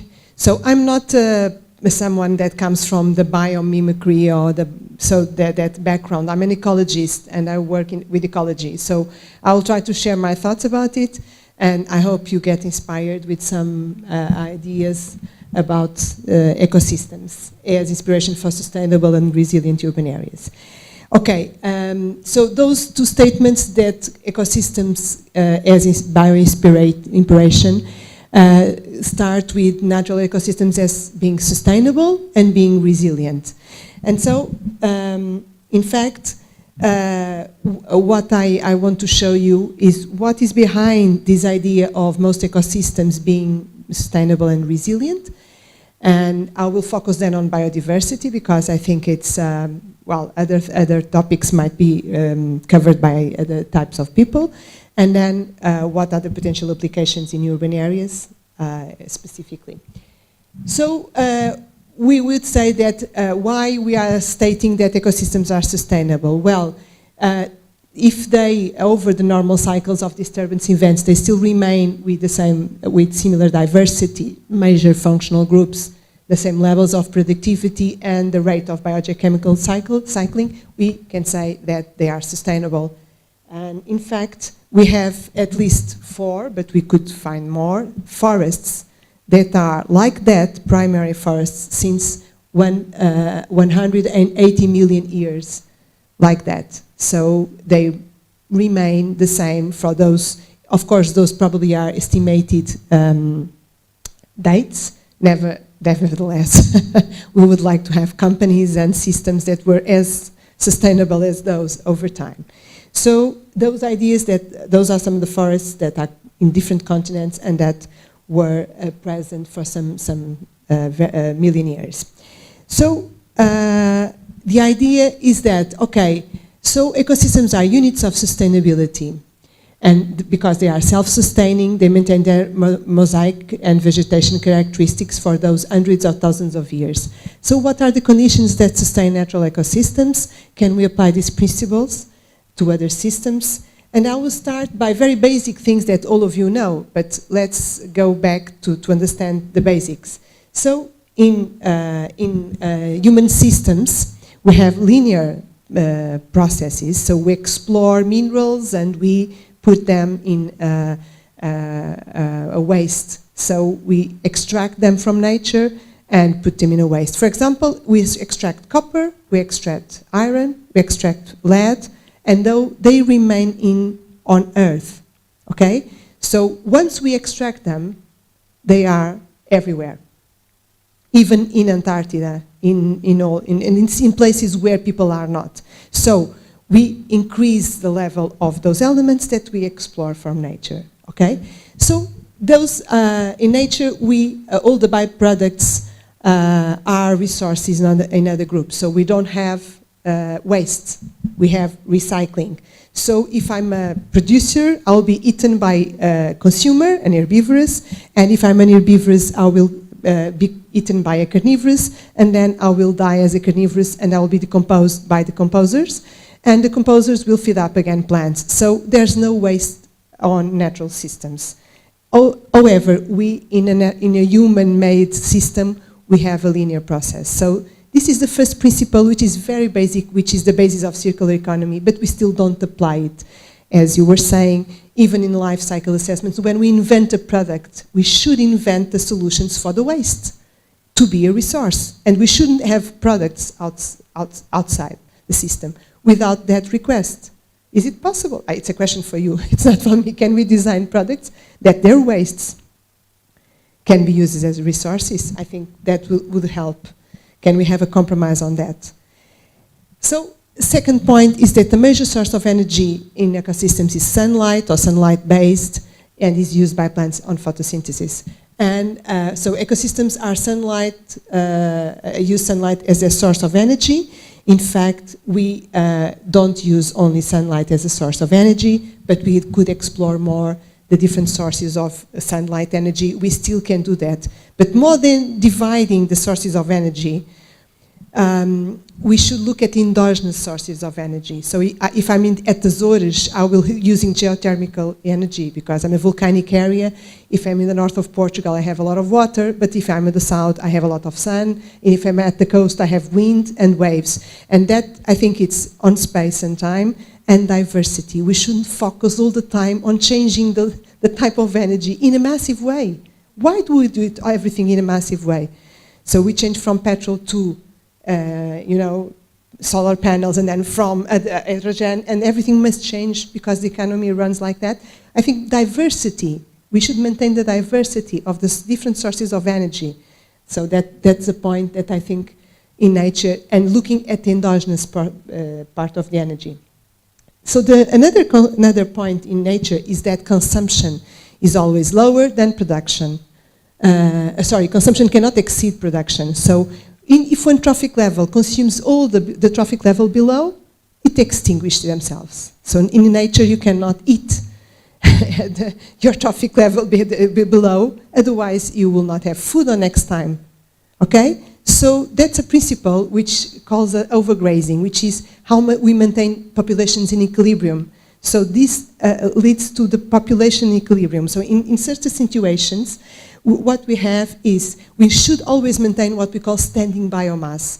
So if I'm an herbivorous, I cannot eat all the grass. If I'm a carnivorous, I cannot eat all the herbivorous, and so on and so on, okay? I must maintain some part of it to reproduce and get for the generation.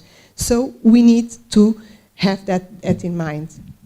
In fact, most of the populations are regulated if they have this type of process. And in fact, we are not regulated as a species ourselves, right? The other thing, and which is the one I will focus more than afterwards, because the other ones can be solved in different disciplines as well, is that most stable populations are the ones with higher diversity of natural enemies, and the most stable ecosystems are the ones with higher diversity as overall. So this is very difficult to prove. So in overall, there are some experiments that try to prove this, both manipulative and modeling as possible, because it's not a very important, but in terms of natural enemies, of course, if you have more natural enemies, your population is more stable, so you get more stability in your process. So as you, for example, all the invasive species that we have examples, like the ones that went to Australia, like rabbits and things like that, that got problems because they don't have native enemies, natural enemies there. So, and then we need to introduce those natural enemies. So there's a lot of examples in nature about this, okay? So we need also to maintain the enemies around. Okay, so I will focus a little, yes, the second statement was natural ecosystems are resilient. And resilient, because if they remain so many millions of years in the same state, is because they suffer sometimes disturbances, and they are resistant if they don't change. And as an example, I can give you, for example, if you are in a cork oak forest, which is protected by cork, if the fire is not very strong, it will not happen anything. It's resistant, okay? There's a resistance because the cork protects the tree from the fire. But if you have a pine tree plantation or pine tree forest, then it burns. Burns, but it recovers, which means that it's resilient. So we have both resistance in nature, when we are tolerant to certain stresses and disturbances. That implies that you have some trade-offs and that you are prepared for that, which means spending energy. And in case of resilience, you suffer the disturbance, but you recovered. Then, of course, you might recover. You might have different process in terms of recovery. So on the left side, you have external driver of stressor, and you have a decrease in the process of the ecosystem. So you change the ecosystem level once you are pressured in a linear way. So if I increase the temperature in the planet, I will get a decrease in biodiversity, for example, which is proportional to the increase in temperature. This is rarely happening. What's happening is more on the right, which means I'm increasing the temperature, and suddenly the same increase in temperature creates a decrease, an abrupt decrease on the ecosystem function, on ecosystem structure. And that is what we call tipping points, and we are in ecology trying to find early warning of tipping points to avoid irreversible changes. Because once we collapse to another state, what happens is that we go back again to the same level of temperature, but we don't have anymore the same ecosystem, okay? Because we have what we call hysteresis. And then sometimes we don't even go back, okay? Because we lose functions in the system, and we lose, for example, key elements that are not able to go back. And this is very, very expensive. So we lose completely, like being a desert, going to a desert. This is something that happens. So once we lose the productivity, then the soil cannot be anymore for food production, for forest, forever, okay? Okay, so in these situations of resilience, so we know that from, it's completely unformatted, but I think you will manage. There were some experiments that showed that ecosystems are more stable if they have more species. And why is that? I think it's very simple to understand. So if you look to the left side, to the column on the left side, we have an average year, and we have 3 communities, okay? One dominated by 2 species, this is very simple, and the other 2 dominated by one of the species with different colors. In the case of a warm year, you have the green dominating. The green gets well when the warm year appears, but the blue does not work so well when it's a warm year. So when it's a cold year, then you have the other one. So you get always more stability if you have the 2 elements in the system. This is very basic. It's very in common sense, but we don't follow that most of the time, okay? We try always to put the system in a very simple way, in a monoculture, so we normally don't follow that. So, but are all the species having the same importance in the system? Are all the species important? And sometimes here we can put a panda and a cockroach or other types of species. Are they important in the same way? And I would say no. No for the system itself, okay? For the system itself, for the processes of the system itself, if all the species were important, when I'm losing on the right, on the top right, if I lose one species, I lose the same ecosystem process. So I'm losing processes as I'm losing species proportionally, so it's the linear relation. But if I have, for example, a predator, and it's the only species that is a predator, if I lose that species, I lose completely the function, because the below trophic level will increase because it doesn't have any more the predator. So I will change completely the system. So if I have one species which just does one function in the system, and this can be extrapolated to all other systems, I lose that function. And if I lose that function, I'll change my system. But I can have redundancy. I have 10 predators. Well, 10 predators is not very common, but I can have 10 herbivores. And if I lose one, I still have 9. So they still do the job for the others. So I have redundancy. Okay? So species are important depending on the process they are implicated and how much copies we have of that function in the system. So species are one thing and functions are other thing. What is behind the function are the traits. The traits are attributes that species have, like being a predator or being a leguminous plant or being a tree tall and a grass and for example, a shrub. So they have different traits, and those traits will give their function. And why it's so interesting, instead of looking to species, looking to those traits? Because we, in one way, we can relate the trait with the function and with the process and the ecosystem service that provides. We can also do other thing, which is universal. So if I'm speaking of a species that only occurs in Portugal, and I say that name, you don't know what function it is, and I cannot compare with other countries. But if I do exactly describe the function that it occurs, that performs in that system, I can compare, and I can devise universal laws for that, okay? So it's more broad, the idea of having traits related with functions. And I even can do two things. I can have traits which are response traits and effect traits. Response traits are those traits that are filtered. If I'm in a Mediterranean area, I need to have plants adapted to drought. Okay? So only plants that are adapted to drought germinate, because they are filtered by the environmental conditions. So it's a response trait. If I look at the biodiversity, if I see traits of plant adaptation to drought, I know that the place is drought. And I have effect traits. So for example, if I have a bird that controls a pest in agriculture, I have an effect trait. So I have that characteristic of that bird that controls the pest. So it's doing a function in the system. And so I have these two types of traits. I can analyze them as ecosystem services, I can relate them, or as indicators of what the system is telling me about how it works, okay, on the left side. And I even can put here a little bit more theory of traits, which means is if I have the same number of species, and this, if I have the same number, if I have, for example, here you have functional richness, which is based on traits, and species richness, which is the common classification metric that people are using, the number of species.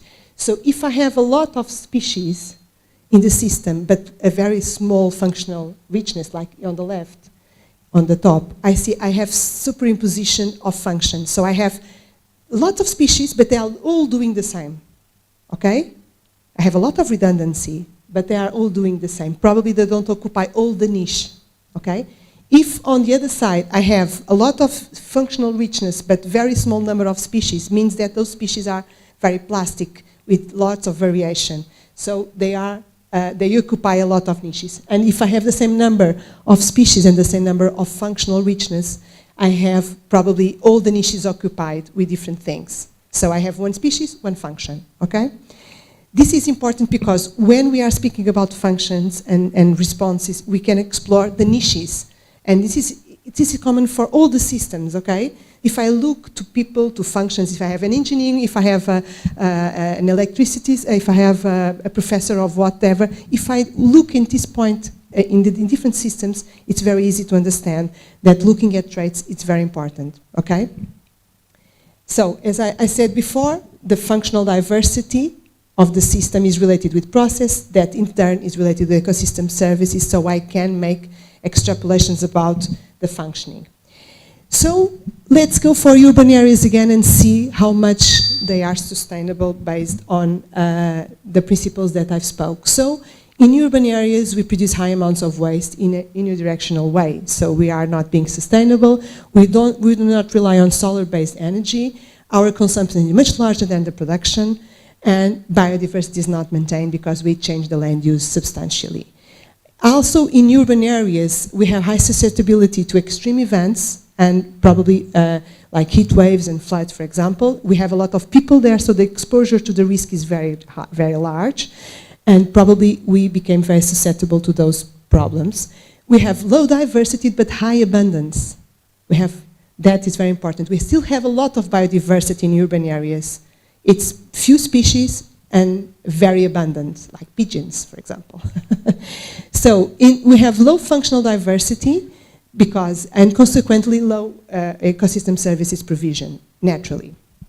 And as an example, I will show you how we studied a gradient from urban to rural areas. So this is a city that is on the other side of the river.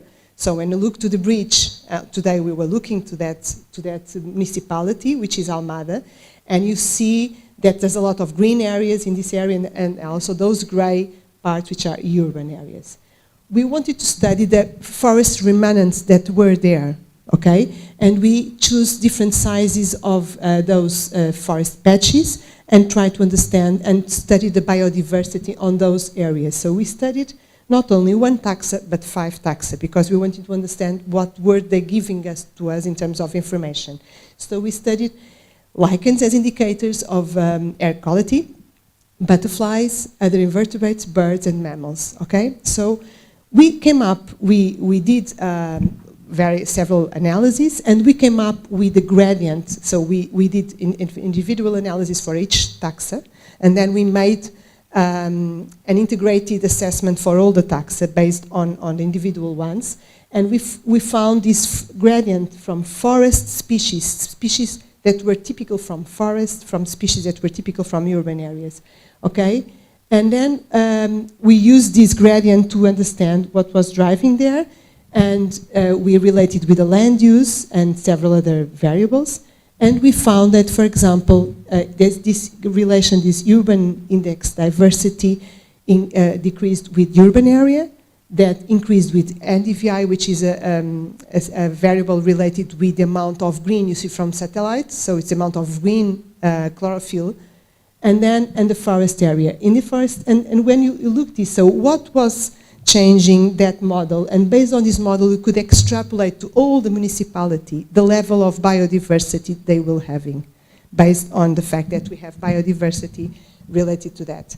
In this case, it's very interesting because we understood that that a certain amount, so alpha nectar approximately, we could have a lot of biodiversity if the patch was larger than a certain amount.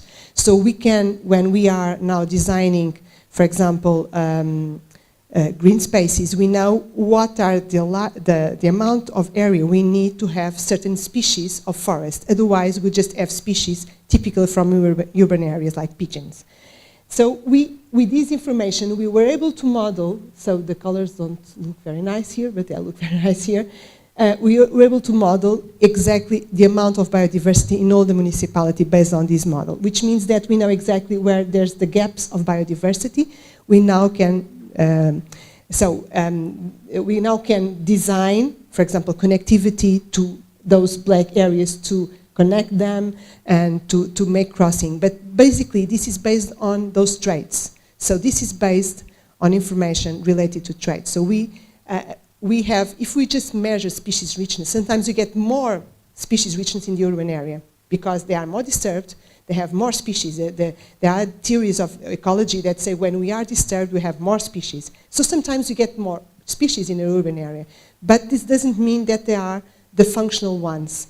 So those are, for example, in this case, if you want to maintain diversity of forest areas in the system, we need to have patches of certain size, and we need to maintain connectivity. And I think this is the type of thing that you can use then to extrapolate to other systems, okay? But I think we should not diabolize urban areas, because urban areas are novel ecosystems. We can have things growing there. I know that a lot of birds are getting adaptations to the sound, to the noise. They are getting adaptations to the cars. So there's a lot of things happening in urban areas because they are novel ecosystems. So there are new situations where species are adapting. In fact, we published a paper in Science 2 months ago where we showed in several cities, in 160 cities, that urban areas, which are similar everywhere, by the way, they tend to be our niche, human niche, temperature, everything, relative humidity. They are very similar everywhere. So we have more similarity in urban areas across the world than between urban and rural of the same place, which means that we are evolving in urban areas to be more common, to be more similar, to be more homogenized, which is, okay? And being last, so ecosystems are essential, especially because we don't know how to reconstruct them. So if we destroy them completely, we don't know how to build them from scratch. That's it.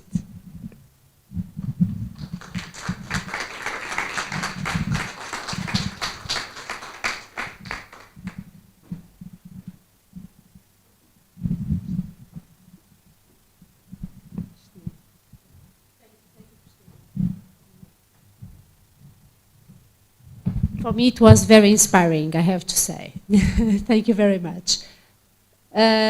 Questions for Cristina, and then we move to our roundtable. Yes, Lisa.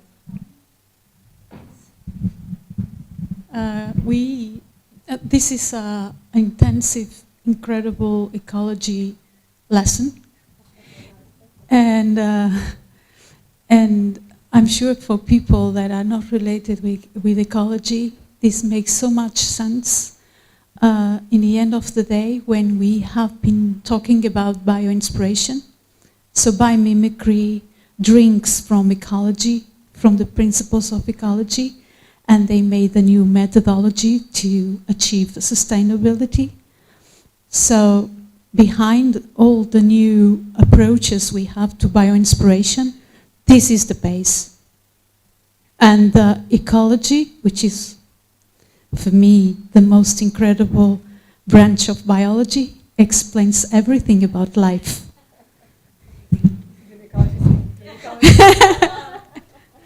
It explains everything about life. Don't you agree? No, I think I've missed here something which I didn't have time, which is scales. So we have emergent properties, we have traits at different scales, and we can do that approach. I didn't have time to go to the scales, which is some of my passion, but in fact, when we design something, we should design it at different scales, because the scale at the cellular, so some of those traits are based on cellular changes, some of those traits are based on the interaction of several traits. So the traits are also emerging at different scales of the process. So I think that we should go also to the basic, but as an ecologist, I have this issue from people coming from cell biology. Should we start from cell and then try to extrapolate and see if it makes sense at the ecology? And I always prefer to start from the reality and see, okay, there's a problem there, let's go deep and understand it. Because sometimes when we simplify too much the system in cell biology, like Arabidopsis, we simplify it so much that doesn't make sense anymore on reality. And I'm sometimes afraid of artifacts that are happening in so constrained systems. So I think we need to, of course, disentangle mechanistically all the processes, but I think we should always never forget what is inspiring us from the top. So this is my point of view, but I'm an ecologist, biased. So fantastic presentation. I had a question. You showed a slide about resistance and resilience within ecosystems, and I was wondering if you had any thoughts about the types of pressures that are associated with human systems, because often we talk about ecosystems being quite resilient to acute pressures because they are typically more common with the natural environment, but what human beings create are chronic pressures, and the ecosystems are less resilient to those, and then we see tipping points when those chronic stressors become too much, and then phase shifts and regime change, as you were talking about. Yes, I agree. I had also this slide, but I didn't have time because we have this pressure. Of course, we have the tipping, like fire, but we have like urbanization, which is a process, a cumulative process. And we have also, for example, drought, when you increase the drought. So you have different types of process. And in fact, it's very interesting to understand. And I think I was reading a paper about resilience in time and space, and maybe the idea of having, for example, a city and understanding a little bit how the talk before me were speaking about the ecosystem service, whether we could look at that point over space and understand the kind of resilience in space as well as we do in time, to see when we are, for example, increasing urbanization at a larger scale, how we lose some of those principles at that scale. But yeah, we could try to join that. I'm not sure. I'm not answering directly to your question. But yes, systems are being very simplified, and when you are simplified, you lose. I forgot to tell you also here, because redundancy is a very important measure for resilience. So if we have redundancy and connectivity is good and bad. Resilience can be bad, because if we get a pest, we don't get rid of the pest because it's very resilient. So resilience is not a good thing necessarily, depends, could be a good thing or a bad thing, but this is very important that we understand the resilience of a system. And what we know is that functional diversity, the diversity of functions, increase resilience. And redundancy. So I don't have only one species doing that function. If I have more than one species, I'm more stable at that point. And also connectivity, if I'm not an isolated system. I didn't also speak about information, but someone before spoke about information, because when you share connectivity, you share information in the system, and that also makes a system more resilient, whether it's bad or good, whether it's to bring a disease or to solve the problem, okay? Or to bring a fire as well. So yeah, information is very important. Connectivity maintains that you are not isolated as a cancer cell, let's say. And a cancer cell is a cell that is isolated, that doesn't know it's to self-destroy. And so information is very important in the system to maintain that, to keep the DNA, to keep the process, to maintain the reproduction, also to sometimes send some diseases.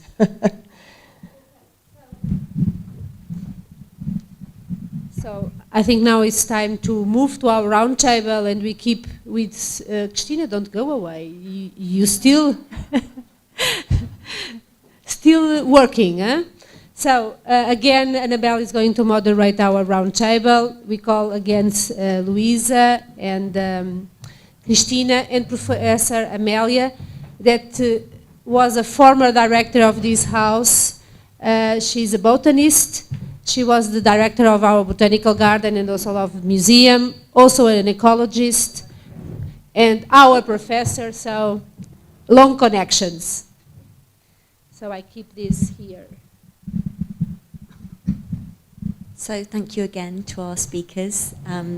Fascinating, two different, very different angles, looking at urban planning and looking at how ecosystems can inform urban planning. So I'd like to start off with Amelia, who's the only person in the panel that's yet to speak.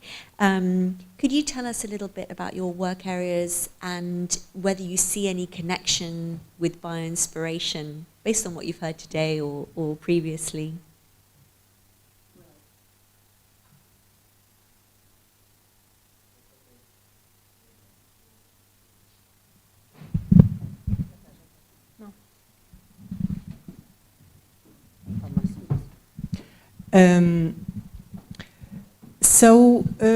What I'm doing now, I should answer that I'm doing nothing, because in this moment I'm retired, I'm surpassed all the time that I could do anything, but I can't stop. Of course, for me, it's a pleasure to be here. Since I have been here as a director of botanical garden. I'm not a botanist, I'm a biologist, and particularly I'm an ecologist, more than anything. And because of that, I'm heading now the Portuguese Ecological Society. And what I'm trying to do now is to inspire people in a way that people feel much more sensitive to all these nature aspects, to invite people to go to nature and feel nature. And not nature as a park, as an urban park, but more than that, because we need to be there, to cultivate even the silence, and to hear the noise of nature, because there is always some kind of noise that are very different from time to time, from season to season, and from hour in hour a day. And particularly because I have already grandchildren, I cultivate with them all these kind of inspiration. And one of the things that generally I do is you cross the garden here, the interior garden, through the grass, almost drought.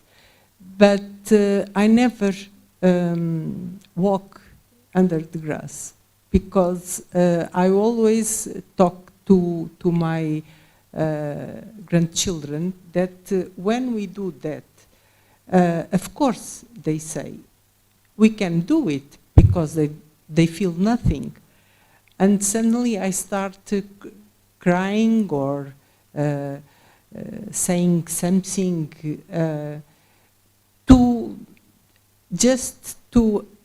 for them to understand that they are also living organisms.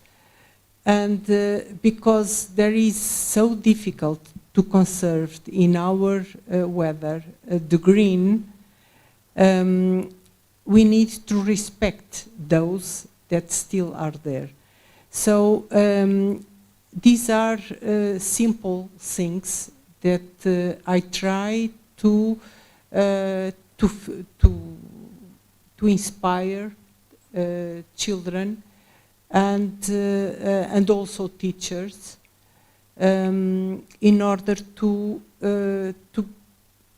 turn out a much more sensitive to nature society. That it's difficult, it's very difficult.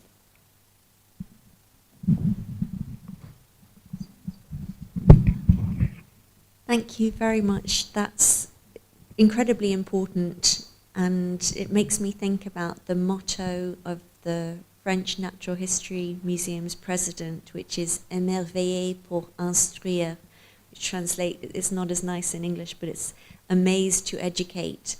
And that sense of wonder about the natural world is the first thing that we need to create in the, well, within everybody, but particularly the next generation. And then from that curiosity and wonder comes a desire to learn.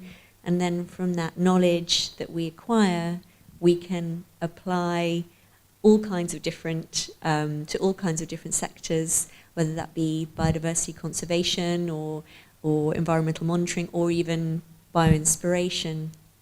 So I think it's a fundamental building block to bioinspiration amongst other professions and interests. We're really spoilt today because we've got all these ecologists in the same room. And I wanted to ask you a question about the main misconceptions that people have about biological principles and their application to human environments or their relevance to human environments. What are the kinds of misconceptions that you've come across when talking to non-biologists, non-ecologists? So, or maybe I'll start with Louisa. Yeah. I think that our brains are wired in a way that when we understand something, we are more prone to it. And in this understanding about nature, it can happen a grow and deeper appreciation for it. The problem is that in my a little bit negative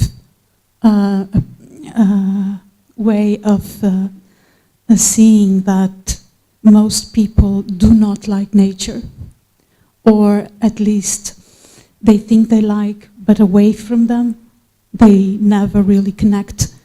So when we don't connect, we don't understand. And this is just my point of view. So the biological misconceptions can vary very much according to the region and according to even some cognitive interpretation, cultural interpretation. And so before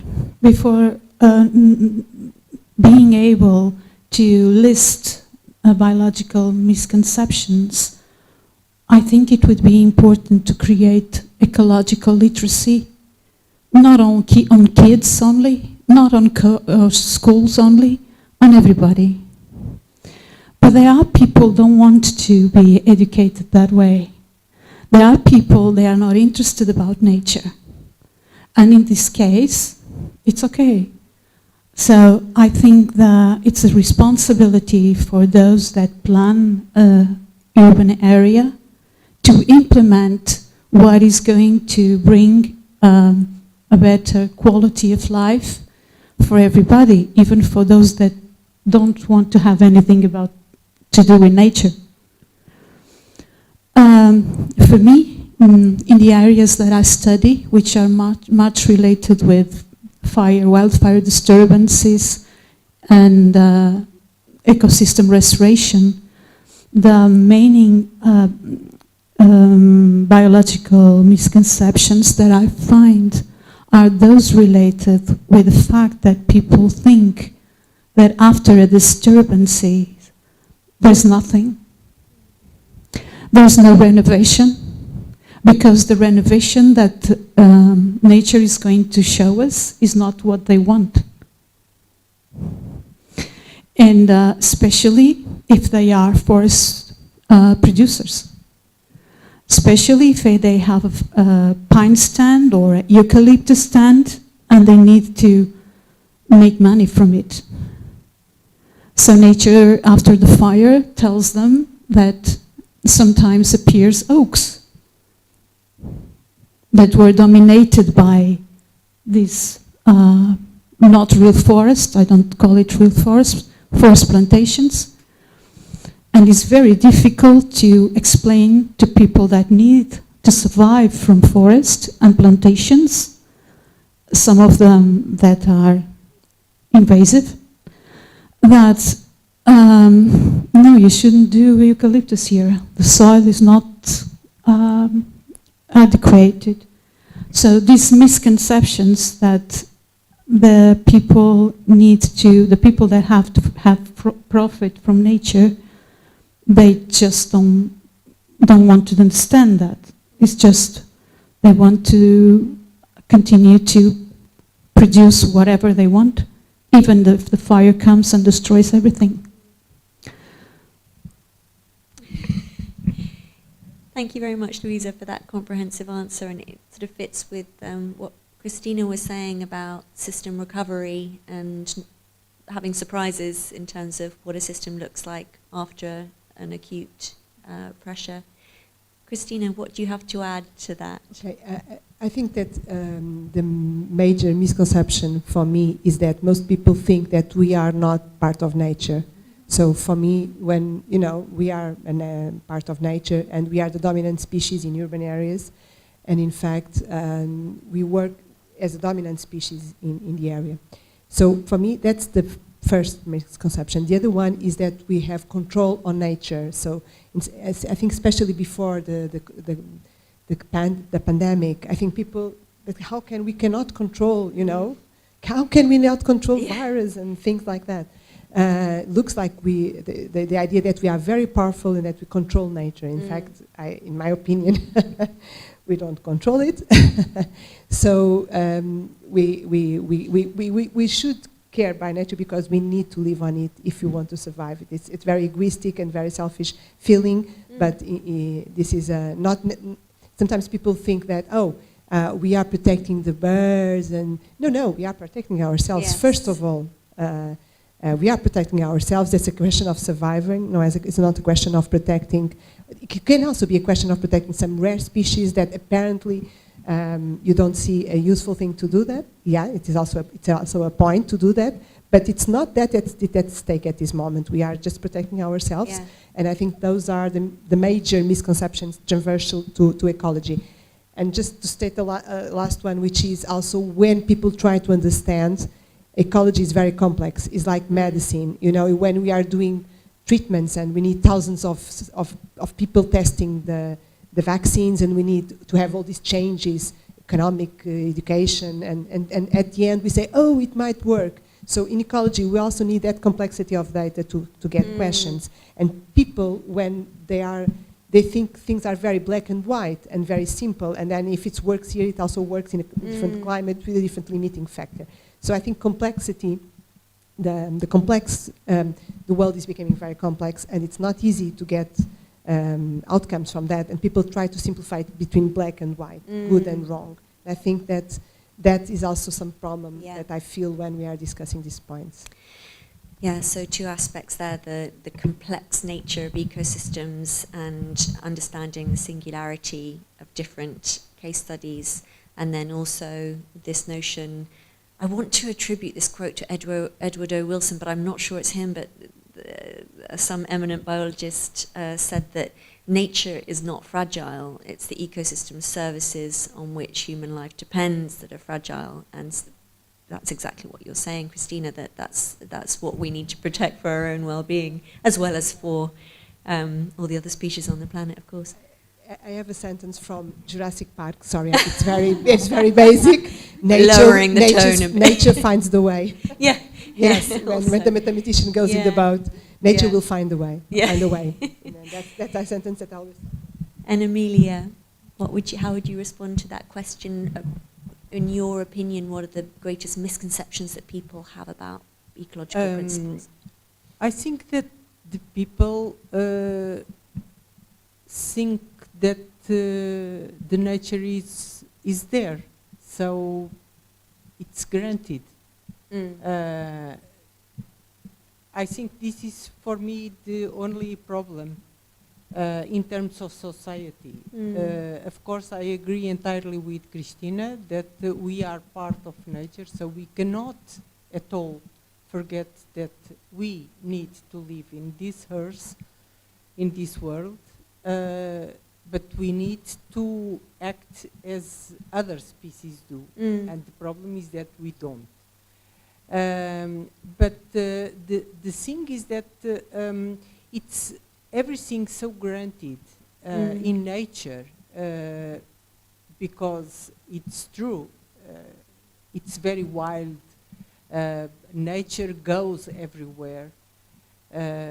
So the people don't feel the need to believe that it's a danger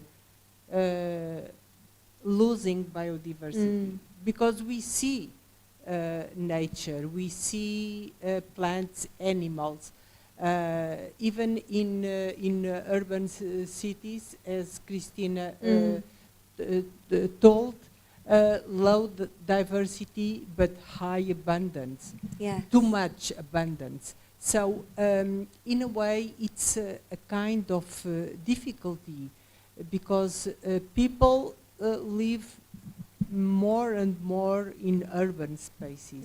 So they are much more used to look at others similar than to others with nature. And this, for me, it's the most important problem, is a kind of deviation that we have done. Although it's important bring nature to urban places, and this is a huge effort that we in ecology are doing, and together with old people, but we need to show people that besides this nature within cities, we have the other, much more wild nature, and we need to understand that in order to understand our behavior. And often the loss of that biodiversity goes unnoticed. Yes. There's the concept of shifting baselines that the biologist, the fisheries scientist Daniel Pauly spoke about, that every generation sees the nature that surrounds it as the baseline, as the normal, and doesn't realize as things are degrading and biodiversity is being lost. It's very difficult. Yes. But the other thing that I would like to add before I forget is that the importance of ecology as an area of study. Yeah. Because I think that more and more we need to look ecology as a science more than a branch of biology.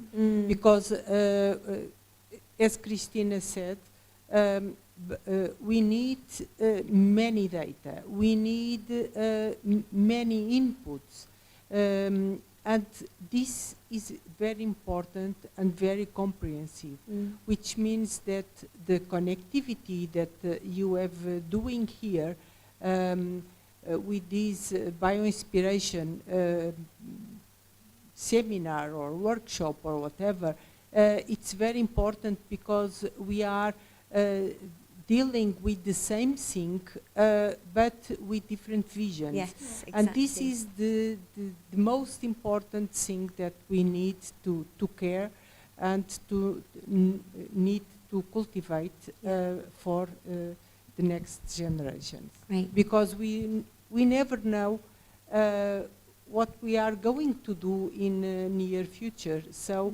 this crossing of disciplines, the knowledge, the sensitivity of each one, of each background is very useful, and more we need to contact and make all these connectivities or partnerships.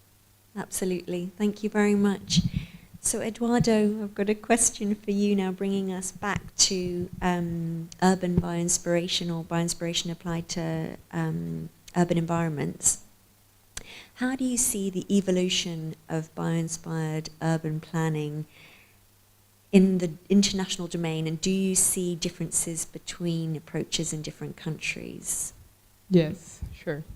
At first, at the urban level, biomimicry and bioinspiration, it's a newborn baby. So we have much more examples at the architectural level today of application. So in urban design, we have a lot of theory.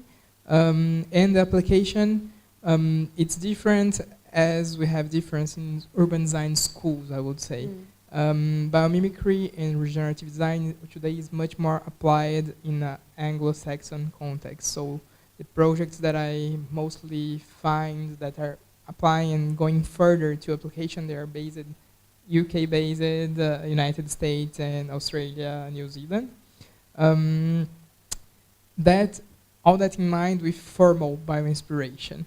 And after today, it's a point that I discuss in my PhD, it's the lack of reflection of application of biomimicry in the global south. Because we know that urbanization that's happening today is mostly happening in the global south. more than in the global north. And we are not discussing that, and these methods, they are not being applied that, but people in global south, they also do inspiration. Autochthonous people, in Amerindian people, they have knowledge, they were used to live close to these ecosystems and replicate this knowledge also. So this kind of knowledge is not yet give the value that they deserve in the application of urban design. So we have some kind of discrepancies. And also we can see differences in the solutions that we are going to apply. In the projects that are French-based, for example, that they want to be more biomimetic and to reconnect with the ecosystems, we see a few more solutions for biodiversity than those that are based today in the US. That's mostly related, in my point of view, to regulations and to mindsets. That in Europe it's a little bit more further in this topic, integrating biodiversity, regenerating ecosystems, than in the US. So we have these discrepancies in the different projects. Thank you. Let's just take a look at the time. Right, so we're pretty much at the end of the roundtable discussion. Are there any questions from the audience? A quick question we have time for, if anyone. No? Oh, hello.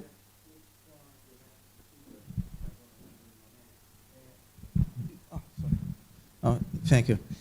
You showed a hysteresis curve in your talk. You showed a hysteresis curve in your talk. Yeah. In physics, the area of the hysteresis curve is a very important property of the system. For instance, the heat enter or exiting in the system.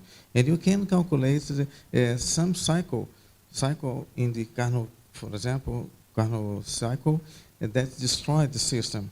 Could you, do you have any idea what about, first of all, what means the area of your hysteresis curves? The area. Well, that is a theoretical graph, the one that I've showed to you. So to have hysteresis, you need to have a system where you degrade it, and then you go back again. So in restoration, you do that. You try to do that when you try. So I'm not sure about your question. You are asking me if we have data for hysteresis. We don't have data. I don't have data for hysteresis. We are studying some restoration systems, but we don't have yet. We have some ideas to do that, but we don't have yet that data. So we are studying a system where the destruction was almost starting as a first succession, because it's a quarry site.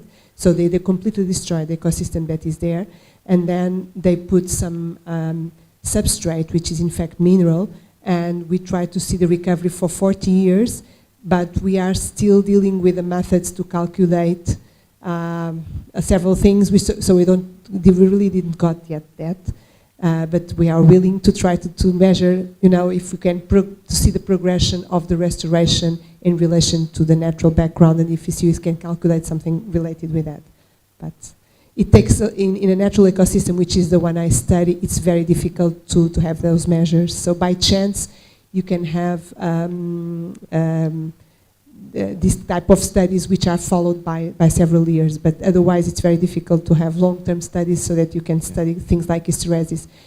In fact, we belong to a network of long-term ecological research sites, but it's very difficult to do that measure. But it's mainly theoretical and then tested in some systems like some meadows. I think in aquatic ecosystems, I think also as well in coral reefs. But yeah, and in desertification, they have been deriving some tipping points. We have been deriving some tipping points in space, not over time. In space, we have tipping points. For example, with aridity, both in Brazil and Portugal, we have below 550 millimeters, we get a different system, both in Caatinga and in the Portuguese semi-arid and the Brazilian semi-arid. which also in accordance to papers from Fernando Maestre, which is studying desert areas everywhere in the world.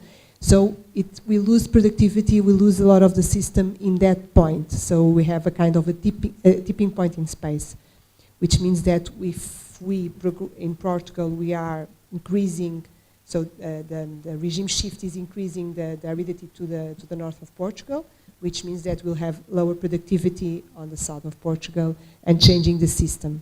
But yeah, it's just yet in space, not over time. I'll let you carry on your conversation maybe during the break. I can see this is becoming an ecology workshop, right? Thank you very much for all the participants at the round table. We're going to have a 15-minute break now where we're going to show 3 of the Nature Equals Future films about bioinspiration. Okay, yeah.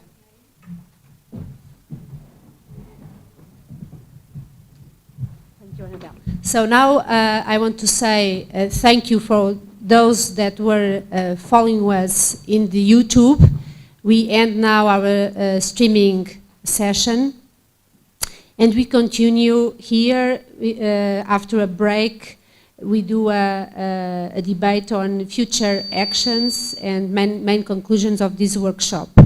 And during this break, I invite you to go to visit the exhibition on the insect structure colors that we didn't have time to do so during the lunch break.